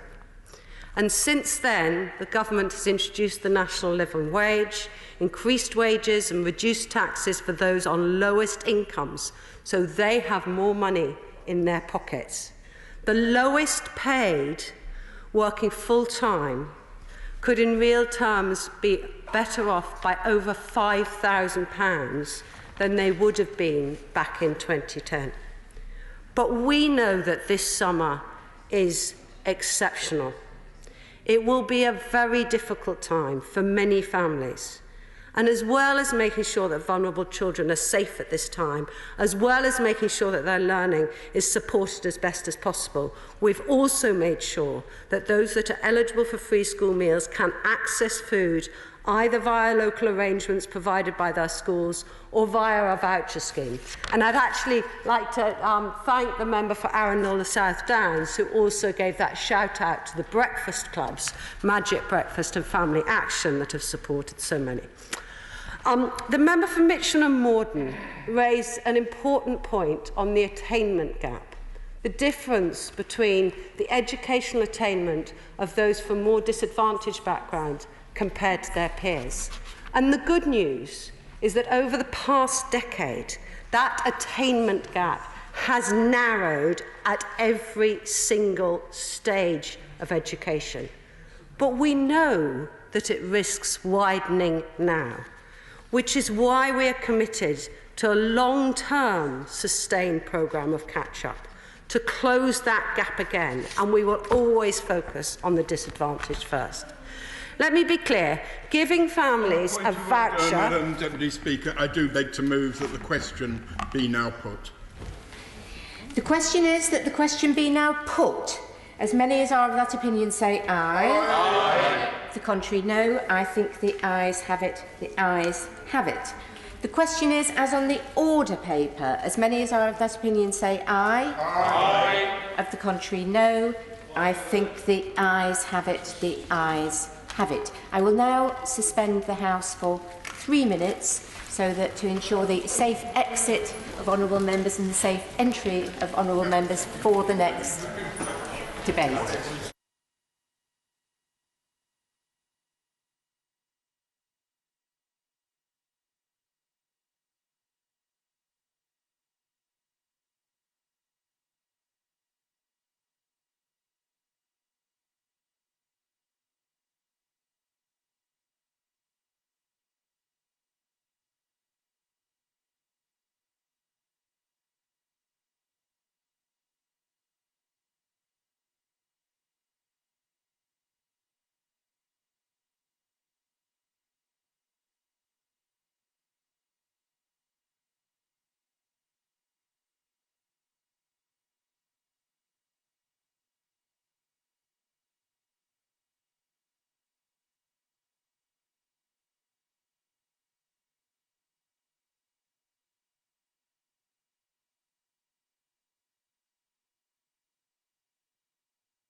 Order.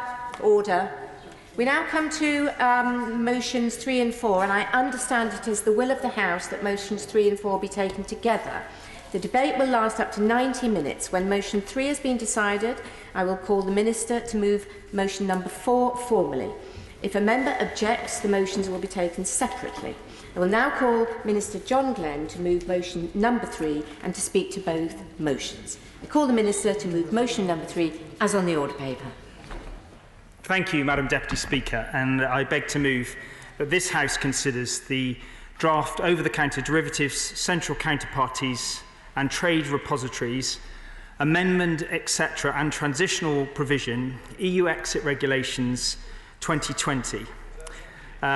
With the leave of the House, I shall also speak to the draft Financial Services Miscellaneous Amendments, EU Exit Regulations 2020. But before I do, Madam Deputy Speaker, I would like to welcome my opposite number, the Right Honourable Gentleman, to his place. He has a distinguished history of public service, and I look forward to a constructive dialogue with him today and in future occasions.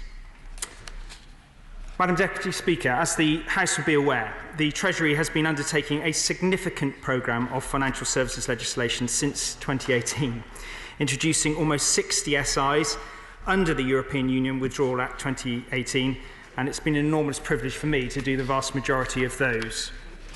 These SIs were made prior to exit day, the 31st of January 2020, and covered all essential legislative changes needed to ensure a coherent and functioning financial services regime at the point of exit, had the UK not entered a transition period. The European Union Withdrawal Agreement Act 2020, which I'll refer to as the 2020 Act, received royal assent in January this year.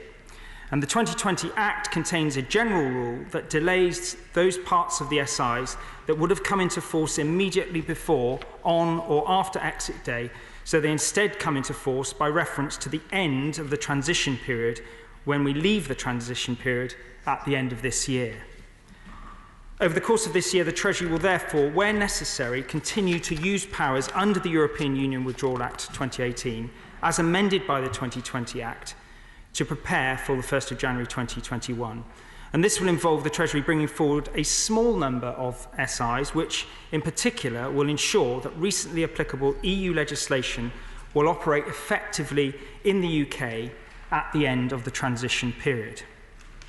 So, Madam Deputy Speaker, the SIs before the House today are two such instruments, and the approach taken in these SIs aligns with the general approach established by the EU Withdrawal Act 2018, providing continuity by retaining existing legislation at the end of the transition period, but amending where necessary to ensure effectiveness in a UK-only context. So I'll first turn to the content of the over-the-counter derivatives, central counterparties and trade repositories, amendment, etc., and transitional provision, EU Exit Regulations 2020.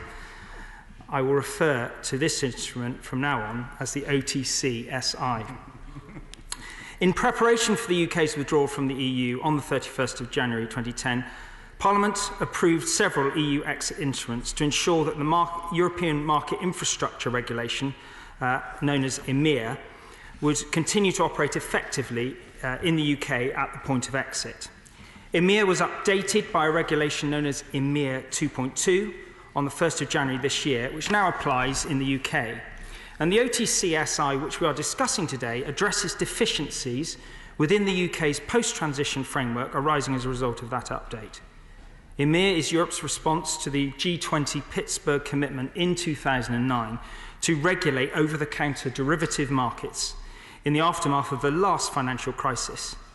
And EMIR mandates the use of central counterparties, known as CCPs, to manage risks between users of derivative products.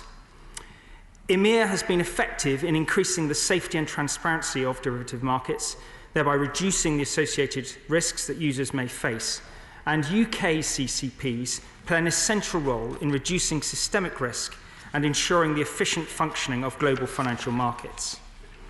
EMIR 2.2 introduced an updated third country or non-EU CCP supervision framework, including an updated recognition regime. And this means that EU authorities can have greater oversight over third country CCPs that are systemically important to the EU. And perhaps the most substantial update in EMIR 2.2 is the ability for the European Securities and Market Authority, or ESMA, to tier third country CCPs according to their systemic importance to the EU as part of the recognition process. Now, ESMA will now take on certain supervisory responsibilities for systemic third country CCPs, known as Tier 2 CCPs. So, Madam Deputy Speaker, this OTCSI updates the UK's recognition framework in line with EMIR 2.2 by transferring ESMA's new powers to the Bank of England after we leave the transition period. And this includes the ability to tier non-UK CCPs as part of the recognition process and to supervise non-UK CCPs that are systemically important to the UK. The Bank of England has already been given the power to recognise non-UK CCPs wishing to operate in the UK via an earlier SI under the EU Withdrawal Act. EMIR 2.2 also empowers the Commission to adopt delegated acts setting out the details of how the framework will function in practice. This includes how tiering and deference to the rules of home authorities referred to as comparable compliance will function. And this instrument transfers the power to establish these frameworks to the Bank of England. Madam Deputy Speaker, since the Bank already has responsibility for safeguarding financial stability in general and managing systemic risk in CCPs in particular, this is an appropriate conferral of functions as it allows them to manage the systemic risk posed by some non-UK CCPs in a way which is appropriate for the UK. So this SI therefore transfers the remaining functions of the Commission to Her Majesty's Treasury. And this includes the power to deploy the so-called location policy.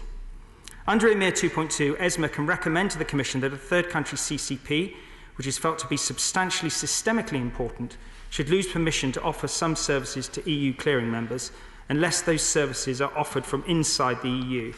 And this is referred to as the location policy. The UK did not support the inclusion of the location policy in EMIR 2.2 due to concerns that it could lead to market fragmentation and reduce the benefits provided by the global nature of clearing. However, the powers in the EU Withdrawal Act under which we are making this SI only extend to addressing deficiencies arising from the withdrawal, and commitments made during the passage of the bill that the power would not be used to make significant policy changes. So I'm not going to deviate from that this evening. Therefore, the OTCSI transfers the powers to use the location policy to the Treasury, subject to advice from the Bank of England, and appropriate procedural safeguards and transitional provisions. And I can assure the House that due to the very different nature of the UK's clearing markets, it is very hard to foresee a circumstance in which it would appropriate the use of that tool in practice. EMIR 2.2 also makes changes to internal EU supervisory and cooperation mechanisms, but since the UK is no longer part of the EU, these provisions are removed by this instrument. Finally, the OTCSI updates the recognition powers set out in the temporary recognition regime. This regime was established by a previous SI to enable non-UK CCPs to continue their activities in the UK after exit day, while their recognition applications are assessed. This SI updates the recognition requirements in line with the new EMIR 2.2 provisions. The Treasury has worked closely with the Bank of England to prepare this instrument and has also engaged with the financial services industry, as we have done throughout. The draft legislation has been publicly available on the legislation.gov.uk website since the 24th of February, and the instrument was laid before Parliament on the 25th of March. So in summary, the OTCSI is necessary to ensure that existing EMIR legislation will continue to function effectively in the UK from the end of the transition period, following the updates made in EMIR 2.2. In particular, it will ensure that the UK has the tools necessary to manage the financial stability risks posed by some of the largest non-UK CCPs. Madam Deputy Speaker, I will now turn my attention towards the second of tonight's SIs, the Financial Services Miscellaneous Amendment EU Exit Regulations 2020.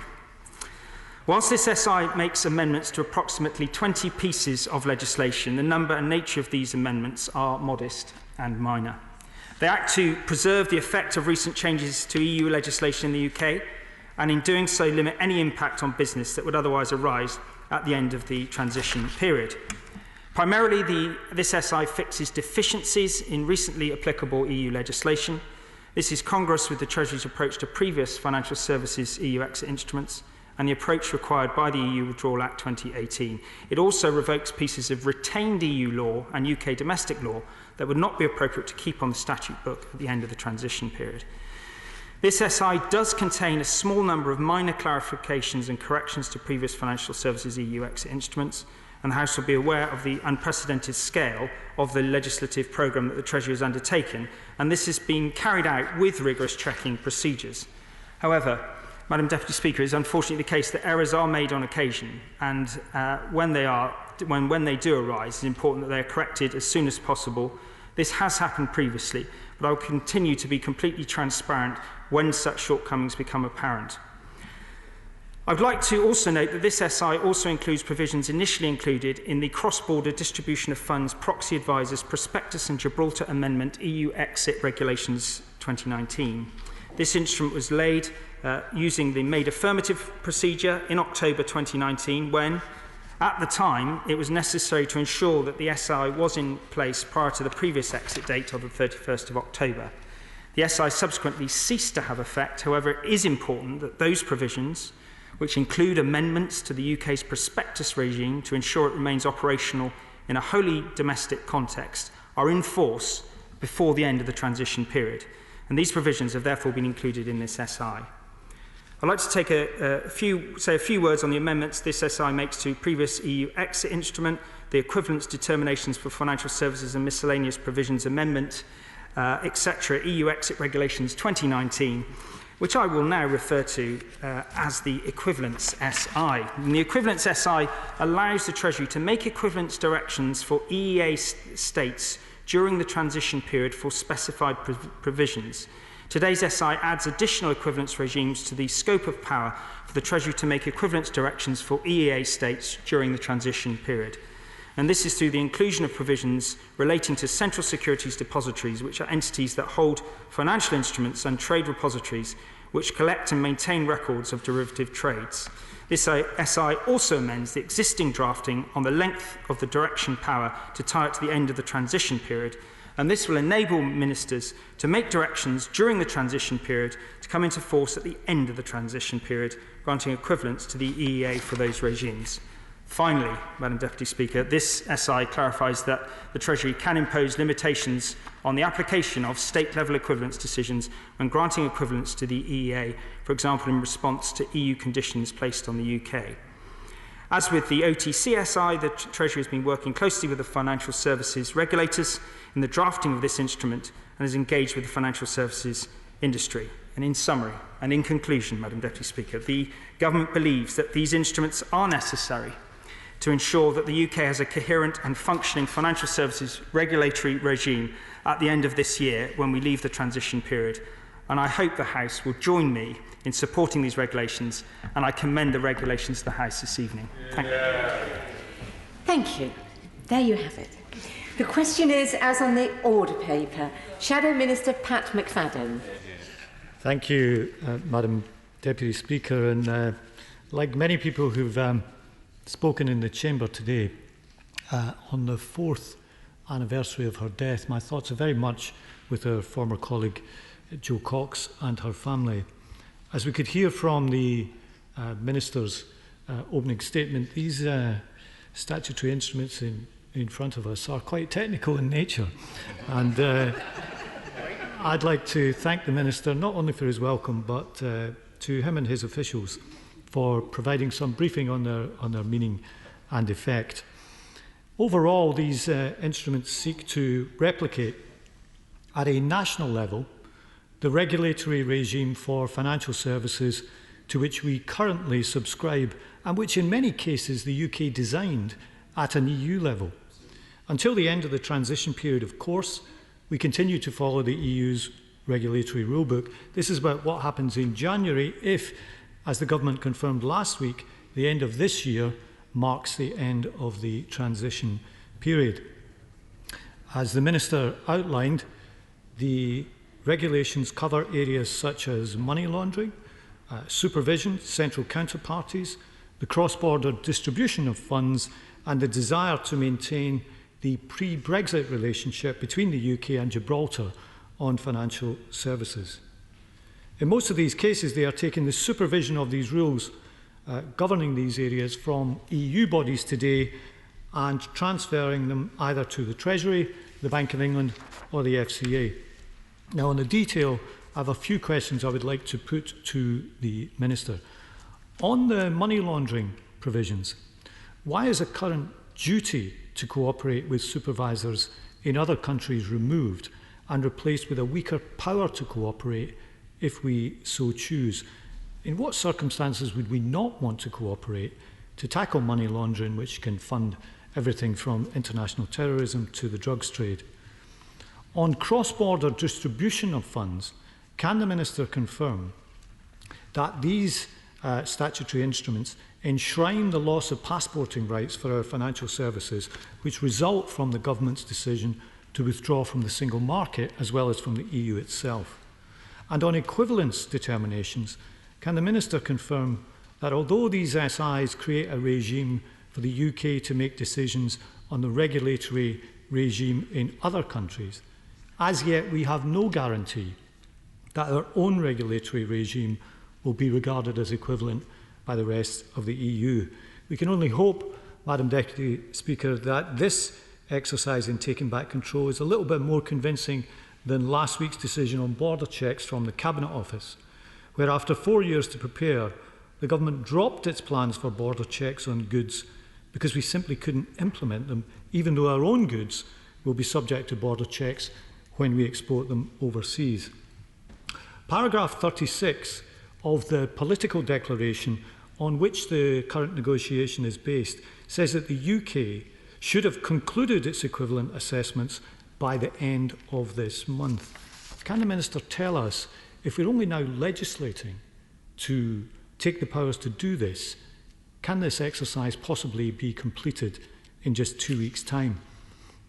Now, taken together, these changes and others in similar statutory instruments represent a significant increase in the functions and power of the Treasury, the Bank of England and the Financial Conduct Authority. But what accountability arrangements will there be for these bodies in the exercise of their new powers? Alongside the transfer of functions, there must surely be an enhancement of accountability if the claims of restoring parliamentary sovereignty are to mean anything in reality. And more broadly, Madam Deputy Speaker, there is an obvious contradiction at the heart of all this. These regulations are intended to ensure continuity for UK financial services at the end of the transition period. Yet the stated government intention of withdrawal is to erect new trade barriers between our financial services and the rest of the EU. So even as we replicate at a UK level the EU regulations that we played such a big part in designing, we are pursuing a course that will be incapable of replicating the market access that we have at the moment. This is not my judgment, it is the stated aim of government policy. It's the equivalent of one of the shops reopening this week, putting lots of new stock in its window, but telling a substantial proportion of the previous customers that they're no longer welcome to shop in the store. And for all the debate that there's been about Brexit, the impact of it on services has not been debated nearly as much as it should have been. We're not dealing here with just-in-time supply chains and trucks on ferries. We're dealing with regulations and rules. And we are taking the area that makes up 80% of our economy, and in this case, in the case of financial services, a sector in which we trade at a substantial surplus to other countries, and inserting new barriers between us and our nearest customers. And the fact that the sector is now resigned to this and has established alternative bases, whether they be in Dublin or Luxembourg or wherever, doesn't change the reality of it.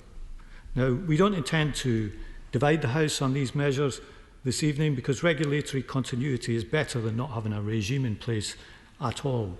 But no amount of duplication can avoid the basic fact that while we can replicate the rules, we can't replicate the market access to which these rules apply at the moment and for which they were designed in the first place. Alison Thulis. Thank you, Madam Deputy Speaker. I first want to thank the Honourable Member for Wolverhampton South East and welcome to his place, and to concur with the comments he made about Joe Cox. Joe's family are never very far from my thoughts in this place, and we do all miss her very much. As a veteran of many previous statutory instrument committees with the Minister, I must say I've missed him terribly. It's been such a shame not to have been in all of these statutory instrument committees of late. But I suppose what we have here in front of us this evening is a smorgasbord of delights of things that haven't gone quite right so far, things that have had to be corrected as things have moved from the EU's side, and bits perhaps that have been missed in the shuffle beforehand. As he said in his remarks, it's not the first time that corrections have come back before us here in this House. And it is, I suppose, a symptom of the way in which the government has conducted itself over the whole of the EU Brexit shambles that this is coming back to us here this evening, with a bunch of corrections and a whole load of other things that are just added together and squashed into these statutory instruments, Madam Deputy Speaker. And it really does seem that we are playing a continual game of catch-up here with the EU and even with ourselves. To make sure that the measures that the UK has in place meet what the EU has written in our absence. And really, if we want to be able to be part of what the Minister calls a coherent and functioning, such ambition, coherent and functioning system, that we are going to have to keep adding on to these rules to meet what the EU has decided, decisions that they have taken without us, about things that are in our interest to have cooperation upon. For the Brexiteers in the room, we are going to continue to be rule takers in this House if we want to have any say in financial services. And the Honourable Member for Wolverhampton South East so eloquently said, this is services, and financial services particularly make up a significant amount of our economy. It's a significant amount of jobs in my constituency of Glasgow Central, in Edinburgh and Aberdeen and other places in Scotland besides. And they are not going to have the access to the European market that they had previous to this government's reckless Brexit plans. And that is very, very upsetting, particularly for Scotland, who did not vote for Brexit at all. Yeah. We voted overwhelmingly to remain within the EU, and it is deeply regrettable that we are being forced into this situation by the UK government. The issues around equivalence and passporting really speak to a situation where we do not have as good a situation as we had before, and the UK government needs to think carefully about how we want to progress on this, because we do not have equivalence, and the risks and the balances within equivalence about who decides what is equivalent and then whether or not that will suddenly stop puts at risk the future of financial services, particularly within the UK. And I note within the regulations as well some broadly positive things. So the UK onshoring the benchmarking regulations and adding to those to add to low carbon benchmarks, that the climate transition benchmarks and Paris aligned benchmarks that the EU has proposed. It's good that we're picking these up. But what we are doing with those is catching up with the EU. The EU has proposed these, we are now catching up later down the line, rather than being part of forming these in the first place. And as the EU continues to develop this, and if climate change and green finance continue to be high on the agenda, we're going to have to change again and think about how we manage to compete if we're not keeping pace. And it mentions within here that the regulation transfers relevant legislative and non-legislative functions from EU bodies to HM Treasury and to the FCA. And this speaks further to the point that the opposition front bench mentioned here as well, that these are not coming to this House. This is not powers coming to us as parliamentarians, as legislators. These are powers that are being hived off to the FCA, to the Bank of England, to other regulators that we have. And then they will be responsible, not us, not here in this House. They will be responsible for keeping checks on those. Which, again, the Brexiteers in this House, that is not taking back control in this House. That is taking things that were made by civil servants somewhere else in the EU, in some bunker in Europe, and instead moving them to a bunker somewhere in London, where we will have very little say upon them, which is hugely regrettable and does not really help the financial services industry either, I would argue. And all of this is trying to mend something and fix something and patch it up and put tape round about it to try and build something, to stick it together to make it coherent and functioning, when it's going to be less good, it's going to be less useful, it's going to be suboptimal, as the ministers is often want to say, and it is going to be something that will cost us money in the future as well. And there are various figures that I could quote, but I'll take, for example, the Bank of England's analysis suggesting that the Brexit deal will take as much as 1.25% from GDP relative to the trend before the referendum. That the NISA have warned that if the government's proposed Brexit deal is implemented, then GDP in the longer term will be around 4% lower than it would have been had the UK stayed in the EU. And it will have an impact, a disproportionate impact on places like Scotland that are not already. London may be able to insulate itself, but the further away you get from London and the further you get away from where these powers are being hived off into the Bank of England, the more difficult it will be. So for me, for my colleagues, the only real sensible option here is to take this back into Scotland's hands and for Scotland to be an independent country where we can be part of the EU, where our financial services industry can continue to have the access that it has had, and where the talent and skills of the people of Scotland can be best utilised for the future. Thank you. Jim Shannon. Thank you, Madam Deputy Speaker. And before we start, on the 4th anniversary of the death of Joe Cox, I want to associate my party with and convey to all the family and friends our sincerest thoughts at this present time. She certainly was a wonderful and great lady, a marvellous voice in this House, and everyone can honestly say from the bottom of their heart that we miss her contributions, and even 4 years later, that soreness and that missing is still there. Could I also say it's good to see the Minister in his place. There wouldn't be a banking debate that the Minister and I aren't involved with in some way. Very pleased to see the new Shadow Minister in his place, and I wish the Shadow Minister all the best in the future as well. I thank the Minister for bringing this issue forward. And whilst this merely ensures that protection has been established under the current legislation and that it continues, it does give me perhaps an opportunity to highlight the work that must be done for consumers in the financial industry. The Minister will know this, and we're very pleased at some of the progress, but we look for more. The Minister will have listened to myself numerous times regarding the failings of banks, and sometimes the auditing sector and the financial sector in the whole, to do the right thing by the little man. For those Lloyds to HBOS with many in between, it has long been my aim in this place, in this House, to see the introduction of effective mechanisms to protect those who are not on the level playing field. The issue of over-the-counter derivatives are another one of these areas that needs special consideration, and I know the Minister will hopefully respond to that. And we do need enhanced protection. An over-the-counter derivative is a financial contract that is arranged between two counterparties with minimal intermediation or indeed regulation. The over-the-counter derivatives do not have a standardised terms, and they are not listed on an asset exchange. So the inherent aspect of the OTC is a lack of formal regulation. And while this regulation does in some way offer lip service, like so many other banking aspects, it is my belief that more is needed, and many right honourable and honourable members agree with that. Honourable members already know that some of the derivative products in the past were and are the basis of a number of problems during the financial crisis in 2008 and 2009. And since then, we find ourselves in another financial crisis, perhaps something equal to that time. And as you know, Minister, I have written to you recently with regards to the 200 to 300 legacy cases for the BBRS. And I'd like the Minister to take the opportunity here to make a response or an indication of when I can expect a response in the acceptance of the way forward. If it's possible, I'd really appreciate that.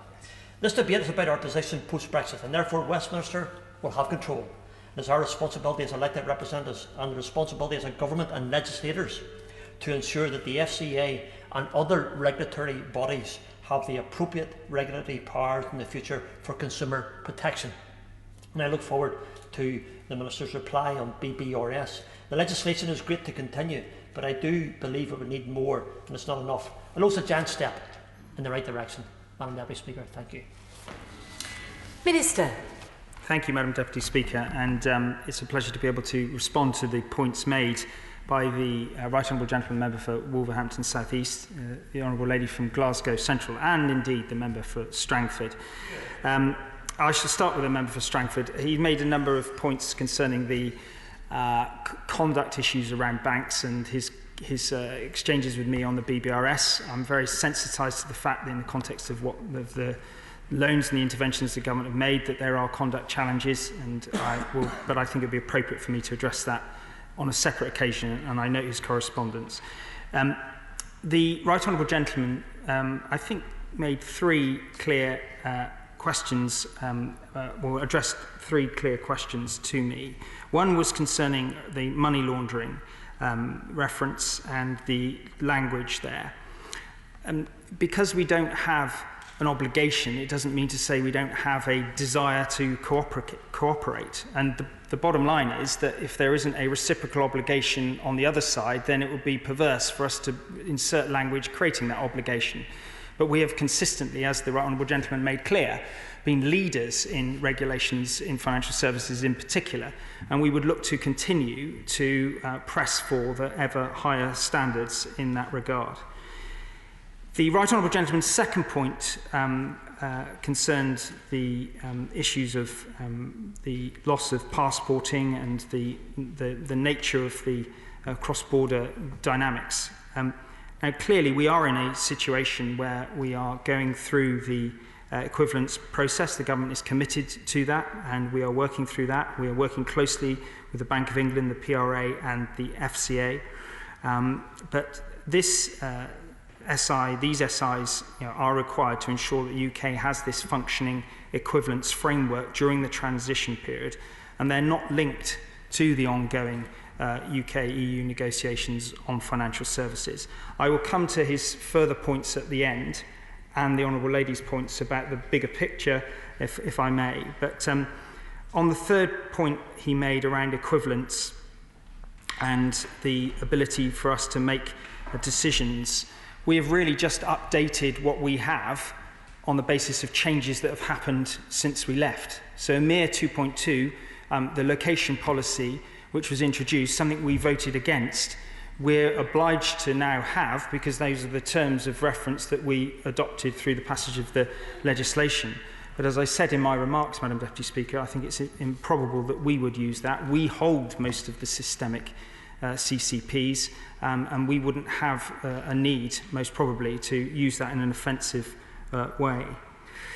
The Honourable Lady from Glasgow Central made some broader points. She pointed out the mistakes that we've made and that this had happened before.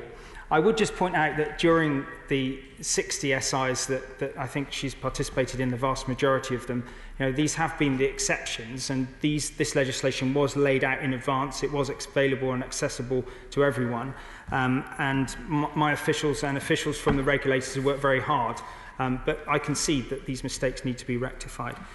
I would also address the sentiments around the notion that we will not achieve the same level of access. Having freedom to set our rules doesn't mean that we are automatically predetermined and predisposed to divergence. And indeed, we have, across the globe, in financial services regulations, taken a leadership role at the Basel Committee and in other regulatory environments. And I would anticipate that that would be the posture that we would wish to take going forward. Within the EU, when we were members of the EU, we had a leadership role in financial services. And this government is committed to supporting the growth of financial services, not only within the city, but also outside of the southeast. And the Honourable Lady is perfectly correct to say that we wish to see more jobs in financial services across the United Kingdom, including in Glasgow and Edinburgh. I think I've addressed the substantive points that have been raised. There was a wider discussion there about the nature of the financial services negotiation and the wider negotiation. I don't think that that's in scope tonight, but what I do hope is that I've conveyed that these instruments are necessary to ensure that the UK has that coherent and functioning financial services regulatory regime once at the end of the transition period. And I hope that colleagues across the House will join me in supporting these regulations. I commend them to the House, and I hope this conversation this evening has been informative. I beg to move. Thank you. The question is motion number 3 on exiting the European Union, financial services and markets. As on the order paper, as many as are of that opinion say aye. Aye. The contrary, no. I think the ayes have it. The ayes have it. We now come to motion number 4 on exiting the European Union, financial services and markets. Minister John Byrne to move formally. The question is motion number 4 on exiting the European Union, financial services and markets, as on the order paper. As many as are of that opinion say aye. Aye. Of the contrary, no. I think the ayes have it. The ayes have it. We will now have a short suspension of 3 minutes before we move on to the next business.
So that's fine.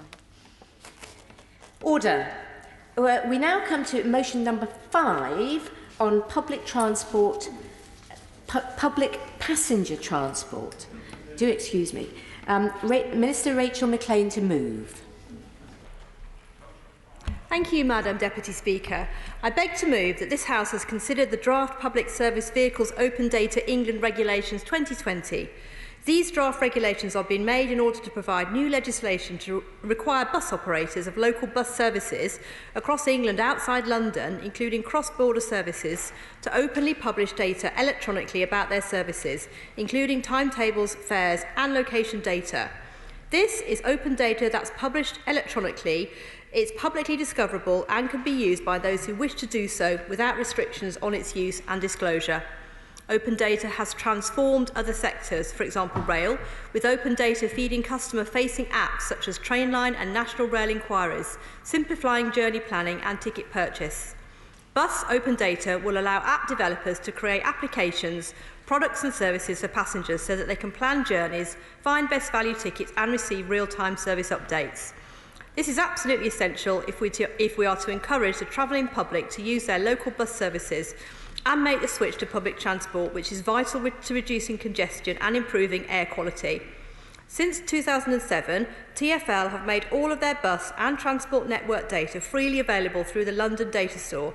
Currently, over half of those journeys, 51%, are in London, with the remaining 49% across the rest of the country. And apps like City Mapper and Bus Times are together found to be delivering economic benefits of between 90 and £130 million a year. Transport for West Midlands has also invested heavily to improve its public transport data in recent years, and it's one of the few areas to report year-on-year growth of 7.8 million journeys against a continuing backdrop of decline, in bus passenger journeys elsewhere. These statistics show that we can change how buses are perceived and attract new customers. Currently, Citymapper only operates in Birmingham and London, but we need to be able to enable the provision of such apps and services up and down the country. For example, the rules mean that any operator of a local bus service across England must publish their timetable, fares and location data to the Bus Open Data Service before that service comes into operation. These rules will be enforced by the Driver and Vehicle Standards Agency, who will be able to conduct checks to ensure that the operator is complying. In domestic law, where a local bus service is being operated across England, operators will be legally required to make this information freely available to comply with the Public Service Vehicle Open Data Regulations 2020. Punctuality data will also be legally required, and local transport authorities will be legally responsible for maintaining data about bus stops and stations. It's a civil offence for any operator of a service to be in breach of the requirements in the regulations, and the regulations will be commenced in a phased manner, with timetables and stop data requirements being enforceable from the 31st of December 2020. Basic fares and location data will be enforceable from the 7th of January 2021, with complex fares being added from the 7th of January 2023.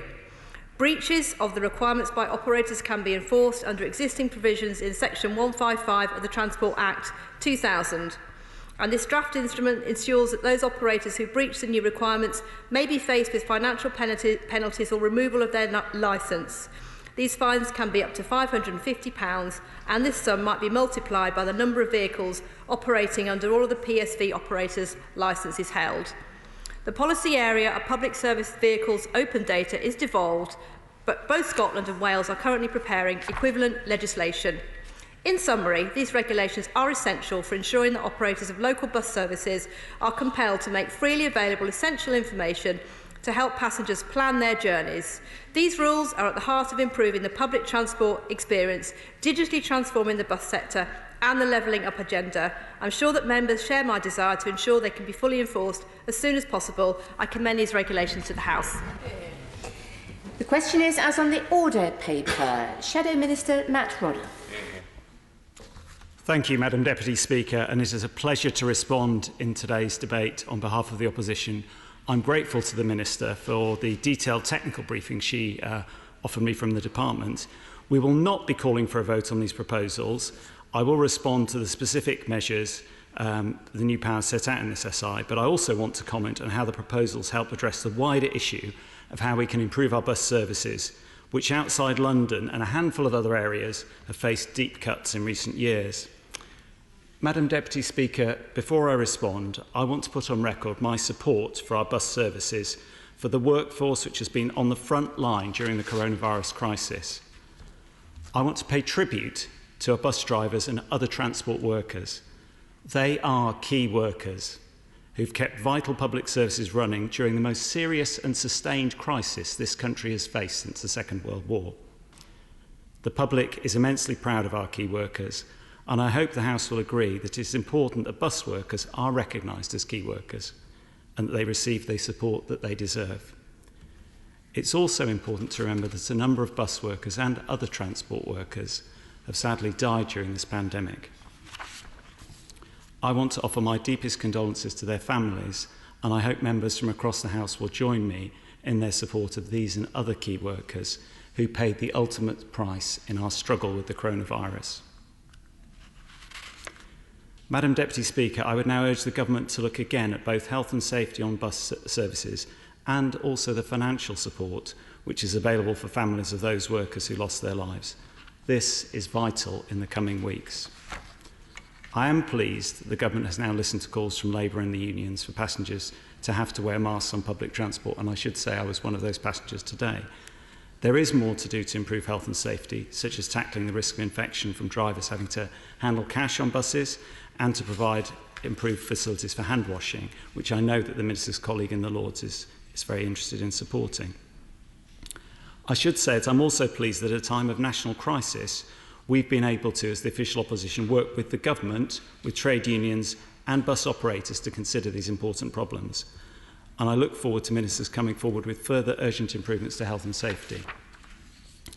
Madam Deputy Speaker, before turning to the regulations, I would also like to mention the economic effects of the current crisis on bus operators and workers, and these are significant.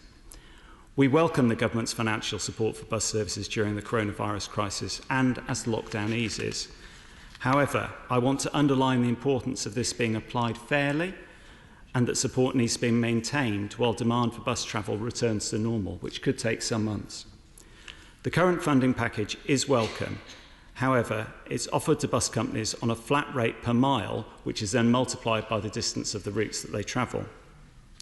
This inadvertently favours some rural routes and areas with lower wage costs, whilst disadvantaging urban or suburban operators, particularly those in higher cost areas where housing and costs of living are higher. I do hope ministers will look again at this and offer a fair deal to the whole country, and I would ask the Minister to meet me and MPs from across the House who have concerns about this important issue. And I note she's nodding. I'm grateful for her support. Turning to the length of time that the support's available, it's also important that the government reviews this to reassure operators about the future of their businesses, as we've seen in other sectors of the economy, and to help them plan for a gradual increase in passenger numbers. I understand that some operators are now experiencing around 20% of normal demand. This is up from just 10% during the height of the crisis. However, it is unclear how long it will take for passenger numbers to return to normal, and the current funding package ends during the summer. A further guarantee of funding would be very welcome for the industry.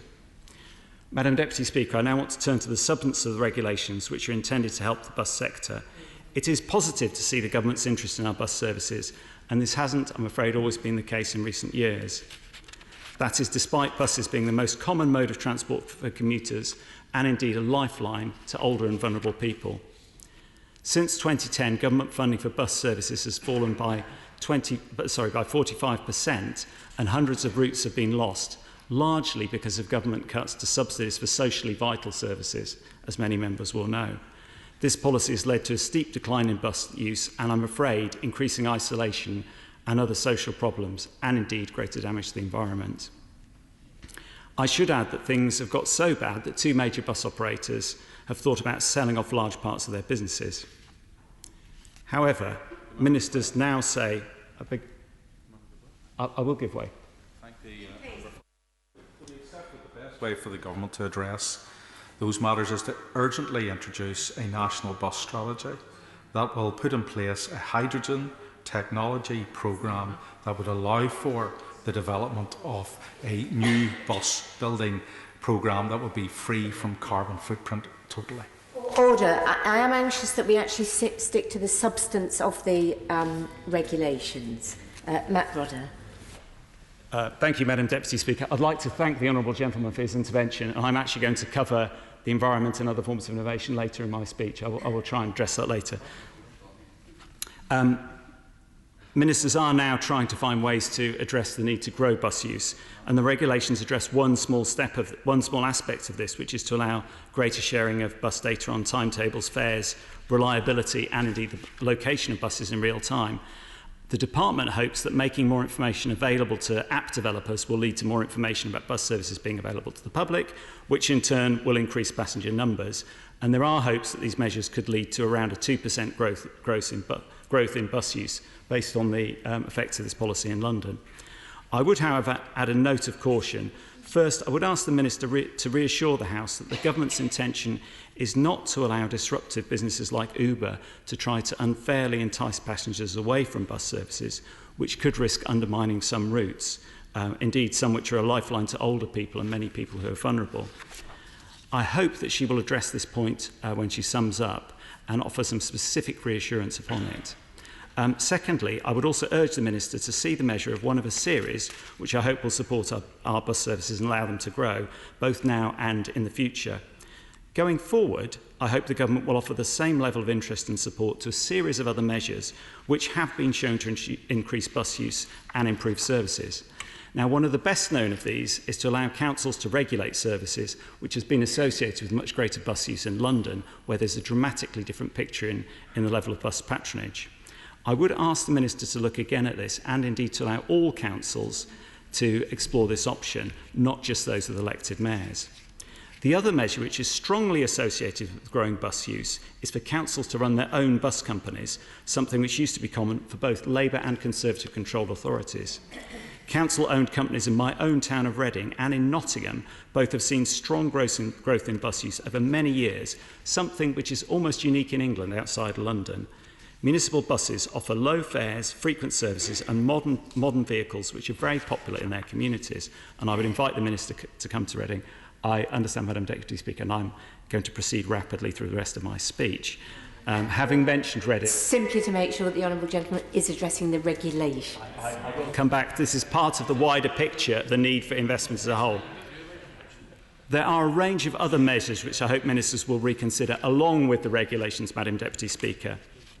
For example, more bus lanes and other bus priority measures to ensure more reliable services on busy roads, smarter support for innovation, which the member from Northern Ireland mentioned, including electrification of buses. The government's current scheme is welcome, but it could be improved, and I look forward to speaking to the Minister about that. I also hope ministers will look at the link between transport and new housing, and do more to develop brownfield sites and other ways of bringing housing close to public transport routes, which again will increase bus patronage and protect the environment. Allowing more investment in innovation in measures like this would offer the prospect of significant growth in bus use, leading to real environmental and social benefits far beyond the potential benefits from this app. To sum up, Madam Deputy Speaker, we're not calling for a vote on this measure on these regulations for the reasons I stated earlier. I want to thank colleagues across the House for their support for bus workers and the bus services. I hope the Minister will respond to the risk that these measures could be misused, and that the government will now carry out a wider review of its support for buses to allow councils more powers to regulate and to provide better services, which have the potential to allow far greater bus use in the future. Thank you, Madam Deputy Speaker. Just to emphasise again, it is important when we're looking at regulations that we actually address the regulations rather than having a wider debate, and I'm sure Tim Farron will do just that.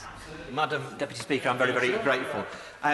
So I support the spirit of this statutory instrument and the regulations. We must have equity of access to public transport across the country, and the collection of data to build an accurate picture of services is an essential part of this. But I must warn the Minister that she'll have a hard task collecting data on bus services in many towns and villages in Cumbria, because on most days there aren't any. Or at least so far, it will be a very short job, hardly worth the journey, which, in case I hadn't already made myself clear, she wouldn't be able to make by bus. Now, I do acknowledge that the government has gone some way to recognising the crisis in bus services, in laying these regulations, for one thing, and indeed early this year there was an announcement of additional funding and the unveiling of a national bus strategy, of which I'm sure this forms a key part. But then the new funding turned out to be peanuts, and whilst having a strategy is definitely better than not having a strategy, it was still a far cry from the claims of the press release and light years off providing the solutions that are needed in communities like ours, where we would like these regulations to apply in practice. So to be clear, the whole of Cumbria received a total of £383,887, which split roughly 6 ways between 6 constituencies, means about £65,000 for my constituency. Now, my constituency could contain, geographically, every single one of the 73 constituencies in Greater London. And London sees an annual subsidy to its public transport, where these regulations will definitely apply, of around £700 million a year. And let's not forget that our £65,000, a thousandth, less than a thousandth just, of 1% of the London subsidy is just a one-off. And a one-off won't do, Madam Deputy Speaker. Ministers surely know that research shows that in order for a community to trust a bus service enough to rely on it as part of their regular routines, enough to use it basically, that service needs to be functioning reliably and affordably for 2 to 3 years. I'm sure that the data collected as a consequence of this regulation will show that and prove that, but we kind of know that already. So this short-term puddle of cash doesn't even wet the feet of the problem. We'll find a way of spending it wisely, and we're not ungrateful, but, you know, as we dare to hope for a time beyond the COVID crisis, people in my communities want to believe that they haven't, and we haven't, sacrificed so much, endured such hardship and suffered such shattering loss just to go back to how things were beforehand. The mission must be to build back better, and that must include a refusal to leave communities behind.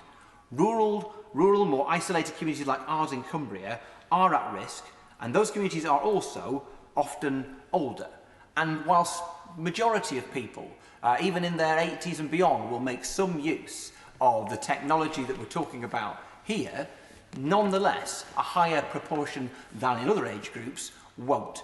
And they're the people who I'm most concerned about when we're looking at the application of these regulations. The average age of the population in South Lakeland is 10 years above the national average. It can't be right that we forget the generation that has borne the brunt of this virus. Yet we will do that if we acquiesce over the isolation that so many of them endure. Many I know have found themselves alone and disconnected in their later years, the loss of bus services leaving them stranded in places that are utterly beautiful but utterly isolated. Many in those towns and villages rely on buses for the basic tasks of daily life: shopping, going to the doctors, making appointments, seeing friends, or getting to work. Buses, when they exist, provide those people with the ability to look after themselves, be independent, protect their physical and mental health, and stave off the loneliness that isolation can bring. And technology can help to underpin that, but only if there's a service that it can be underpinned by. There are no doubt that over the last few months we have seen isolation becoming something with more which more of us have become acquainted. But for someone who lives in a small village and is unable to drive, if their one transport link is removed, what are they supposed to do? At the same time, they witness the closure of accessible services but as a consequence of the technology that is available in other parts of the economy. With few neighbours and fewer local services, the loss of buses constitutes the loss of connection and risks leaving many more people even more isolated and vulnerable. Building back better must also mean that we learn from the improvement in air quality, the reduction in the emissions of greenhouse gases throughout this time. And public transport is key to preventing a return to pre-COVID carbon emissions. Bus services will be central to this as part of an integrated public transport system, which is why I continue to urge the Minister to double the capacity of the Lakes line, by the way, introducing a passing loop, as well as electrifying the line to significantly reduce its carbon footprint. Many of us are excited for a time when lockdown has eased and we're able to see friends and family visit the shops without unnecessary restrictions and caution. But the government must recognise that the end of the government's lockdown will not bring that relief to everyone. In fact, for many isolated in Cumbria, the official lockdown has not looked very different from the growing isolation they have suffered from a lack of services and transport links. In the 10 years between 2008 and 2018, the North West lost 888 separate, distinct services, not including the services that we have lost in the last couple of years. And we've not taken these lying down, services that we would love to be able to be traced by an app and that could be part of a technological solution. But as I say, there is no point in having the technological solutions if there's no bus service to underpin it. So it's not only the elderly in our communities who suffer from the reduced bus services, young people's access to public transport is also under threat. Free school transport is provided for young people up to sixth form age, but after that the support is not available. It makes no sense for the government to demand that young people carry on in education until they're 18 and then deny them the ability to afford to do so, a generation that clearly is technologically competent and able to make use of the apps and the regulations set out here today. In places like Sedbergh and Coniston, it's often impossible to gain access to sixth form provision at schools or colleges by public transport. That is why there needs to be, alongside these regulations, statutory responsibility for local authorities to guarantee home-to-school transport for 16 to 18-year-old students in the same way there is for under-16s. There must also be buses available to deliver that transport in the first place. In many of our towns and villages, if the Minister did agree to subsidise sixth form bus travel alongside this technological innovation, there just aren't any services for them to subsidise. This has been emphasised during the COVID crisis as many families with free school meal vouchers haven't been able to use them because the vouchers they have aren't for the local supermarket in their own... I do think the Honourable Gentleman is going way off the scope of these regulations, and I'm serious that, you know, if we are discussing regulations, that's what we're discussing, and not a general speech about everything that's happening in his constituency. As important as that is, as important as this is about the regulations, and I would urge him to return to that ASAP. I'll do it instantly in that case.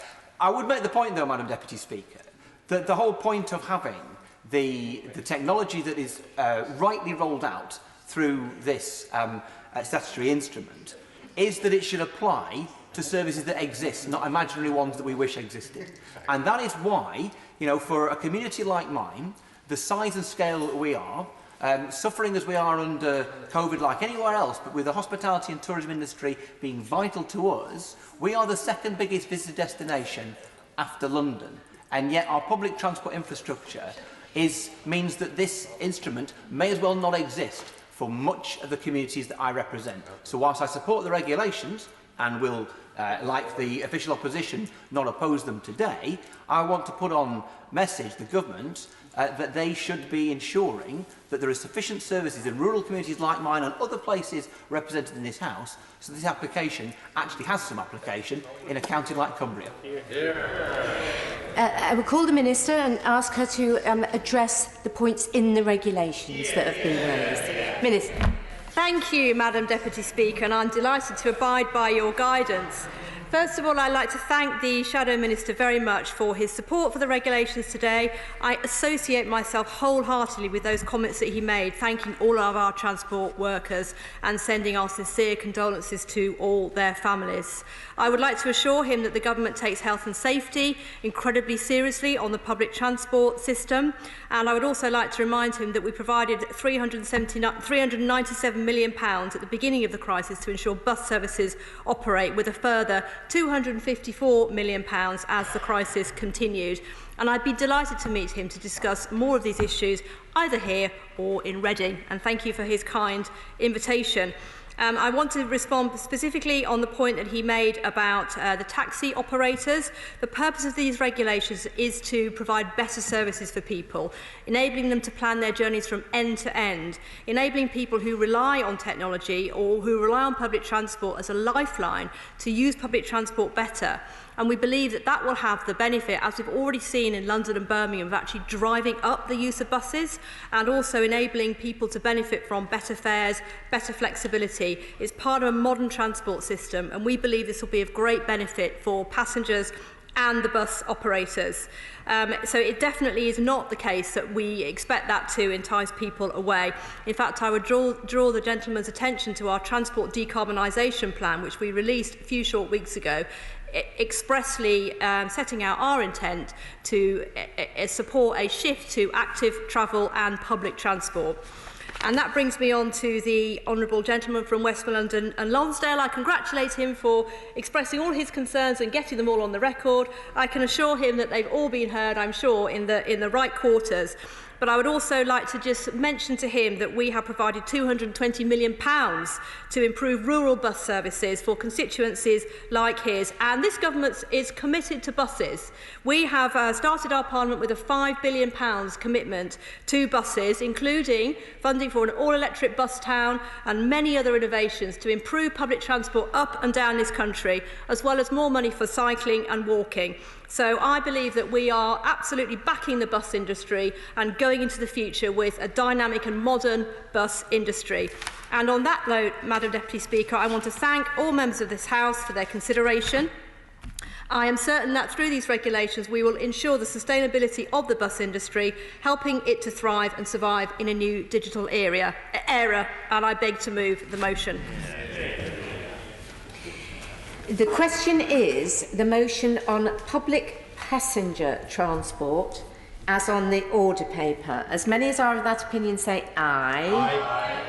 Of the contrary, no. I think the ayes have it. The ayes have it. We now come to, thank you, we now come to motion number 6 on health and personal social services. Minister or whip to move? I beg to move. The question is, as on the order paper, as many as are of that opinion say aye. Aye. Of the contrary, no. No! No! No! The division is deferred until tomorrow. I will now suspend the House for approximately... Point of order. How can we, in this House, as an individual and as a member of this party, make sure or ensure that the Right Honourable and Honourable members are aware of the poll that took place in Northern Ireland 10 days ago, which indicated that 70% of the people were opposed to abortion, and also the decision by the Assembly to oppose it as well. That's very important when it comes to voting tomorrow. I thank the Honourable Gentleman. I thank him for that point of order, because it isn't really a point of order, because he's just done what he wanted to do. And he speaks very frequently, so I feel confident he will find an opportunity to make his points possibly many times. I'm now going to suspend the House for just under 3 minutes before we move to the next business.